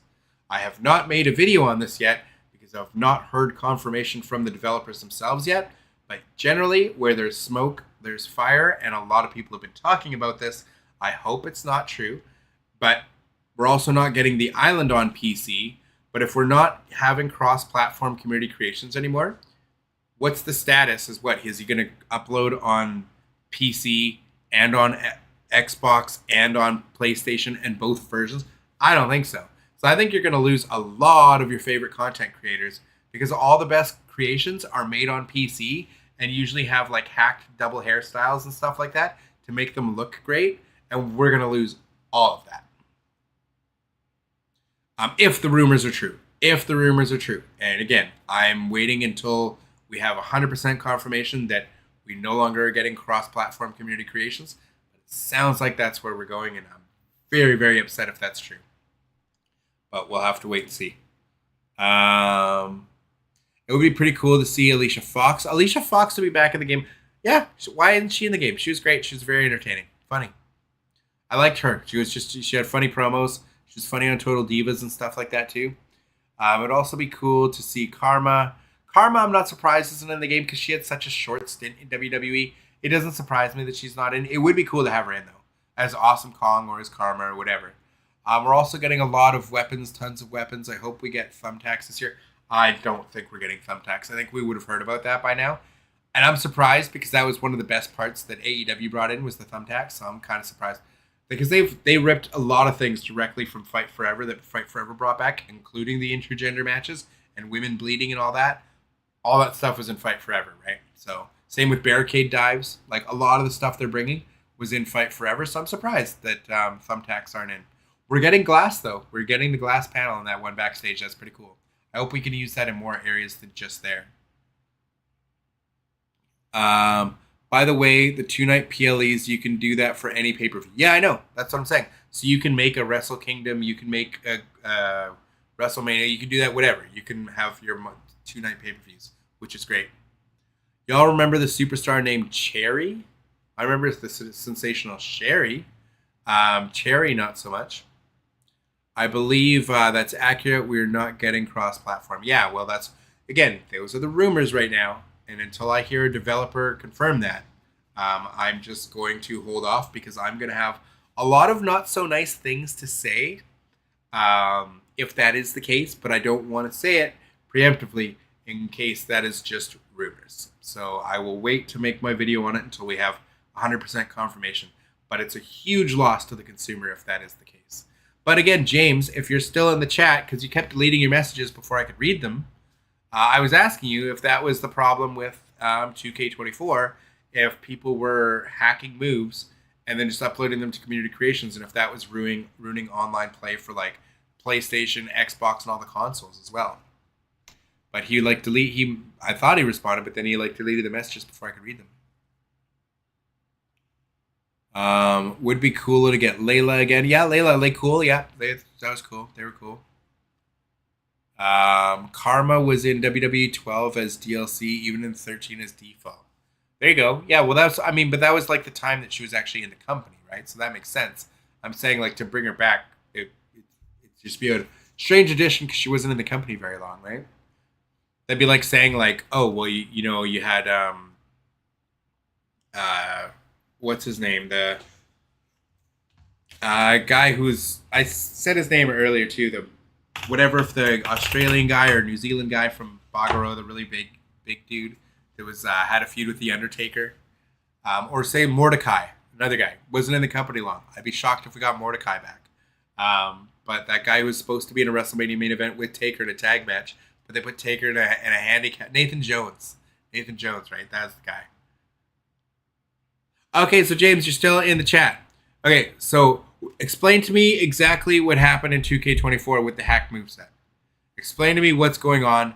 And I'm not talking about on the PC side, because it's one thing if it's ruining online for PC as well, but if it's also ruining it for console. And explain to me exactly what's happening there, because I'm a little confused on it. I want clarification there. But yeah, it would be weird to get someone like, say, like a Nathan Jones randomly in the game now, because it's been so long and he wasn't in the company very long.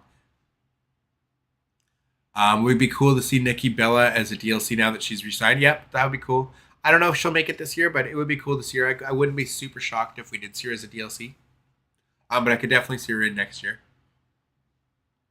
I'm also glad when it comes to the island, we're able to unlock all the stuff in the island to use it for the rest of the game. Yeah, exactly. Very cool. I think that's awesome. Well, actually, WWE WWF was the first one to introduce the thumbtacks. What do you mean, the thumbtacks? Like in a video game? Like what WWE video game had thumbtacks in it? I don't ever remember a WWE game having thumbtacks in it. AEW Fight Forever is the first game I remember ever having thumbtacks in a game. But cool if they did. I don't know why they ever would have taken them out if they had them. Because that'd be a cool feature. It's weird. If you're saying like WWF was the first company to introduce thumbtacks, that's also incorrect. Independent promotions brought them in before WWF did. But if that's what you meant. But like as far as video games, I don't remember any WWF video games having them. Also, intergender matches aren't nothing new to WWE. I obviously I've been playing these games since like WrestleMania on the Nintendo. I'm saying they're bringing back things that they had before, but they're bringing them back because Fight Forever gave them to us. Like, are you guys like anti-Fight Forever or something? Like, it's like copium for the WWE fans. It's just like, oh no, we will not admit that the fact that Ukes that had stuff in their games that they developed when they were making the WWE games brought some of those features and put them into AEW Fight Forever, and they haven't been in the WWE games in over a decade, but we're not going to give them any credit for that now that that Visual Concepts has put them into 2K and brought them back. Like, some people have such an issue admitting that Fight Forever inspired a lot of the updates we got in 2K25 this year and last year. Like, it's 100% a direct reason why we have intergender matches now and the females can bleed. It's because of Fight Forever. Barricade dives, same exact thing. Because of Fight Forever, my friends. I understand intergender matches were in the franchise before, a long time ago. They were in No Mercy, my favorite wrestling game. Well aware. And SmackDown versus Raw 2009 was the last one. So it is a very long time. Deuce and Domino with manager Cherry. Okay, she was a manager for Deuce and Domino. That's who Cherry was. Deuce and Domino. Cherry used to manage Deuce and Domino's. Yep. Layla has a podcast coming soon. Okay, that's cool. Could get Awesome Kong as part of a TNA DLC pack. Again, another reason for a TNA DLC pack. Could see her return to the game that way. That would be great. The reason why Karma wasn't in the company that long was because around that time, yeah, she got pregnant, right? Exactly. Yeah, I remember. Mordecai, who was later on Kevin Thorne in WWE's version of ECW with Ariel. Yeah, I wasn't a fan of again, that was when I stopped watching. Like after RVD left and like he had to drop the belts because he got caught with pot in his car or whatever. That was pretty much it for me for wrestling until Punk came back to the Nexus, and then like that whole Punk run. So around 2012, I stopped watching till about 2012, and that's when I came back. So what happened is people would have move sets where you couldn't reverse anything at all, so glitched, but people would upload it to Community Creations, and you can download it and abuse it. So you'd have a move set where none of your moves could be reversed. That's horrible. That's the kind of thing they had in like WWE 12 and 13, but on consoles. So James, was that issue also happening on PlayStation and Xbox? Like it wasn't just a PC thing? Like these movesets were being used and ruining the online experience for console players as well? Is that what you're saying? Do you think Goldberg will be in WCW DLC? I don't know. I don't know if we'll get a WCW DLC this year. He could be. Because again, Vince isn't in the company anymore, but who knows? I think Goldberg would want a payday if they did that, though. You know what I mean? Like, I think Goldberg's all about money, right? So he's not. I don't think he's going to come cheap. But maybe because he did have that. He did have that little comeback thing, right? Like he came in and did the thing with Gunther or whatever. So maybe. Because I forgot about that. He had the thing with Gunther, so it's possible they could have a working relationship there. You met in real life. Who did you meet in real life? I'm sorry, I'm lost on who you met in real life. You met Awesome Kong in real life? Or you met Cherry in real life? I played Fight Forever for a couple months. Then I just gave up on it after that. Like Fight Forever, again, fun engine.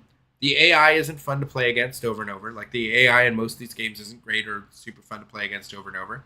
So the fact that there was no player base to play online, and they also didn't finish balancing, they never balanced it properly and fixed the problem with the leg sweep and the Snapdragon suplexes over and over and over again. The other moves that you could just spam like that.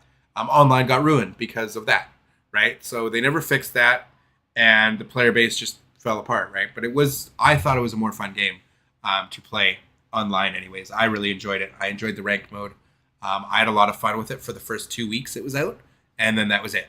And then the game died within about 3 weeks from there.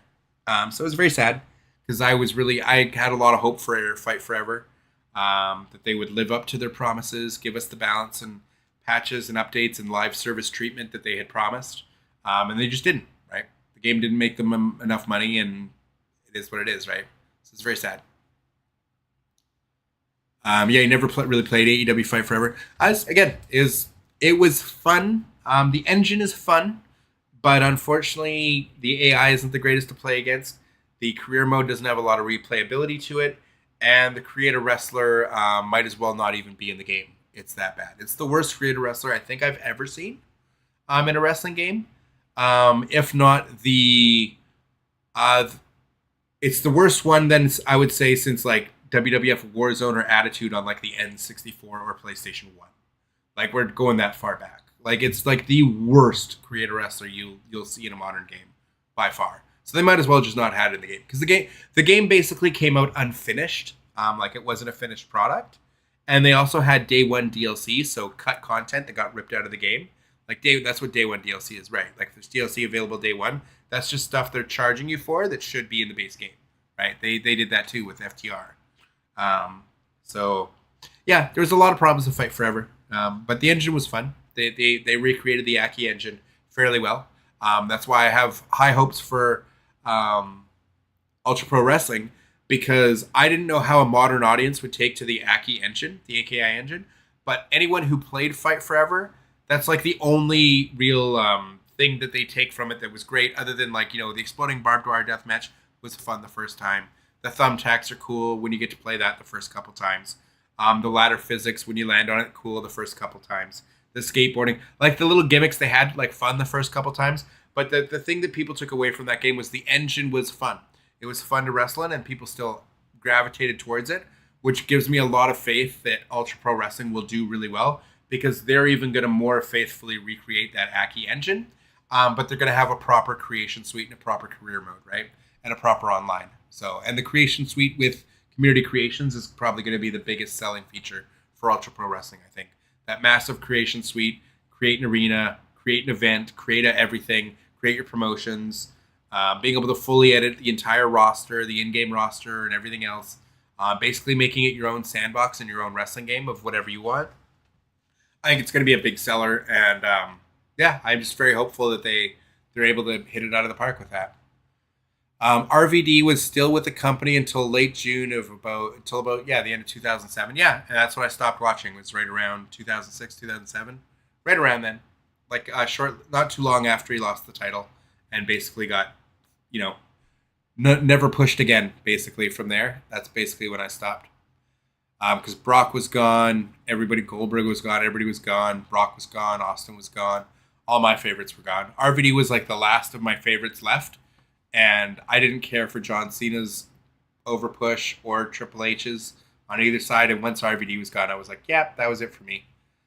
So again, didn't come back till probably around 2011 or 2012, like when CM Punk was in the Nexus and then went from there through his run. That's when I came back to wrestling. So I took probably like a 4-year break or something like that.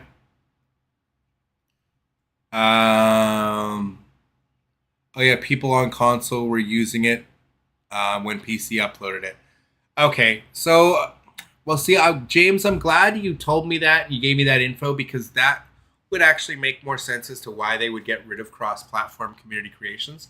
And if they talk about that, that's another reason I'm happy I didn't rush out and make an angry video ranting on it and how ridiculous it is, because that is actually the first valid reason I've heard towards why they would want to get rid of cross-platform community creations, or at least get rid of the PC side, because if that's actively hindering or ruining the experience for players not on PC, because the game doesn't even have crossplay, but if their online experience is ruined directly because of PC players like that, that sucks, and that just means those players ruined it for the rest of us, right?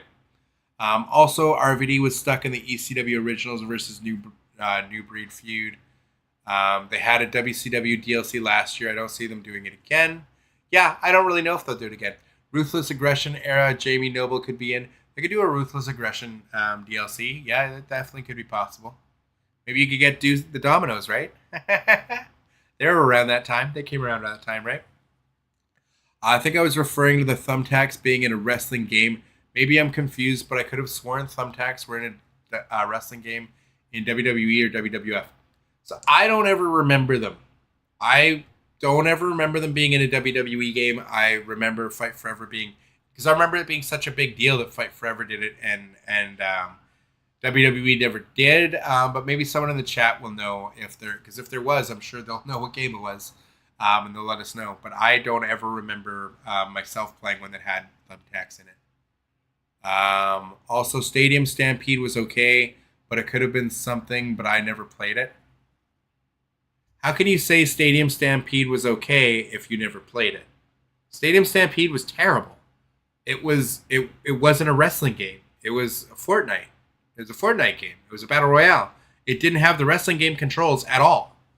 If Stadium Stampede just had the wrestling game controls that Fight Forever had, like if it was just the wrestling game, but you got that big stadium and you had to go and fight to the middle and last one left standing, and you win by KO over everybody, it would have been the greatest mode we'd ever seen in a wrestling game.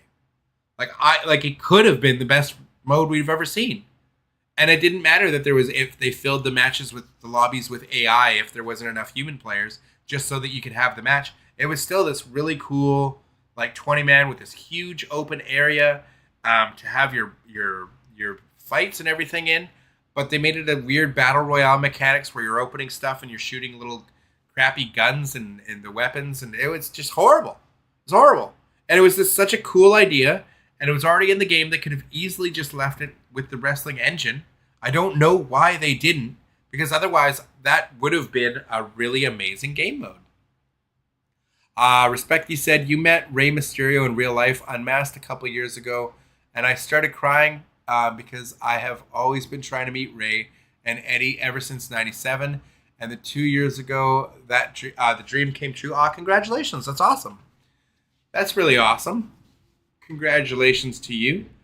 Yeah, they barely have a little to nothing in AEW's Fight Forever, which they kept delaying. The DLC, as in Hook and Danhausen, as well as Keith Lee and the Bunny as well. I mean, I played Fight Forever. I'm well aware. It was a huge disappointment to me because I was really hoping to get an alternative that could give me something else to play rather than just the WWE games for a longer term, perspective, from a long term perspective. I remember playing Warzone, loved that game, but yeah, the Creation Suite was horrible. Well, that's what I'm saying is the Fight Forever Creation Suite was probably worse than those games. Like, those games were probably not terrible for the time. The Fight Forever Creation Suite is the worst Creation Suite I can ever remember seeing in a wrestling game, ever.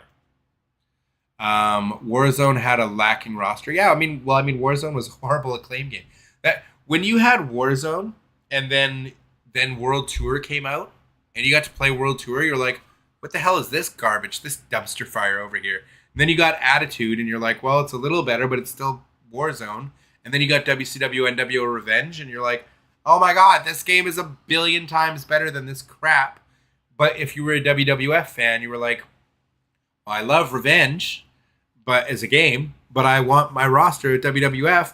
And then all of a sudden you got WrestleMania 2000, and it was a dream come true. WrestleMania 2000 was such a dream come true for me as a fan, because I watched WCW, but I was a WWF fan first and foremost. We got to watch Nitro on Wednesdays in Canada back then. So it was cool, and the whole Sting versus Hogan storyline was what carried me through. It was great to watch that whole thing. I was really disappointed in the way they did the finish at Starrcade, but I was a huge Sting fan for that feud over there. But otherwise, I was a huge Raw WWE fan, the Attitude Era. And when Brett moved over, I was hoping that he'd have a good run in WCW, because obviously he was my favorite wrestler in WWF at the time. But being able to go from Attitude and then playing Revenge and be like, oh, it's such a better game, even though Attitude looked a little bit better, graphics-wise, Revenge was hands down the better game. Then we got WrestleMania 2000 and then No Mercy. Dream come true. As a wrestling game fan, that was the bee's knees. It's amazing. Do you think it make all platforms, though? Sorry, what are you asking me for what's making all platforms? Donald, I'm not sure what you're referring to as what's going to make all platforms. Are we talking Ultra Pro Wrestling? Or are we talking 2K25? We know the island's only on current gen. Cross-platform community creations is going away likely, but I don't know what we're talking about right here. Finally got my inner child moment when I got to meet Rey Mysterio. He signed all of my Eddie Guerrero stuff and signed all of my Rey Mysterio stuff. And for a bonus, I got to meet Dominic Mysterio. Oh, that's super cool. My emotions were everywhere that day. I can imagine. That's really cool. That's really neat. Sad no Stephanie Vicker. Well, we don't know for the DLC yet. Could be DLC. SmackDown vs. Raw 09 for the Wii had thumbtacks. SmackDown vs. Raw 09 specifically on the Wii had thumbtacks, apparently. So there you go. Looks like you were right. That's such an odd one-off. Interesting. I love me some Eddie Guerrero. I'm telling you, Viva la Raza. CM Punk was in the Nexus from December 2010 to July of 2011. Not even a year. Also, David Otunga was the longest tenured member of the Nexus as both. Okay, so why are you giving me a history on the Nexus? I'm just saying, I came back to started watching wrestling again around the time when CM Punk was taking over the Nexus and was doing commentary sometimes and was taking over the leadership of the Nexus or whatever, and then went on his huge run and then left the company. That's when I started watching wrestling again.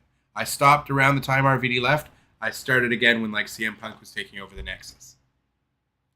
Modders on PC kill creations in Island because creations being globally is sad though. So there is no Island on PC, which sucks. And if we're losing crossplay community creations, that also sucks. The modders, I don't care about the mods and that stuff.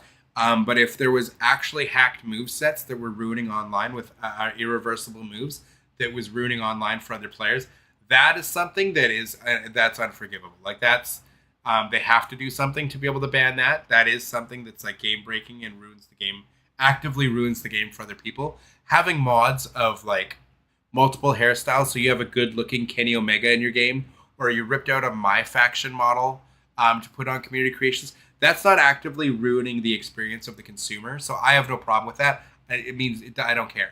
They're just greedy at that point if that's their reasoning, because they already charge so much for this game, right? So your microtransactions, you're never gonna $1 billion company's never gonna get me to cry a river for them when they're losing out on some microtransactions that shouldn't be there because it's not even a free to play game. But if they're actively losing out on like ruining other players' online experience because there's a hacked moveset that's just sitting on community creations for anyone to download, and it's actively ruining players' experiences on consoles and on PC, then I understand. But what's to say you can't get that hacked moveset on Xbox and then upload it to the Xbox community creations or on PlayStation? Because in WWE 12 and 13, that was the problem. You could do exactly that, and that would happen. Those hacked movesets would get onto community creations, and that is exactly what happened. And there was no PC involved back then. So again, I'm wondering what is if they are getting rid of cross-platform community creations, even that doesn't work as the only reason for me, because that happened without PC back in the day. Exactly that. So Jamie Noble's a producer for the company. I understand that. Truthfully, I watch more AI matches on 2K and let them play it out than I do actually playing the game. That's hilarious. I haven't heard many people doing that, but you're gonna love the new third-person camera then, because you're gonna get to be your own cameraman even more so. During the match, so that's pretty cool. You'll probably love the third-person camera if you like to do that. I'm glad though mixed gender no limits, because it was in your top 3 wish list was having the intergender matches. Cool.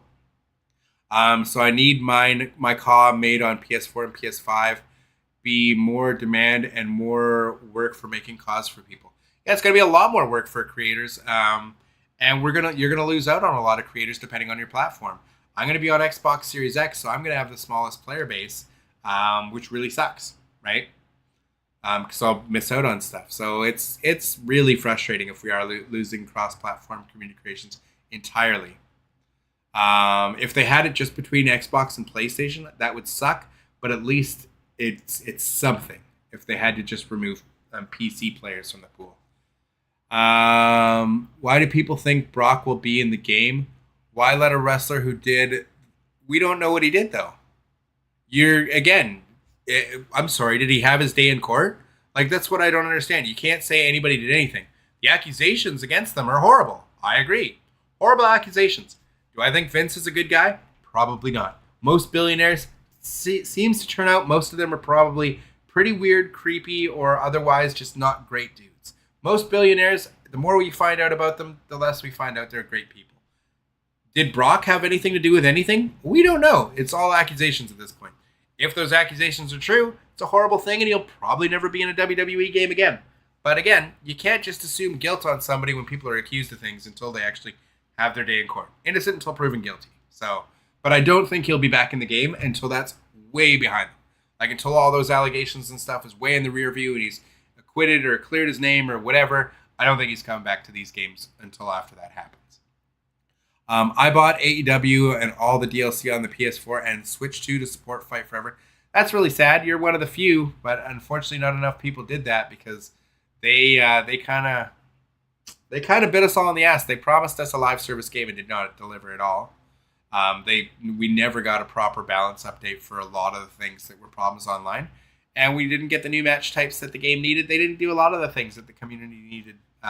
Modders were able to do more for the game than the devs were willing to do, which was really sad.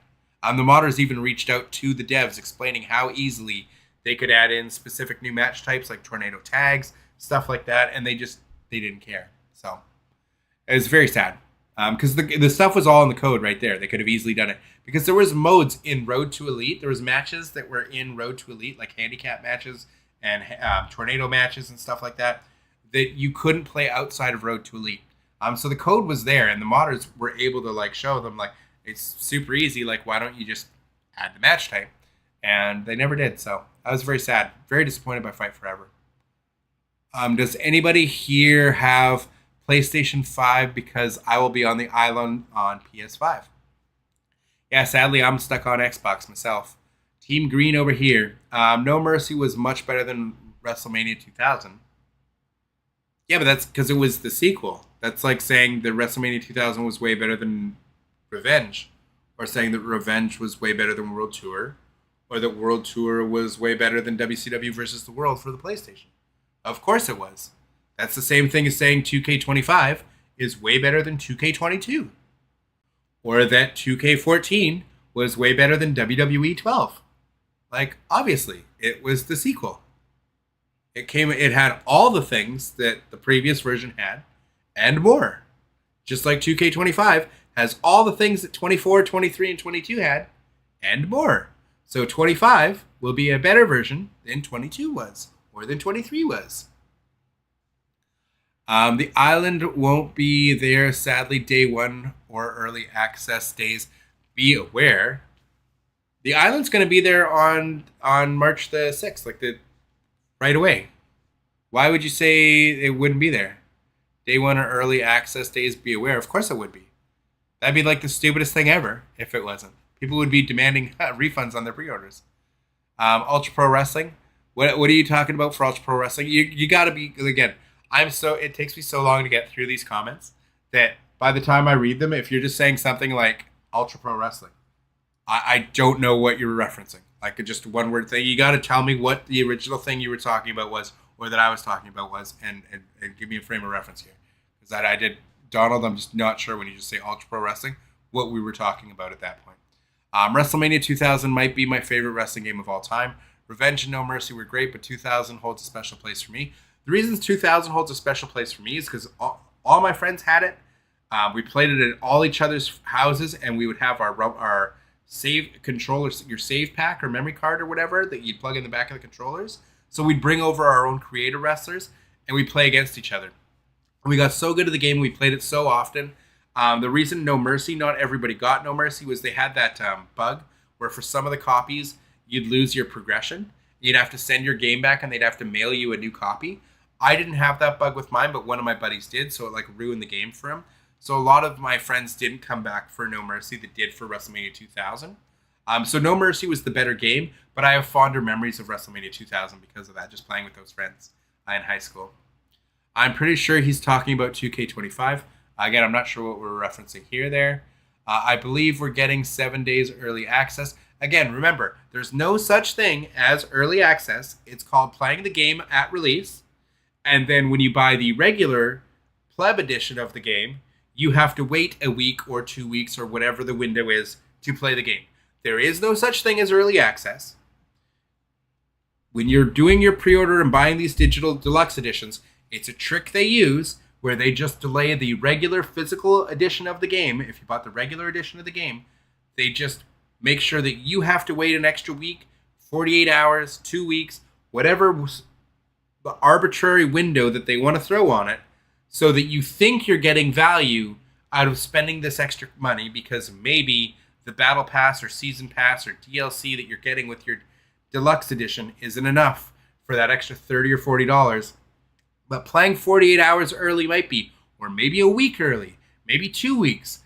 Hell, why don't they start giving us the game a year early? You know what I mean? It's not early access. It's playing the game at release. And if you buy the regular edition of the game and pay less money for it, now you just have to wait a week before you're allowed to play, which is a ridiculous and egregious practice that everybody is just so okay with. And it's a hill that it's not worth dying on because it's the way it is for all games now.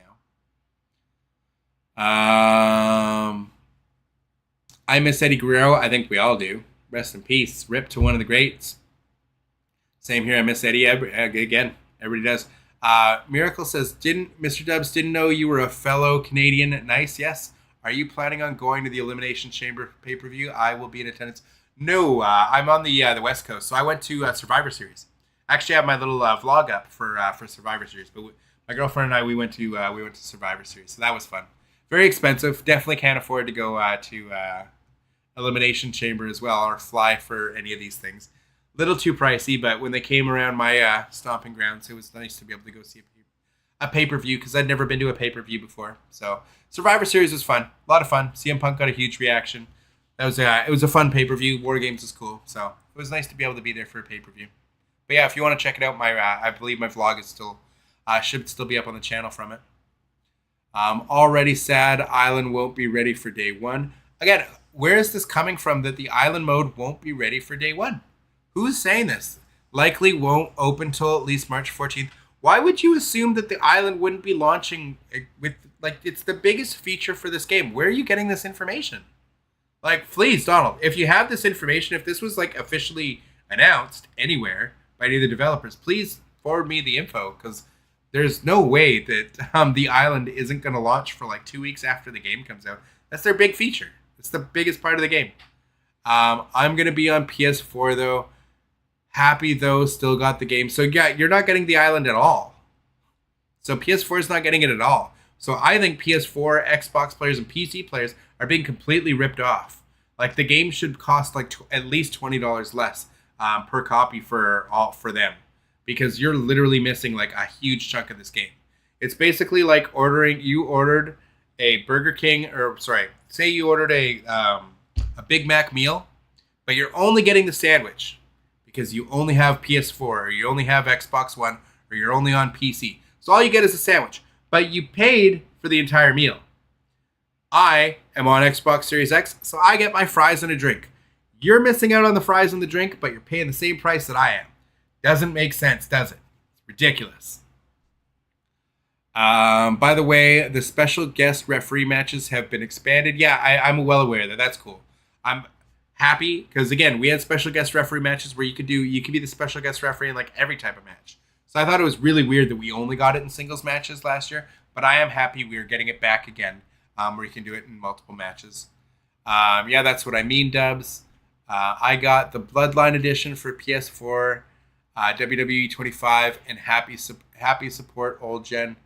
Again, for me, I just think you're being ripped off if you're on old gen. The fact that you don't get any kind of discount, you're being charged the full price of the game, and you're just missing features. I think that's an egregious practice, and I disagree with it.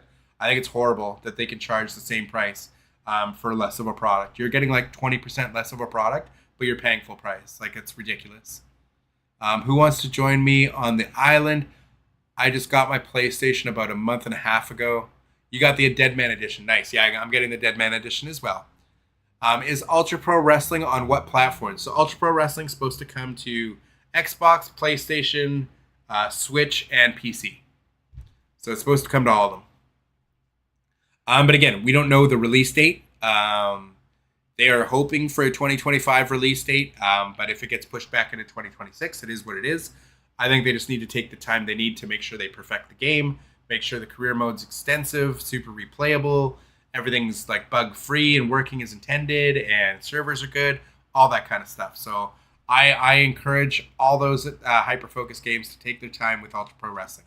We don't need another Fight Forever situation where the game just dies shortly after release and never gets a player base back. Like, that'd be the worst possible thing that could happen. So I really hope they take the time. But I'm thrilled to see that they did manage to animate they got all the animations from the No Mercy, like the entire Aki series.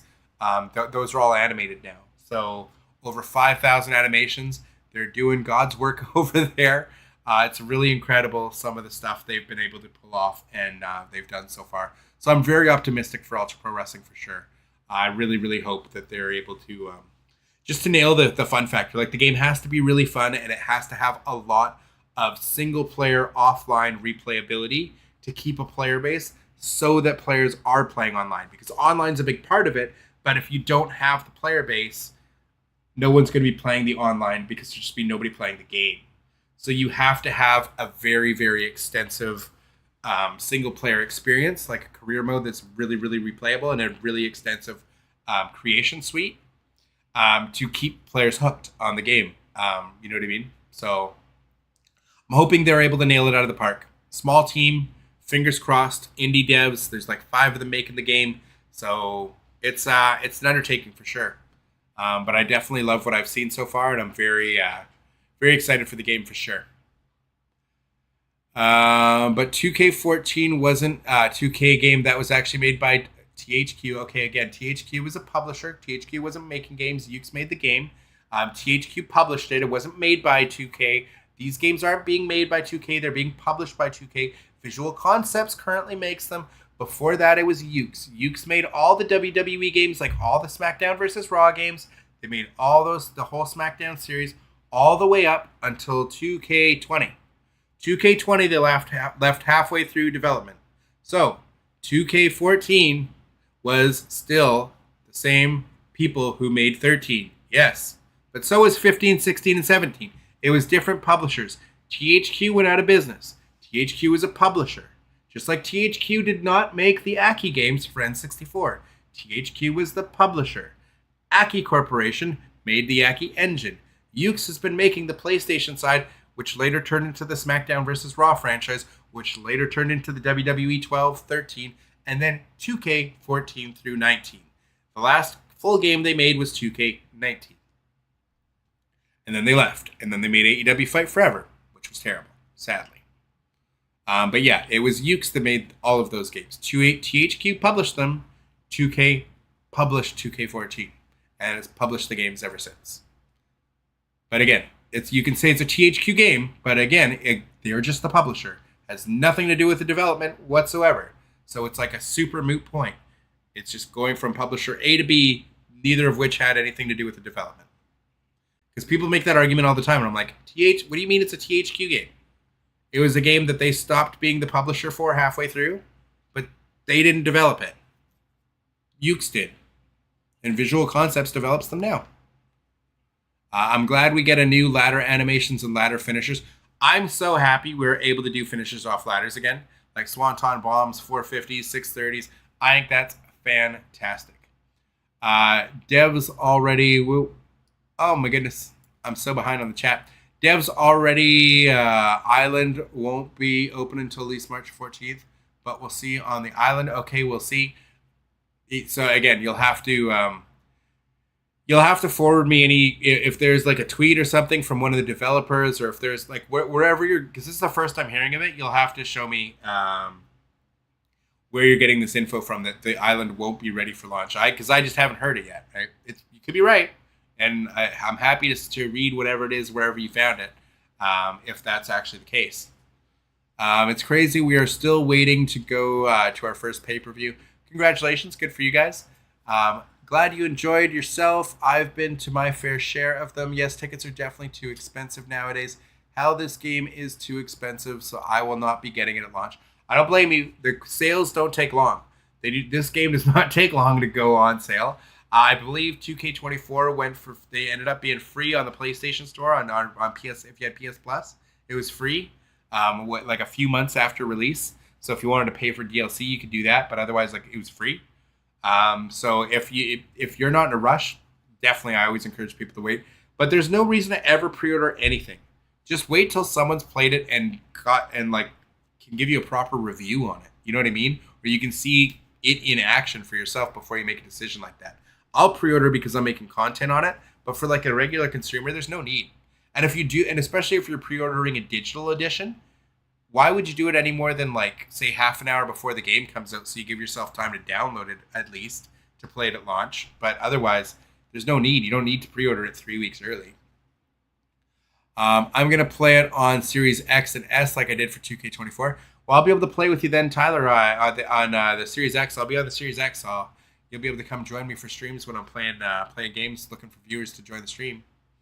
So you'll be able to join me for that. I agree it's horrible that people are getting ripped off on the older consoles. 100%. I think they should definitely have a huge discount. If you're on PS4 or Xbox One or on PC, the game should be at least 20% cheaper. Didn't care for the island anyway.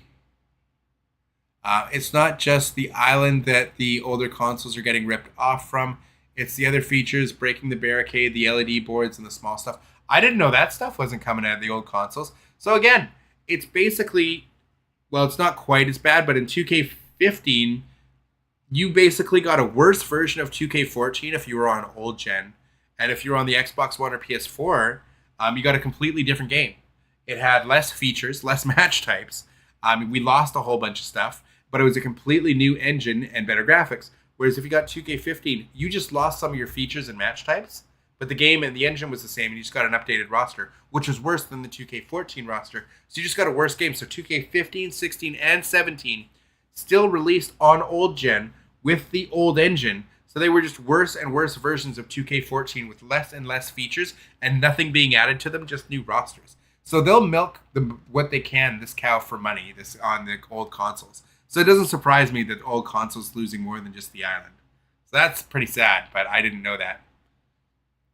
The island mode, overhyped and not needed. I mean, we'll see what it is, right? Like, we'll get to see when it's in our hands. Could be the greatest thing since sliced bread, or it could just be a big nothing burger. I'm more leaning towards the side of a nothing burger. I don't have faith that the servers are going to be great, but we'll see. I don't have faith that every time they introduce a new feature or game mode, the first year it's never very good. So their track record is what I'm going based off of, right? Is there any update about the Lesnar lawsuit? I don't know. I haven't been really following it at all, to be honest. So I don't know. I'm actually excited about the My Rise. Very interested to see how many unlockables we're going to be able to get, and also the unlockables on the island as well. So the island part, I don't like that the things cost VC, the virtual currency, because that's going to encourage locking creation parts behind microtransactions, which is not great for creators. So I don't like that personally. It is cool once you unlock it for the whole game. That I think is great. It's just the part that you can spend virtual currency on it. That's what I don't like. And speaking about Creation Suite, we still haven't seen a video on that. Exactly. And that is really worrisome. Anything we haven't heard news on, like Universe Mode or the Creation Suite, and it's this far in and we don't have new news about it, that's what I would be worried about. We're not getting much as far as improvements go. So that's unfortunate. Strizer 2 Wrestling.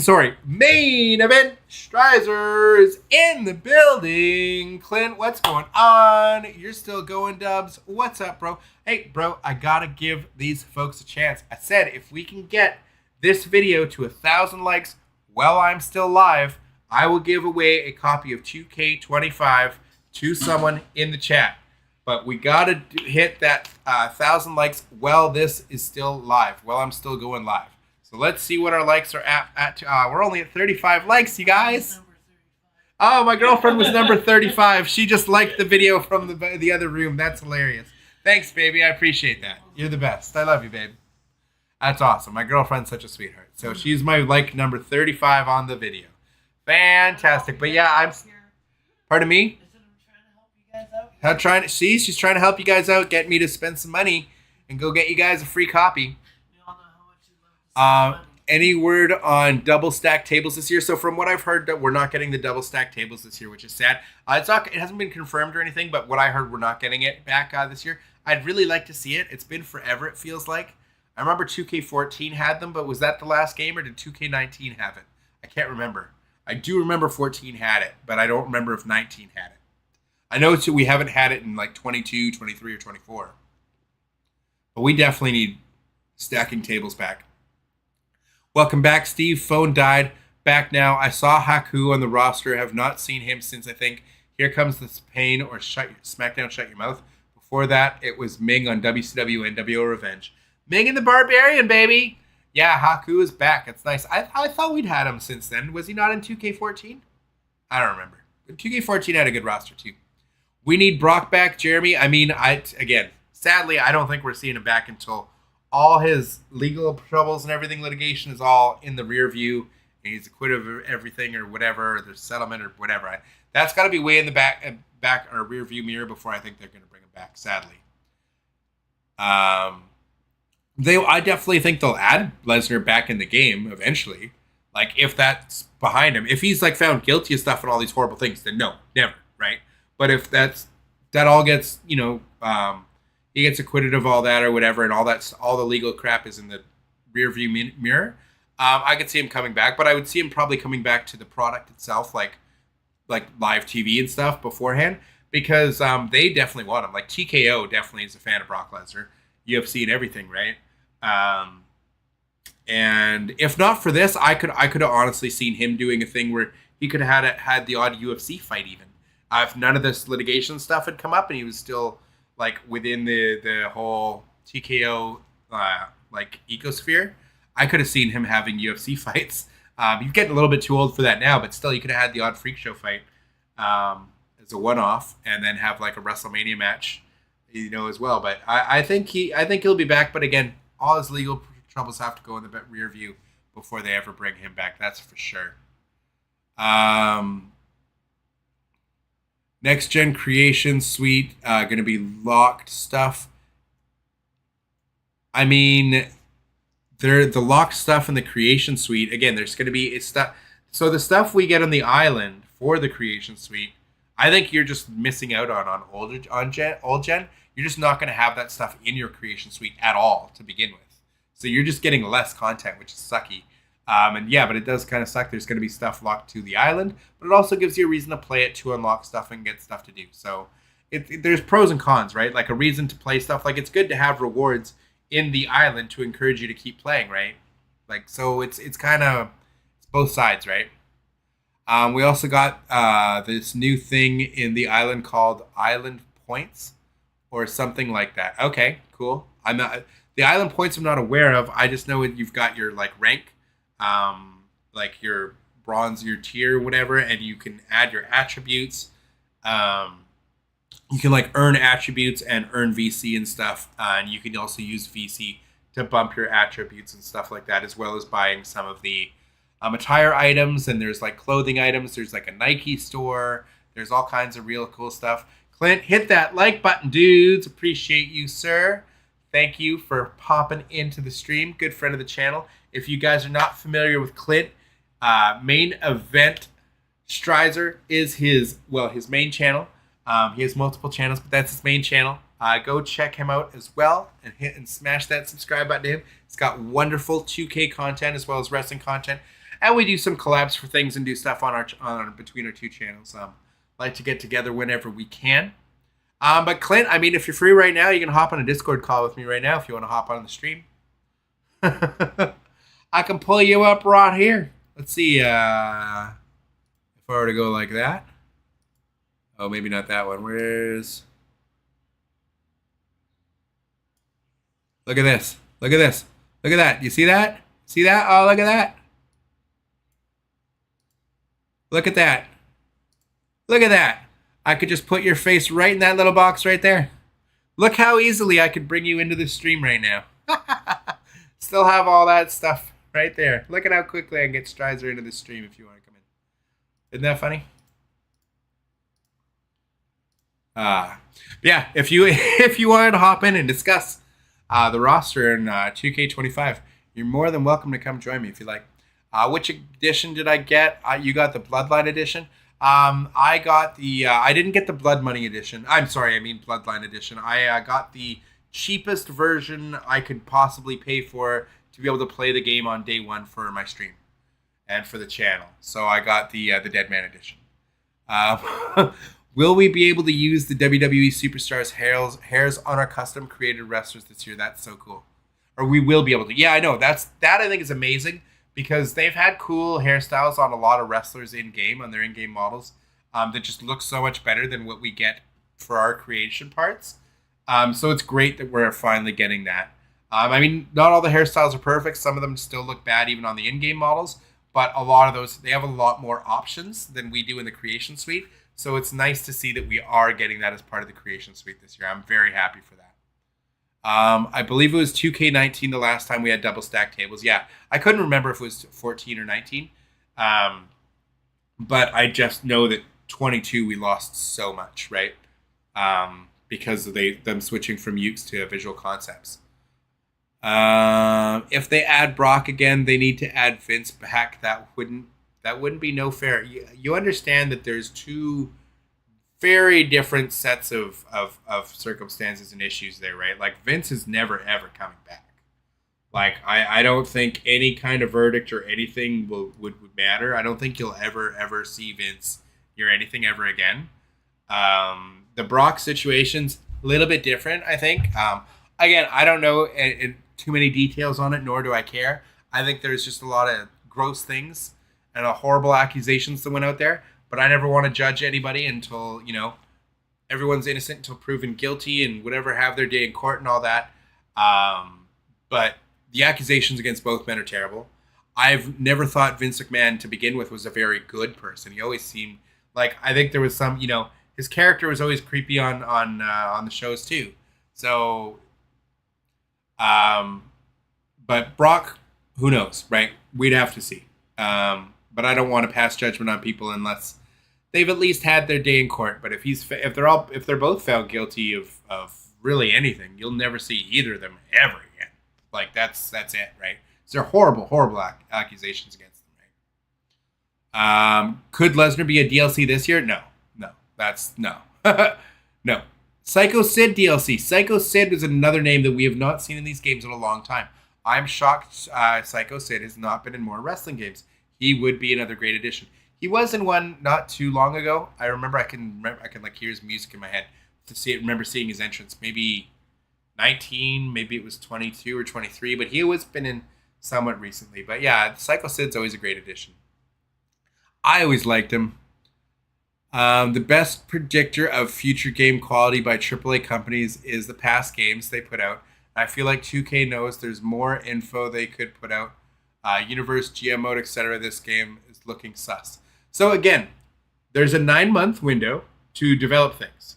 So I said, before we got any info on The Island or My City or anything, when we still thought it was going to be called My City, because that's what it was in 2K when the rumors were going out, when the rumors first dropped about it, I said that either the mode's going to suck and be bare bones and not be good, because the first year for any new game mode and any new feature, like GM mode's first year, bare bones, terrible. My Rise first year, horrible, terrible story, awful. Last year, just special guest referee mode, only able to do it in singles matches. First year they bring back a feature, bring back anything, or bring in something new, it's never good. It takes years before it gets good, at least 2 to 3 years. So I don't think The Island is going to be good until 2K27.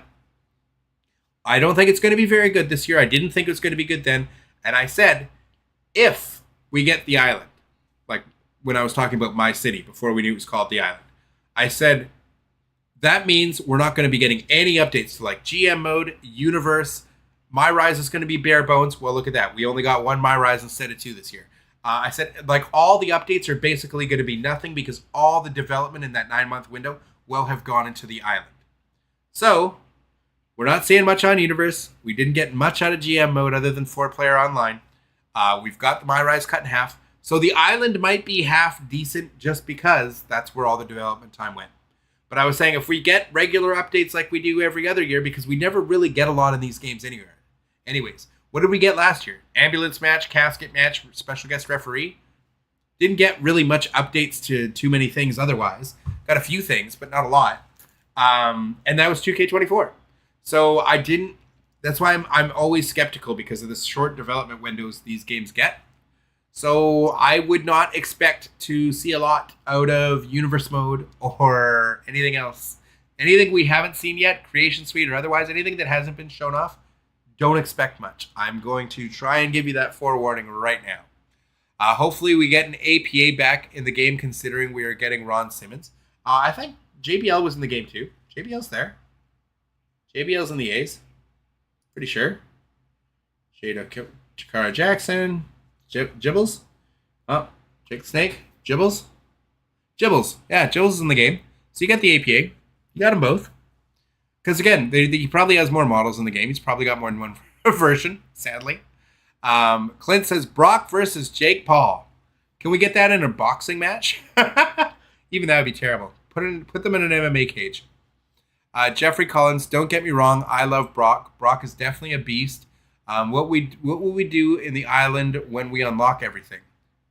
Well, don't you understand? Like, the Island is the hub for online, right? So, like, it'll be where you'll play like ranked matches or like player matches and stuff. So it's going to be your online hub, and there's also going to be like non-online match stuff that you can do in it, but it's mainly going to be like your new online hub. Like you're always connected online. There's 50 people in the server. Like, so it's just basically your hub to play online. Right?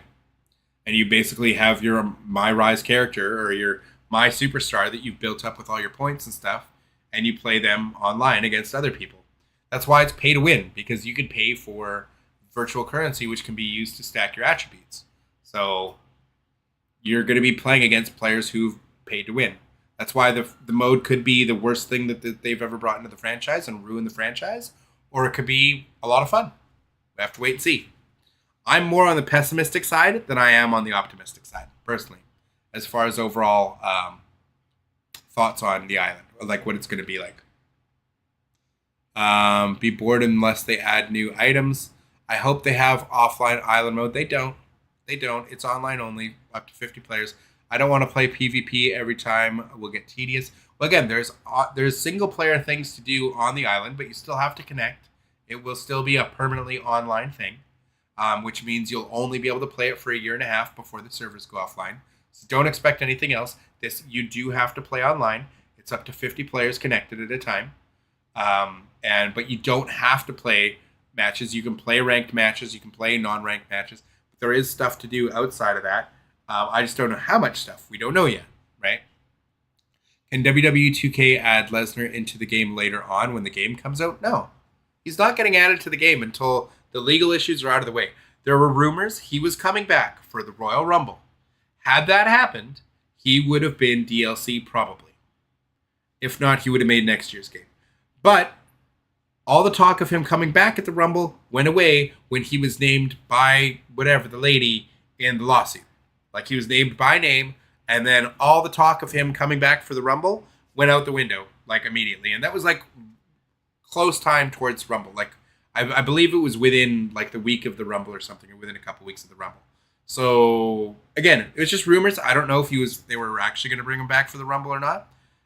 There were talks of him against, Gunther, I think, last year at WrestleMania, right? So they had plans for him at some points. It just, again, this stuff has to be so far in the rear view before they bring him back. So,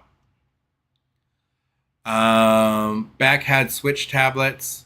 Thinking DLC be 34 stars. I don't know. I don't know what that's a reference to, Don. Sorry.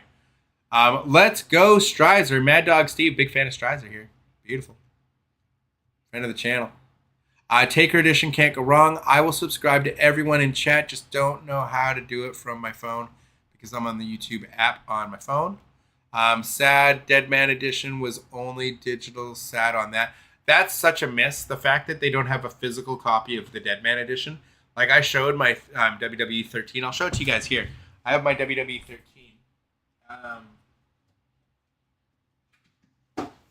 So this is what they should have done. This is what they should have done for the Deadman Edition. Here, I'll show it on the full screen.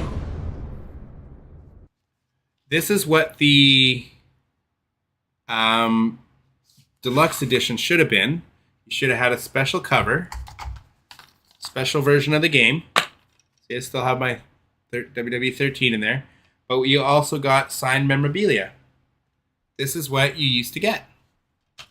This is the kind of stuff that would come with it. Got a signed Stone Cold Steve Austin card and everything. That's exactly what the Undertaker Deadman Edition should have been. This is exactly how they should have sold the Deadman Deluxe Edition. It should have been a physical copy with a special box, with a signed copy, with a signed card from the Undertaker. Simple as that. It's just easy as this, limited amount of copies, boom. So it would sell like hotcakes, people would be happy. That's exactly how it should have, sorry, my headset died, you heard that come through my microphone. But that's why, sorry, I'm just fixing my microphone here. But I think it's super sad that we don't get deluxe, like physical deluxe editions like we used to. Like that's why you would pay for a deluxe edition. It wasn't play the game day one, and that's why you would pre-order it. No, you'd pre-order and you buy a copy because there was a limited quantity of these things, and you wanted one. So you pre-ordered it, and you got your deluxe edition. You got some physical goods. But now it's just lame. Not home currently, but if you're still going when I get home, I'll hop on for sure. Sweet. Clint, Clint, you're welcome on the channel anytime. If I'm doing a live stream for anything, you're more than welcome to come on for anything I'm doing. Obviously, if I'm playing Marvel Rivals with my daughter or whatever, you're always welcome to come join us. Like, anyone's welcome. Like, if I'm playing Marvel Rivals on stream and anybody wants to play that with us, come join us, because I'm always happy to play with viewers. I'd like to have more people who play on PC, so I could play some ranked with some people when I'm playing on PC, because my daughter's on the Xbox, I'm on the PC, so we can't play ranked together.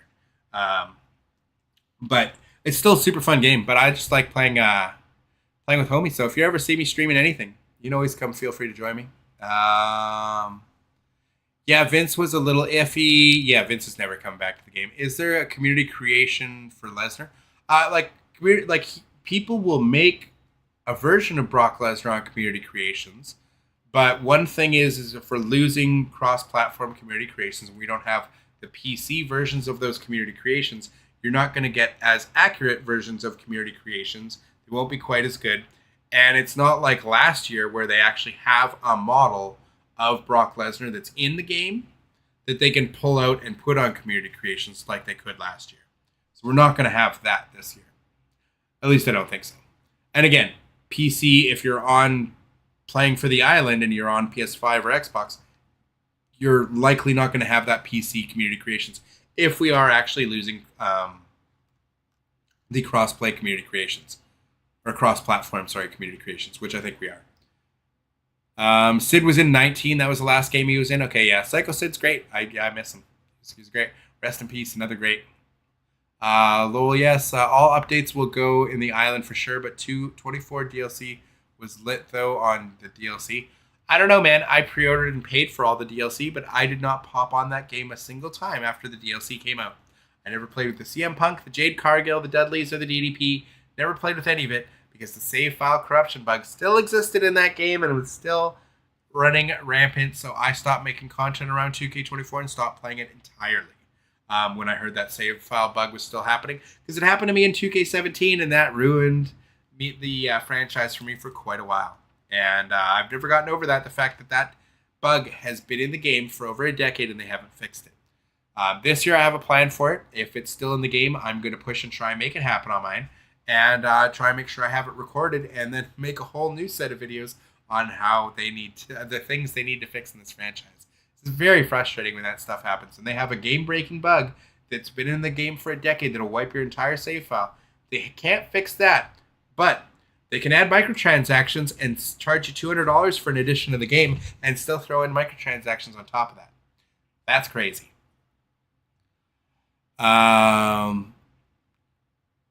You didn't see no Bradshaw, though. JBL's in the game. You would have just seen him, actually, on here. But yeah, JBL's in the game. GM mode this year, we can play online, and I believe there's some new match types in GM mode. Yes, there is. That is true. And you can play up to 4 people in the GM mode online. Hopefully, we're getting the new championships in the game this year. Yeah, I don't know. We'll have to wait and see. Do you think they will have an offline island mode? I've said to this, I don't know if I've answered you, but I have answered this many times. The island is not offline at all. It's online. It's a server you're going to be connecting to with up to 50 players. But there is no offline. Like, there is PvE content in there, but you will be connected to the server at all times. So no, you will not be able to play this game offline, but you will have single player content in it, if that makes sense. Dubs, did you ever see Ron Simmons in ECW? He was brutal in promos. I don't know if I ever saw Ron Simmons in ECW. Don't know if I ever saw those tapes. So glad they're adding mixed gender belts in the game, though. So that I thought is an interesting thing. Because I was wondering, I figured, because in AEW Fight Forever, the women could win all the titles. But the men could only win the men's titles. They couldn't win the women's titles. So I was wondering how they were going to do that in 2K. I didn't know if the women would be able to win all titles, but women's titles could only be won by women. I didn't know if it was going to be the same thing as Fight Forever or not. I believe after we complete everything on the island, we finally get our WWE contract or something like that. No, the whole goal of the island is you're trying to win favor with Roman. The whole deal is you're trying to impress Roman. Something about earning a WWE contract, and it's not about earning a contract. It's about impressing the tribal chief, maybe. I didn't hear anything about a contract. They had offline mode in NBA City. Cool. Well, they've stated so far that the island is online up to 50 players. It will be an online-only mode from what we understand. Lesnar killed his career. End of story. Okay. WWE 13, hold on to that gem. I know, right? My signed copy. Love it. Pre-ordered. That's that's what I think a deluxe edition should be. For me, this is physical media. This is exactly what it should be. Yeah, it does have CM Punk on the cover. I have the Stone Cold edition. This was the deluxe edition Stone Cold cover. See, CM Punk's still on the disc. You still CM Punk on the disc. But I have the limited edition cover. And then they also give you, if you want to swap the cover, they give you the CM Punk cover inside. Like they leave you the CM Punk cover so that you can swap them out if you want, which is cool. But why would I? I got the deluxe edition for a reason. But yeah, they do include the alternate cover for you, which I thought was pretty nice. Pretty cool stuff there. WWE 13. It was a good game. 14 I thought was the better game. 2K14 was for sure. It was fantastic. But that one I only have on digital media and it's on my 360, so it's basically like I just don't have it anymore. Mine, yeah, I read that. No, globally creations will hurt for sure. Yeah, not having cross-platform community creations could be terrible. And we then don't mean, if there's no cross-platform community creations, does that mean PS5 is separate from PS4? Is Xbox Series separated from Xbox One? And is Series X separated from Series S even? So we don't know how much that fragments the community creations for you, because that'll be a huge loss for the player base. Just not having the PC combined in it anymore is going to be a huge loss for creations, which really, really, really, really, really, really sucks. When do the servers shut down for 2K24? It'll be January 1st. It's always January 1st. So we lost WWE 2K23 servers on January 1st of 2025. So January 1st of 2026, 2K24 servers will be gone forever. And then 2K25 would be the following year, right? We get 18 months, a year and a half of these games. That's it. It sucks. 18 months. Sorry, it's 18 months. Whatever. My bad. 18 months. Either way, you just get over just over a year and a half.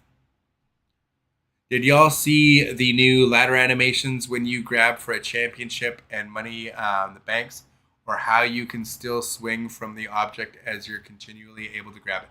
So is there more footage on the ladder matches? I hadn't really seen it. I'd seen screenshots. That's it. I miss physical media so much. I hate digital because it feels like a fallacy of ownership. Oh, exactly. That's what I'm saying. 2K14 doesn't exist for me anymore. I bought it on a 360 digitally. I no longer have a 360. I have my Series X. So I can't even play this because I don't have a 360 anymore. So I am sure I could play it on my Xbox One. It's probably back compatible, maybe,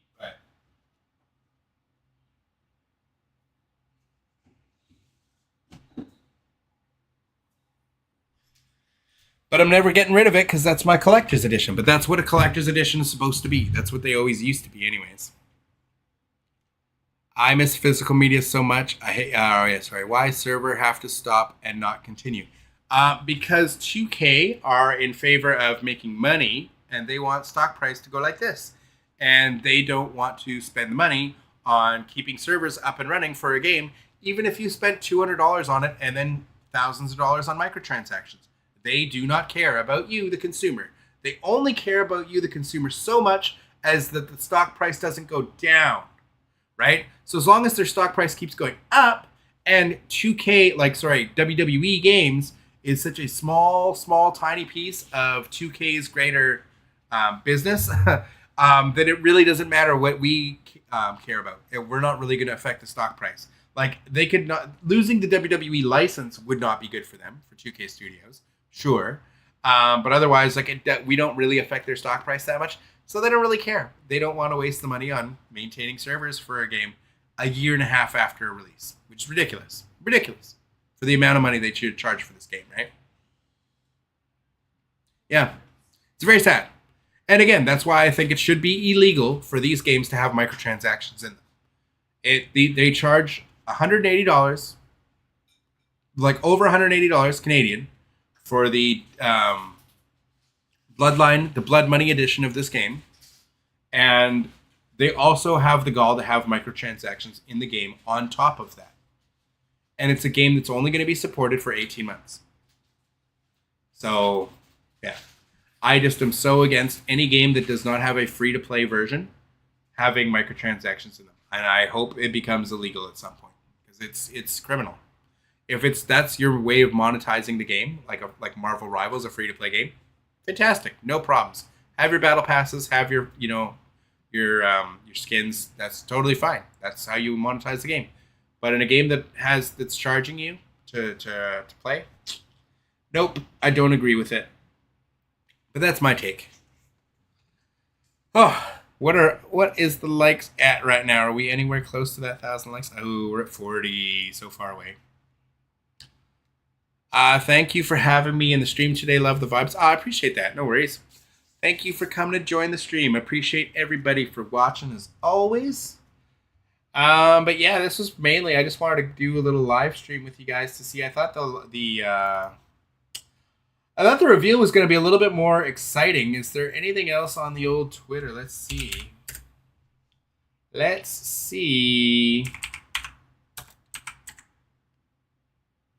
Ooh, I just want WWE's, that one. What do we have here? So you're just showing off the reveal, nothing new.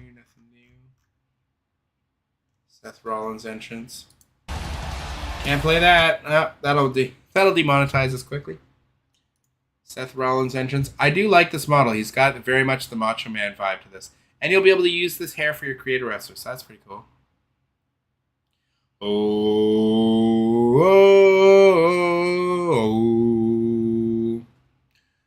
I wish they would utilize the WWE Hall of Fame Legends more. I always thought the year they were inducted, they should have been in the following game. Makes sense. I mean, that's why the Ultimate Warrior came back to... I think WWE... I think the games were actually the bridge that brought him back to put him in the Hall of Fame. And I think it was a similar thing for Sting. They brought him into the game, which is what brought him into the company. I think the game has actually been more the bridge to bringing people into the WWE fold than anything else. Whoa. What's your rating? My rating is bam. Oh, it didn't pause. And bam, my rating's a 15.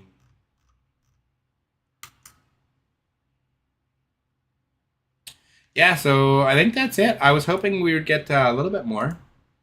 Is there anything from SmackDown Hotel worthwhile?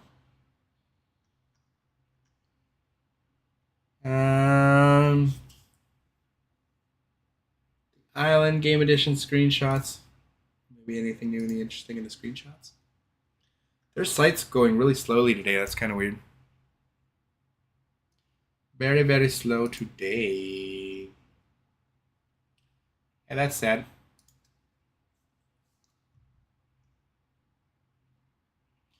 What's wrong with the servers? SmackDown Hotel's not working well for me today, chat. Don't know why. But yeah, it would be nice to get more legends. I definitely would, can't disagree with that whatsoever. And it's still not loading. Oh well. Bye-bye SmackDown Hotel for the day then. It's not working. I'm just very concerned that we have not gotten any more info on Universe Beyond this. It's very concerning for me. It makes me think that we're really not getting any updates this year, but that also isn't a big surprise for me. Definitely not surprised by it. I really thought Seth Rollins was going to gimmick change to the main antagonist cult leader in Far Cry 5. He could have nailed it. Yeah, that's kind of sad, eh? It's overused. Why? What's overused? I don't know what's overused. Why? Because you got to realize there's like a delay. So if I say something and you react to it, by the time you've heard it and react to it, like 30 seconds have gone by. So I don't no longer know what you're referring to, right? That's the server delay. Anyways, dubious ones, yeah. This was a little anticlimactic of a reveal, if I do say so myself. I was kind of hoping that this big giant roster reveal was going to be, the SmackDown hotels being overused. I thought this was going to be a little bit more exciting. I also thought we were going to get overalls. I thought we were going to get their ratings. But what did you think? Who was the biggest surprise for you guys? Who was your biggest surprise that we got on the roster? I'm curious. Who was a pleasant surprise for you guys? I'm always happy to see Andre the Giant, but he wasn't really a surprise for me. Oscar. Batista still in the game. That's good.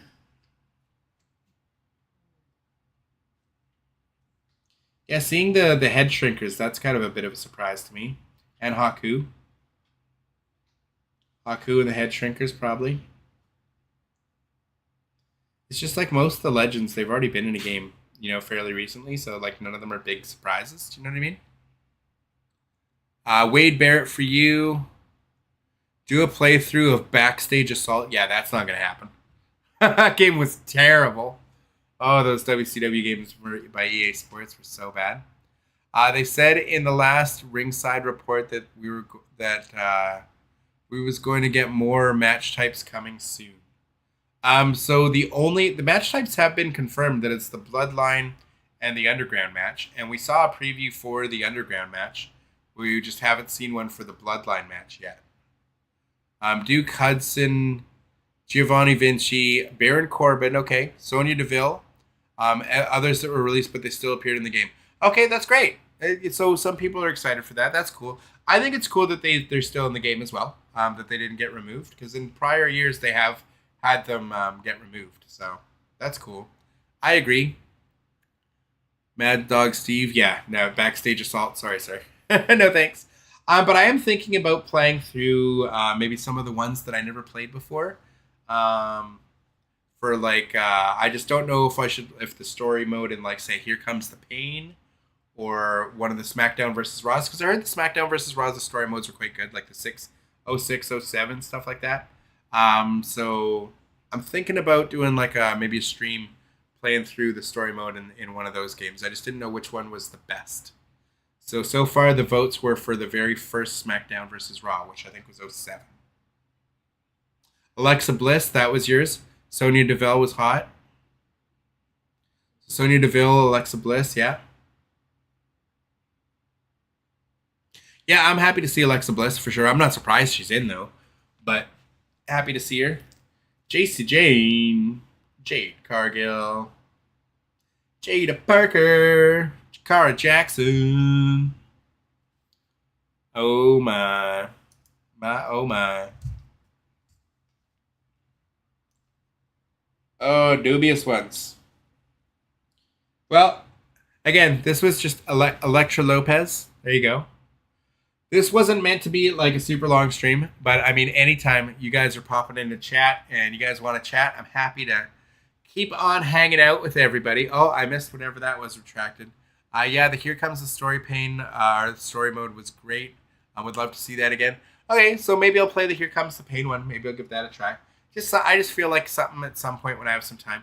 But I mean, I've been playing a lot of Marvel Rivals. I really love that game. So that's usually all my game time that I have has been going into that lately. But at some point, maybe even if it's after the 2K25 release, I might do that on stream at some point just for fun. Play some of the old games career mode. You're glad to see Lola Vice, Jakara Jackson, Jada Parker, Lash Legend, and Kalani Jordan. See, that's what I mean. Everybody has such a different people. Javon Evans. So everybody seems to have different people that they like in this game or that they look forward to, which is great. Why is Jake the Snake Roberts still appears in WWE games while under contract with AEW? When I first announced that he was in this game, I said the same thing. when we did our first reveal of the whole roster, I was thinking the exact same thing. I was like, what? Maybe we're getting Sting as well then? Yeah, I thought that was weird. I've been playing WrestleMania X on the N64. WrestleMania 2000. Yeah, WrestleMania 2000 is a great game. Fantastic. Kalani Jordan. Yeah, but I mean, if you guys want to see me live stream one of the old games as career modes, like Here Comes the Pain, that's definitely been one I've been thinking about. And I heard SmackDown vs. Raw 7 be another one. Kalani Jordan, Kiana James, Lash Legend. See, so a lot of people saying for a lot of votes for some of those same players. It's interesting to see who other people look forward to in these games. Like, to me, Ravishing Rick Rude, that's awesome that he's in the game. Mr. Perfect, super awesome. Macho Man, Hogan, Hollywood Hogan, Kevin Nash, Razor Ramon, Rob Van Dam, amazing. Like, those to me are bigger deals. Steve Austin, The Rock, 3-minute warning. Those are bigger deals to me than like the NXT people. But that's because I don't know who the NXT people are. Or Santos Escobar. Not a big fan. Don't really know him that well. How could you forget Naomi? Yeah. But that's not really a surprise. She's not really a surprise. No WrestleMania X is a mod. Okay. You're talking about the No Mercy mods. I gotcha. For the 93-94 roster. Gotcha. Yeah.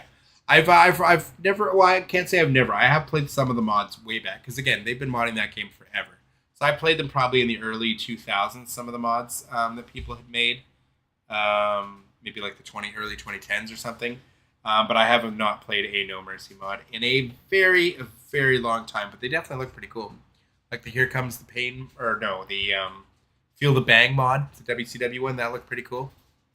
Lola Vice, Obi Femi. Yep, Obi Femi. Yeah, so it's great to see there are lots of fans of the newer generation. I just don't watch the product enough to care about most of them. I only stick around for the few people that I know and care about. Jada Parker is in the game, but what about the rest of OTM? They will be DLC, right? I don't know. I don't even know who OTM is. I don't follow the product enough. Do we know what ring announcers are in the game? Will Samantha Irvin be in? And I assume Lillian came back too late to get in. I don't think we're getting Lillian. As far as the ring announcers, I don't know. I'm not sure. I don't know if they've announced that. I love the Attitude Era superstars, but I also like the new superstars as well. Yeah, to me, but when you say new superstars, to me, that's like LA Knight. You know what I mean? It's like the NXT stars or like your Santos Escobars of the world do not light the world on fire for me. Like Akam and Razor, not moving the needle for me. Akira Tozawa, hilarious, sure. That totally gets a win for me. Alba Fire looks cool. Then Alundra Blaze isn't moving the needle for me either. You know what I mean? Neither is Andrade. And this guy sure isn't. Andre the Giant. But again, I play the game. It's just who am I going to beat up on when I'm playing the game as my creator wrestler, right? So why would I want to beat up on a mid-card jobber from NXT when I could beat up on the main event superstars? Do you know what I mean? Like, that's just kind of how it always is. Lillian Garcia could be a patch in later in one of the patches.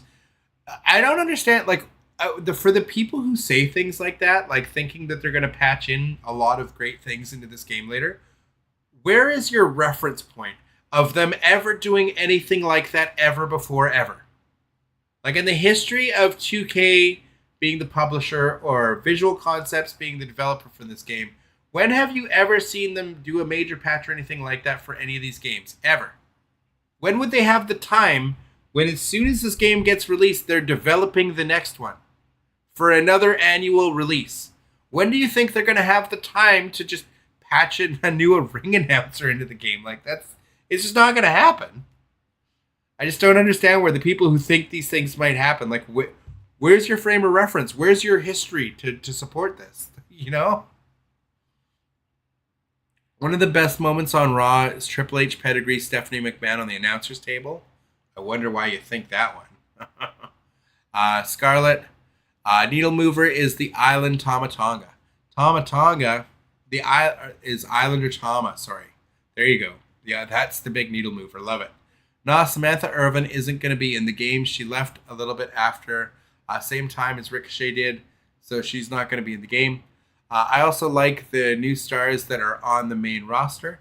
Yeah, well, again, so new stars on the main roster to you are going to be different from me. Like Finn Balor, I always liked. I liked him since his NXT days. But Grayson Waller, I mean, he's kind of funny. Like even Gunther, I still don't find is a very top level guy. I understand the push and everything. He just doesn't do it for me. Like at Survivor Series, that was the popcorn match. Like the bathroom break was Gunther versus Damian Priest because neither of them, like it wasn't just me. Like that was your bathroom break match. Like nobody was really into that much. Like they're into it somewhat, but like it was a match I definitely did not care for. I very much would have preferred Cody Rhodes defending the title against Kevin Owens instead of that being on Saturday night's main event. Would have been really cool if it was in Canada at a big pay-per-view. Like that would have been a way better match than Gunther versus Damian Priest. But then again, that's like what you consider modern stars, right? Not stars to me. Not enough to make me want to watch. Jey Uso, main event Jey Uso for sure. All day long. Jimmy, not so much. Joaquin Wild, definitely not. This guy looks cool. I don't know who he is, but he looks freaking cool. He looks with the mustache and everything. I like him. He looks cool. Why is there just like a blank screen though? I wonder why they just threw in this blank screen. It's weird. Oh, they got John Cena's name over there. Johnny Gargano, like I like him. I like Johnny G. Julius Creed, couldn't care less. Don't know who that is really. Karrion Kross, never moved the needle for me. They actually did patched in the ring announcers last year. Well, there you go. So if there's a history for it, and they've done it before, then they could do it again. If there's a history and they've done it in the past, then they could do it again. But I don't ever see them doing any further development on the game beyond the DLCs that are already set for any of these games because they're immediately moving towards making the next game, right? Solo Sikoa, you're giving the 1 up to Solo. Ooh. I don't know. I don't know if we could be friends anymore. Jeez, Solo? For real? No, I'm just kidding. That's fine. It's good to see if Solo's got some fans out there. 2K did a patch for Mia Yim and Candice LeRae in 23 because they were not in the in-game roster. But there you go. Again, if there's a history for it, fantastic. I don't really ever see them doing that. Anything other than direct orders of like cut Vince and Brock out of this game from everything that you can because of this. Like, unless it's orders from the top, I don't really see them doing much to patch things in from past history. But if they have a history of something they've done, then they could easily do that same thing again. Tamina, Roman Reigns. They patched in My Rise exclusives like Alexa Bliss 20, King Corbin, King Booker, Nikki Cross, as well as Dominic Dijakovic in 2K22's My Rise. Now, did they patch that in, or were those always supposed to be there? I guess is this baseless optimism for 2K coming from? The devs minus Brian Williams don't watch the programming. LOL. Nia Jax, Molly Holly, Mi Chin. I'm a huge Karrion Kross fan, especially Scarlett. She and Cross are good together. I love them both, as in playing as them, especially Scarlett. Great. Awesome. If you have characters in the game that you enjoy playing, that's awesome. I'm never somebody who really uses the in-game roster. I usually use my own characters, for the most part. You think Pat McAfee is the commentator for 2K25? I don't think they've recorded much new stuff for 2K25. I really don't. I think they reuse a lot of the old stuff and just record the bare minimum for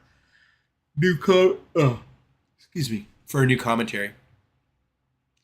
Lita, I'm pissed Lesnar not in the game. I mean, there's obvious reasons for it, so sad or not. I know there's a lot of people who are going to be sad that he's not in, for sure. I have questions about the island. Will we be able to play it offline or single player?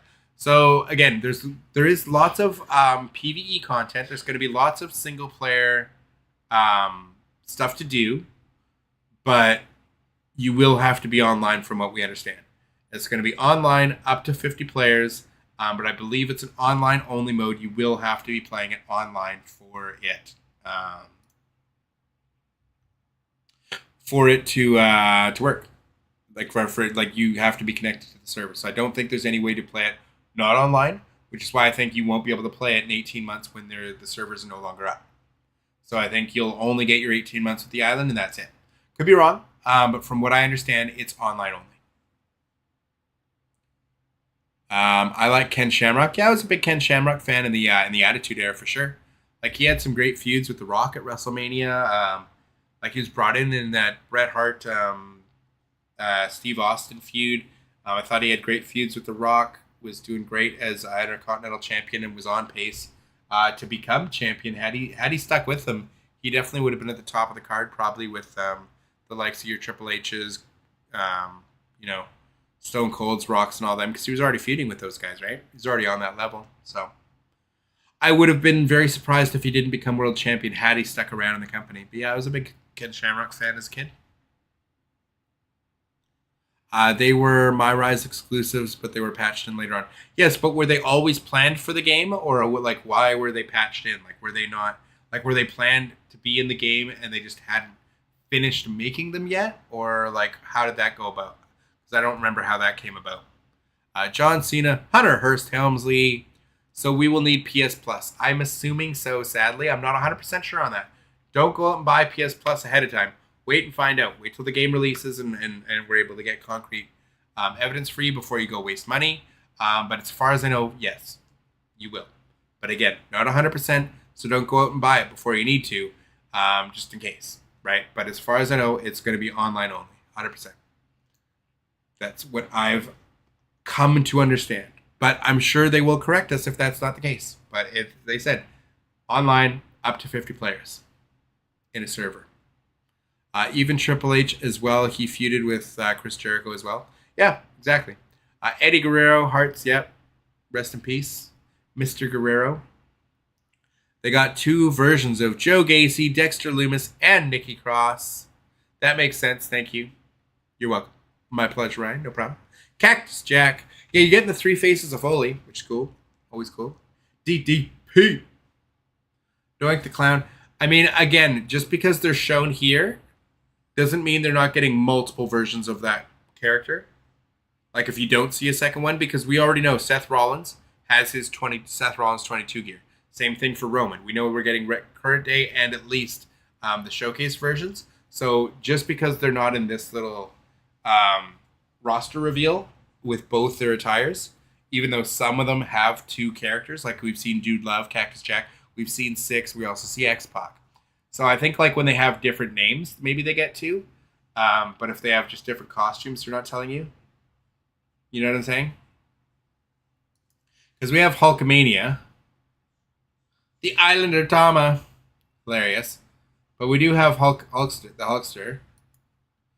But they don't show Hollywood there, but they do mention him also, even though it's just an alternate ego or whatever, it's still a different character. But yeah, you got Hulk Hogan, right? You get the Hollywood version.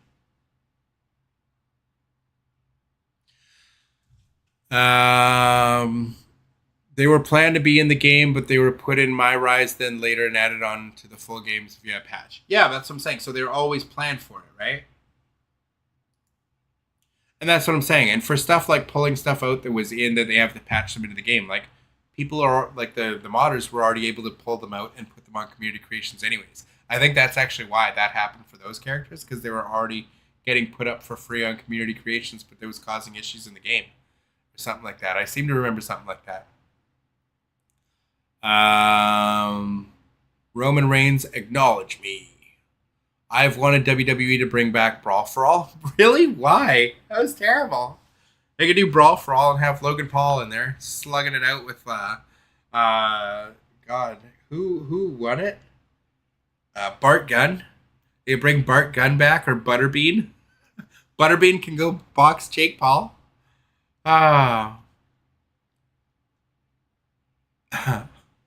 It's different eras of Gacy, Cross, and Loomis. Same goes for Rock, Taker, Usos, Reigns, Undertaker, as well as Rikishi, Umaga. But obviously, that's what I just said. Like, you get the Current day Roman, you're also getting from that 2022 Roman match and the Seth Rollins from 22 and the Seth Rollins of today. Said you're going to get different iterations of these characters, like from different points in their career. We already know we're getting Undertaker from like 1990, as well as like if you get the Dead Man edition. And if you get the Bloodline edition, you get like the Nation of Domination version of Rocky Maivia. Yeah, we already know that. China was the real deal back in the day, 100%. I love that Seth and his Shield entrance in 2K24 believe that. Yeah, so you're going to get the Seth Shield entrance, I believe, for sure, with it. Bow now, bow now, bow now, bow, bow, bow now, bow now, bow now. Sierra, Hotel, Echo, Lima, Delta, Echo, Delta. Shield.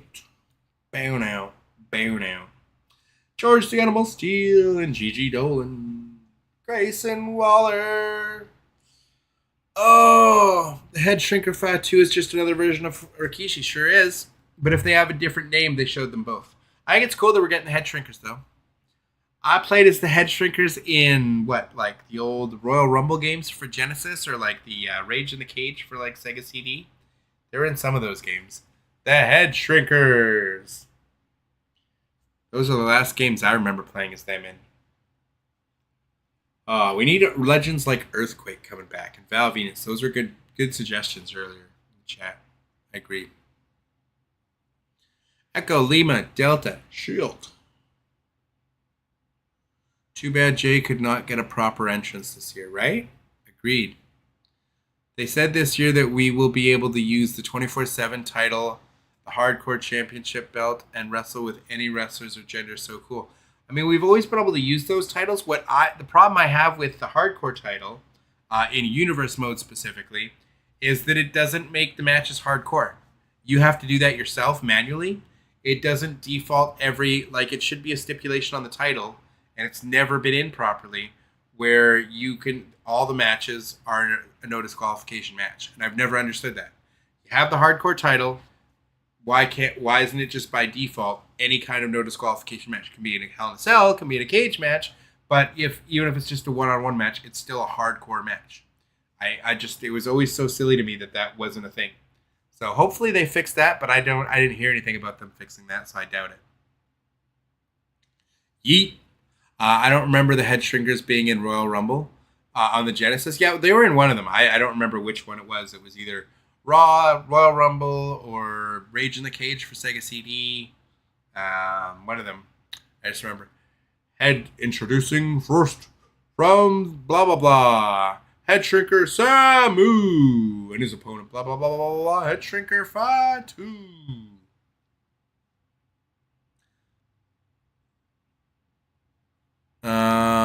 Yes, put Logan Paul up against Finlay, JBL, or Regal. Hell, even Shayna Baszler. I guarantee I guarantee it would be a draw. It'd be a draw. Why would it be a draw? Also, you can just put Falls Count Anywhere match. No, I understand that. What I'm saying is, why is it not by default in your universe mode? Why isn't it a stipulation on the title? Why can't we have creator own a stipulation titles that have specific stipulations, like a ladder match championship? So every match is contested in a ladder match, or a Hell in a Cell championship. I've always wanted that. They've never put it in. But specifically the hardcore title, why would any of the matches, because if you don't manually change it and you're just playing, say, superstar mode, your hardcore title matches will not be in a hardcore match unless you otherwise set it like prior to, where you like force the game to put any, so-and-so match in a no disqualification. Like, you have to do everything yourself. It's not just by default for the title, which is my point, that it should be. Do you think we will get a Ruthless Aggression DLC? It's possible. Good, but who, if you got a Ruthless Aggression DLC, who would you put in it? Yeah, you can have your Doctor of Thug, or you have your pre-Doctors of Thugonomics. You get that Ruthless Aggression version of John Cena. Great. Who else do you put in there? You put the Basham brothers in there? You can't have Chris Benoit. You know what I mean? Getting Deuce and Domino in there. Like, who else do you throw in the Ruthless Aggression? Do you get the Brian Kendrick? Do you get, like, I just don't know who you would put in that DLC pack. They weren't in Raw or Royal Rumble for the SNES versions, which I have those games for Delta Emulator. I don't see them. Yeah, I just don't remember which one. It's probably Rage in the Cage then for the Sega CD. I just remember them in the old Acclaimed games, and those games all looked exactly the same. Who do you think will be DLC faction packs? Or who do I think will be DLC packs this year? I think we get a TNA DLC pack. I do think one of the packs will be a TNA DLC pack. That would make sense to me. That would definitely make a lot of sense. I don't know. They could they could do the same. They could do another ECW or WCW pack. Like, they could go back to the well, even though they just did that last year. I don't know. I really don't know what because they have so many eras to pick from. You could easily pick whatever legends you want, but no matter what you do, some fans will be upset with it, and some fans will be happy with it, right? Some fans will be happy you got this versus that DLC. Like, we could get Val Venus in a DLC, like we were talking about earlier. We could get a Psycho Sid. We could get the Earthquake. We could get I don't know, lots of stuff from the Attitude Era. You get random, mid card acts. We could get Kai and Tai. You know what I mean? I agree. They should have had the awkward title as a stipulation to automatically be a hardcore match whenever you want to fight for that title in Universe Motor Exhibition. I'm just saying, like, it's the hardcore title. It's all matches are no disqualification. They're all hardcore matches. Yeah, you can also contest for it in a ladder match or in a Hell in a Cell or something like that, or a cage match, fine. But, like, it's always a no disqualification match, always some sort of weapons hardcore match. So I just think it's silly that's not the way it is. Same goes for tag teams. I'm so sick of creating my tag team in exhibition and then setting it up again in Universe. Yeah, that to me is bananas. That's, to me, is just the most bananas crazy thing. That is very frustrating. I agree. I hate that. There's a thing where people edit the show and put percentage of chances of being in. I understand that. I know how to use Universe mode, but I'm saying the fact that you shouldn't have to do that. It's literally the hardcore title, so it should be contested under hardcore rules. And you should also be able to create stipulation titles like a ladder match championship, where all the matches are created. All the matches are a ladder match. Hey, baby, what's up? Mom just wants me to ask you to check your texts. Okay. Yeah. Sounds good.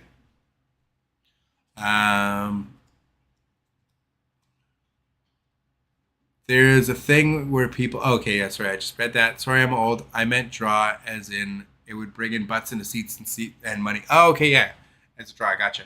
I meant to say hardcore title. Well, you can't have Ruthless Aggression without Maven. Okay, there you go. You got Maven. Sorry, I'm supposed to be checking my text here.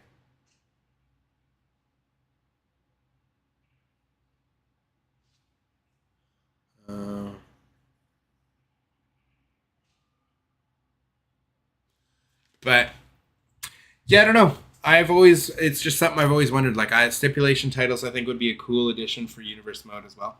Just being able to have specific things, specific match types for a title. I think that'd be cool. What character are you going to use with the island? So I'm pretty sure you have to use your own My Superstar on the island. It's literally you're forced to create a character and you have to level them up. That's the whole, like, that's My Superstar, My Rise to the Island. Like, you're leveling up your superstar. You create them, you buy your attire or whatever. You try and impress Roman, and then it's your online hub with your My Superstar. And you can pay to win via the VC. You can buy attribute points. So instead of earning VC and earning your attributes and your points, you can just spend a bunch of money and get your My Superstar to like 90 overall or 95 or 100 overall or whatever, and then be playing it online against players who were like 70 overall or 75 or whatever overall, who are just grinding through the game. So it'll give you an advantage right off the bat early on. That's why it's pay to win, which is the aspect of that mode I don't like, is that it has that pay to win element. just like the NBA franchise has. So it's really sucky that that's there. But there's more to do than just the online matches. So there should be other ways to level up your character before you even take them in online, so that you're not just instantly getting dumpster fired by people who just spent money, which would be really stupid and not fun. When was the last time we've seen Eugene in a WWE video game? Oh man, it's been a while.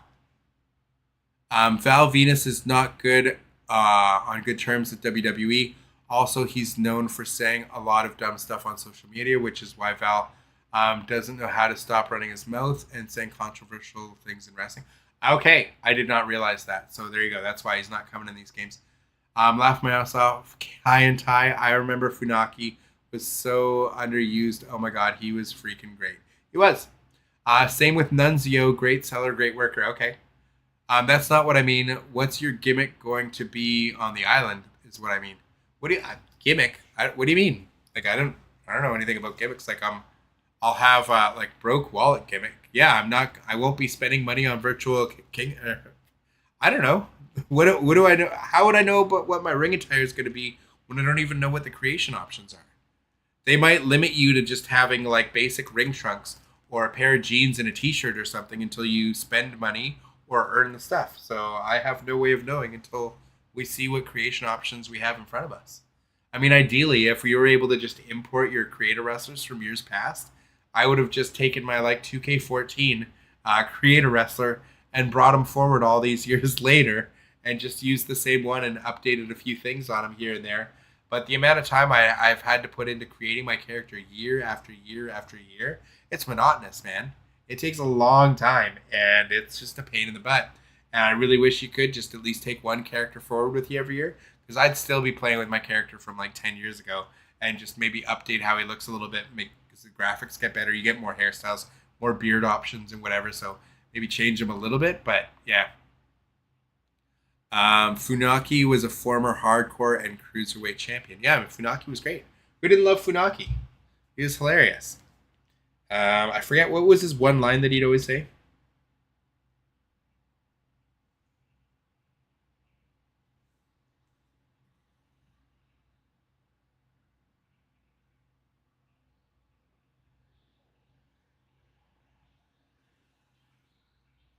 Sorry, chat. 2K put me on the streets buying VC. Homeless Steve gimmick begins. Homeless Steve gimmick begins. That's hilarious. Or she just meant, or he just meant, they just meant, as far as, like Mad Dog, I don't think the gimmicks like, the homeless gimmick is, like I think that's a hilarious gimmick, but I don't think we're getting like gimmicks like that. I think we're getting the things, because you can have four. Sorry, I totally lost my train of thought because I was responding to my girlfriend's text. But you can get 4 different save slots, but it's not different gimmicks you're creating. You're getting the different weight classes you can make, and you can make guys or girls for it, like men or women, female or male superstars. But it's the different weight limits will have different limitations as far as attributes. So you won't be able to get like the full things. But I think Respect was talking about just like the look, like what my look's going to be like. And I don't know. Last year, I basically had like Brock Lesnar style MMA shorts on my creator wrestler with just some tattoos, and that was about it. And then just, what are they called? Like kick pads. And, the like RVD style kind of kick pads. Yeah, and that was it. Years prior, I've done lots of different things. I've had lucha costumes. I've done lots of different gimmicks and different attires and stuff. So it always just depends on the game and how I feel. But I mean, I've spent so many countless hours in that creation suite that it's almost a daunting task that I don't always super enjoy as much. But at least now I get to stream it, and I just get to stream it with you guys. So at least I'm chatting with people while I'm doing it, because it just takes hours and hours, right? Or it can. It does for me anyways. Especially going through the moveset and everything. Very monotonous. But again, outfits for running around the island, I don't know what our options are. We have no idea what the options are other than the few things we've seen that you can buy for virtual currency, like hoodies and jackets. And I don't think I'm going to be spending any virtual currency on attires until my attributes have been maxed out to as far as I can get them. So I won't be doing anything as far as spending any of my virtual currency on clothing stuff until long after I've maxed out my character. So I'm probably going to look pretty lame. I'll probably just be like jeans and a t-shirt or jeans and a hoodie or whatever they have for you. But again, we don't know if on the island if you're going to be in wrestling gear or if you're always in streetwear. I'm assuming it's a streetwear kind of deal. And that's why they have so many clothing stores and stuff. And we're going to have real brands like Nike and stuff. But I also think you're going to have to purchase some of that with virtual currency, which is money that you could be spending in making your creative wrestler better, right? Like giving yourself attribute points and whatever you need, or abilities or paybacks or stuff like that. So I just don't see myself really buying any of the clothing stuff. Anything that unlocks, great, but I don't think I'm spending the virtual currency on it until my character's leveled up. Because I won't be buying any with real money, so I'll be limited on what the amount of virtual currency I get, I guess you could say. But my goodness. Guys, it's been about 5 hours now. This was much longer than I anticipated. Let's just make sure and see if we got to those 1,000 likes. Oh my goodness, 41 likes on the stream. Appreciate it, for sure. But I was hoping, getting there before they went live with it, we might have a massive, massive showing. But I appreciate everybody who's tuned in.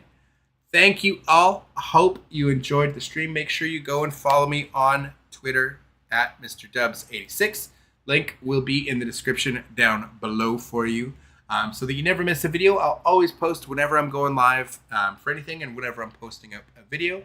So you'll never miss anything. But yeah, Dubious Ones, I appreciate you all for watching. And stay tuned and check out. I've also got a link in the description, should have, to my other videos, along with like my 2K25 giveaway. I'm going to be doing a whole bunch of them. As long as we hit our like goals on the videos, I will be giving a copy every time we hit one of the like goals away. I just need one of you guys to tweet me when we hit that like goal on any of those said videos. And all the rules will be in any specific video and stuff. When do you think we'll see Mr. America in the game? I'm surprised we haven't already. You can definitely find them on Community Creations, but shocked we haven't seen him already. And I know what meme you're referring to. You're thinking about when he arm wrestled Vince, aren't you? There's also a new addition to the island badges as well.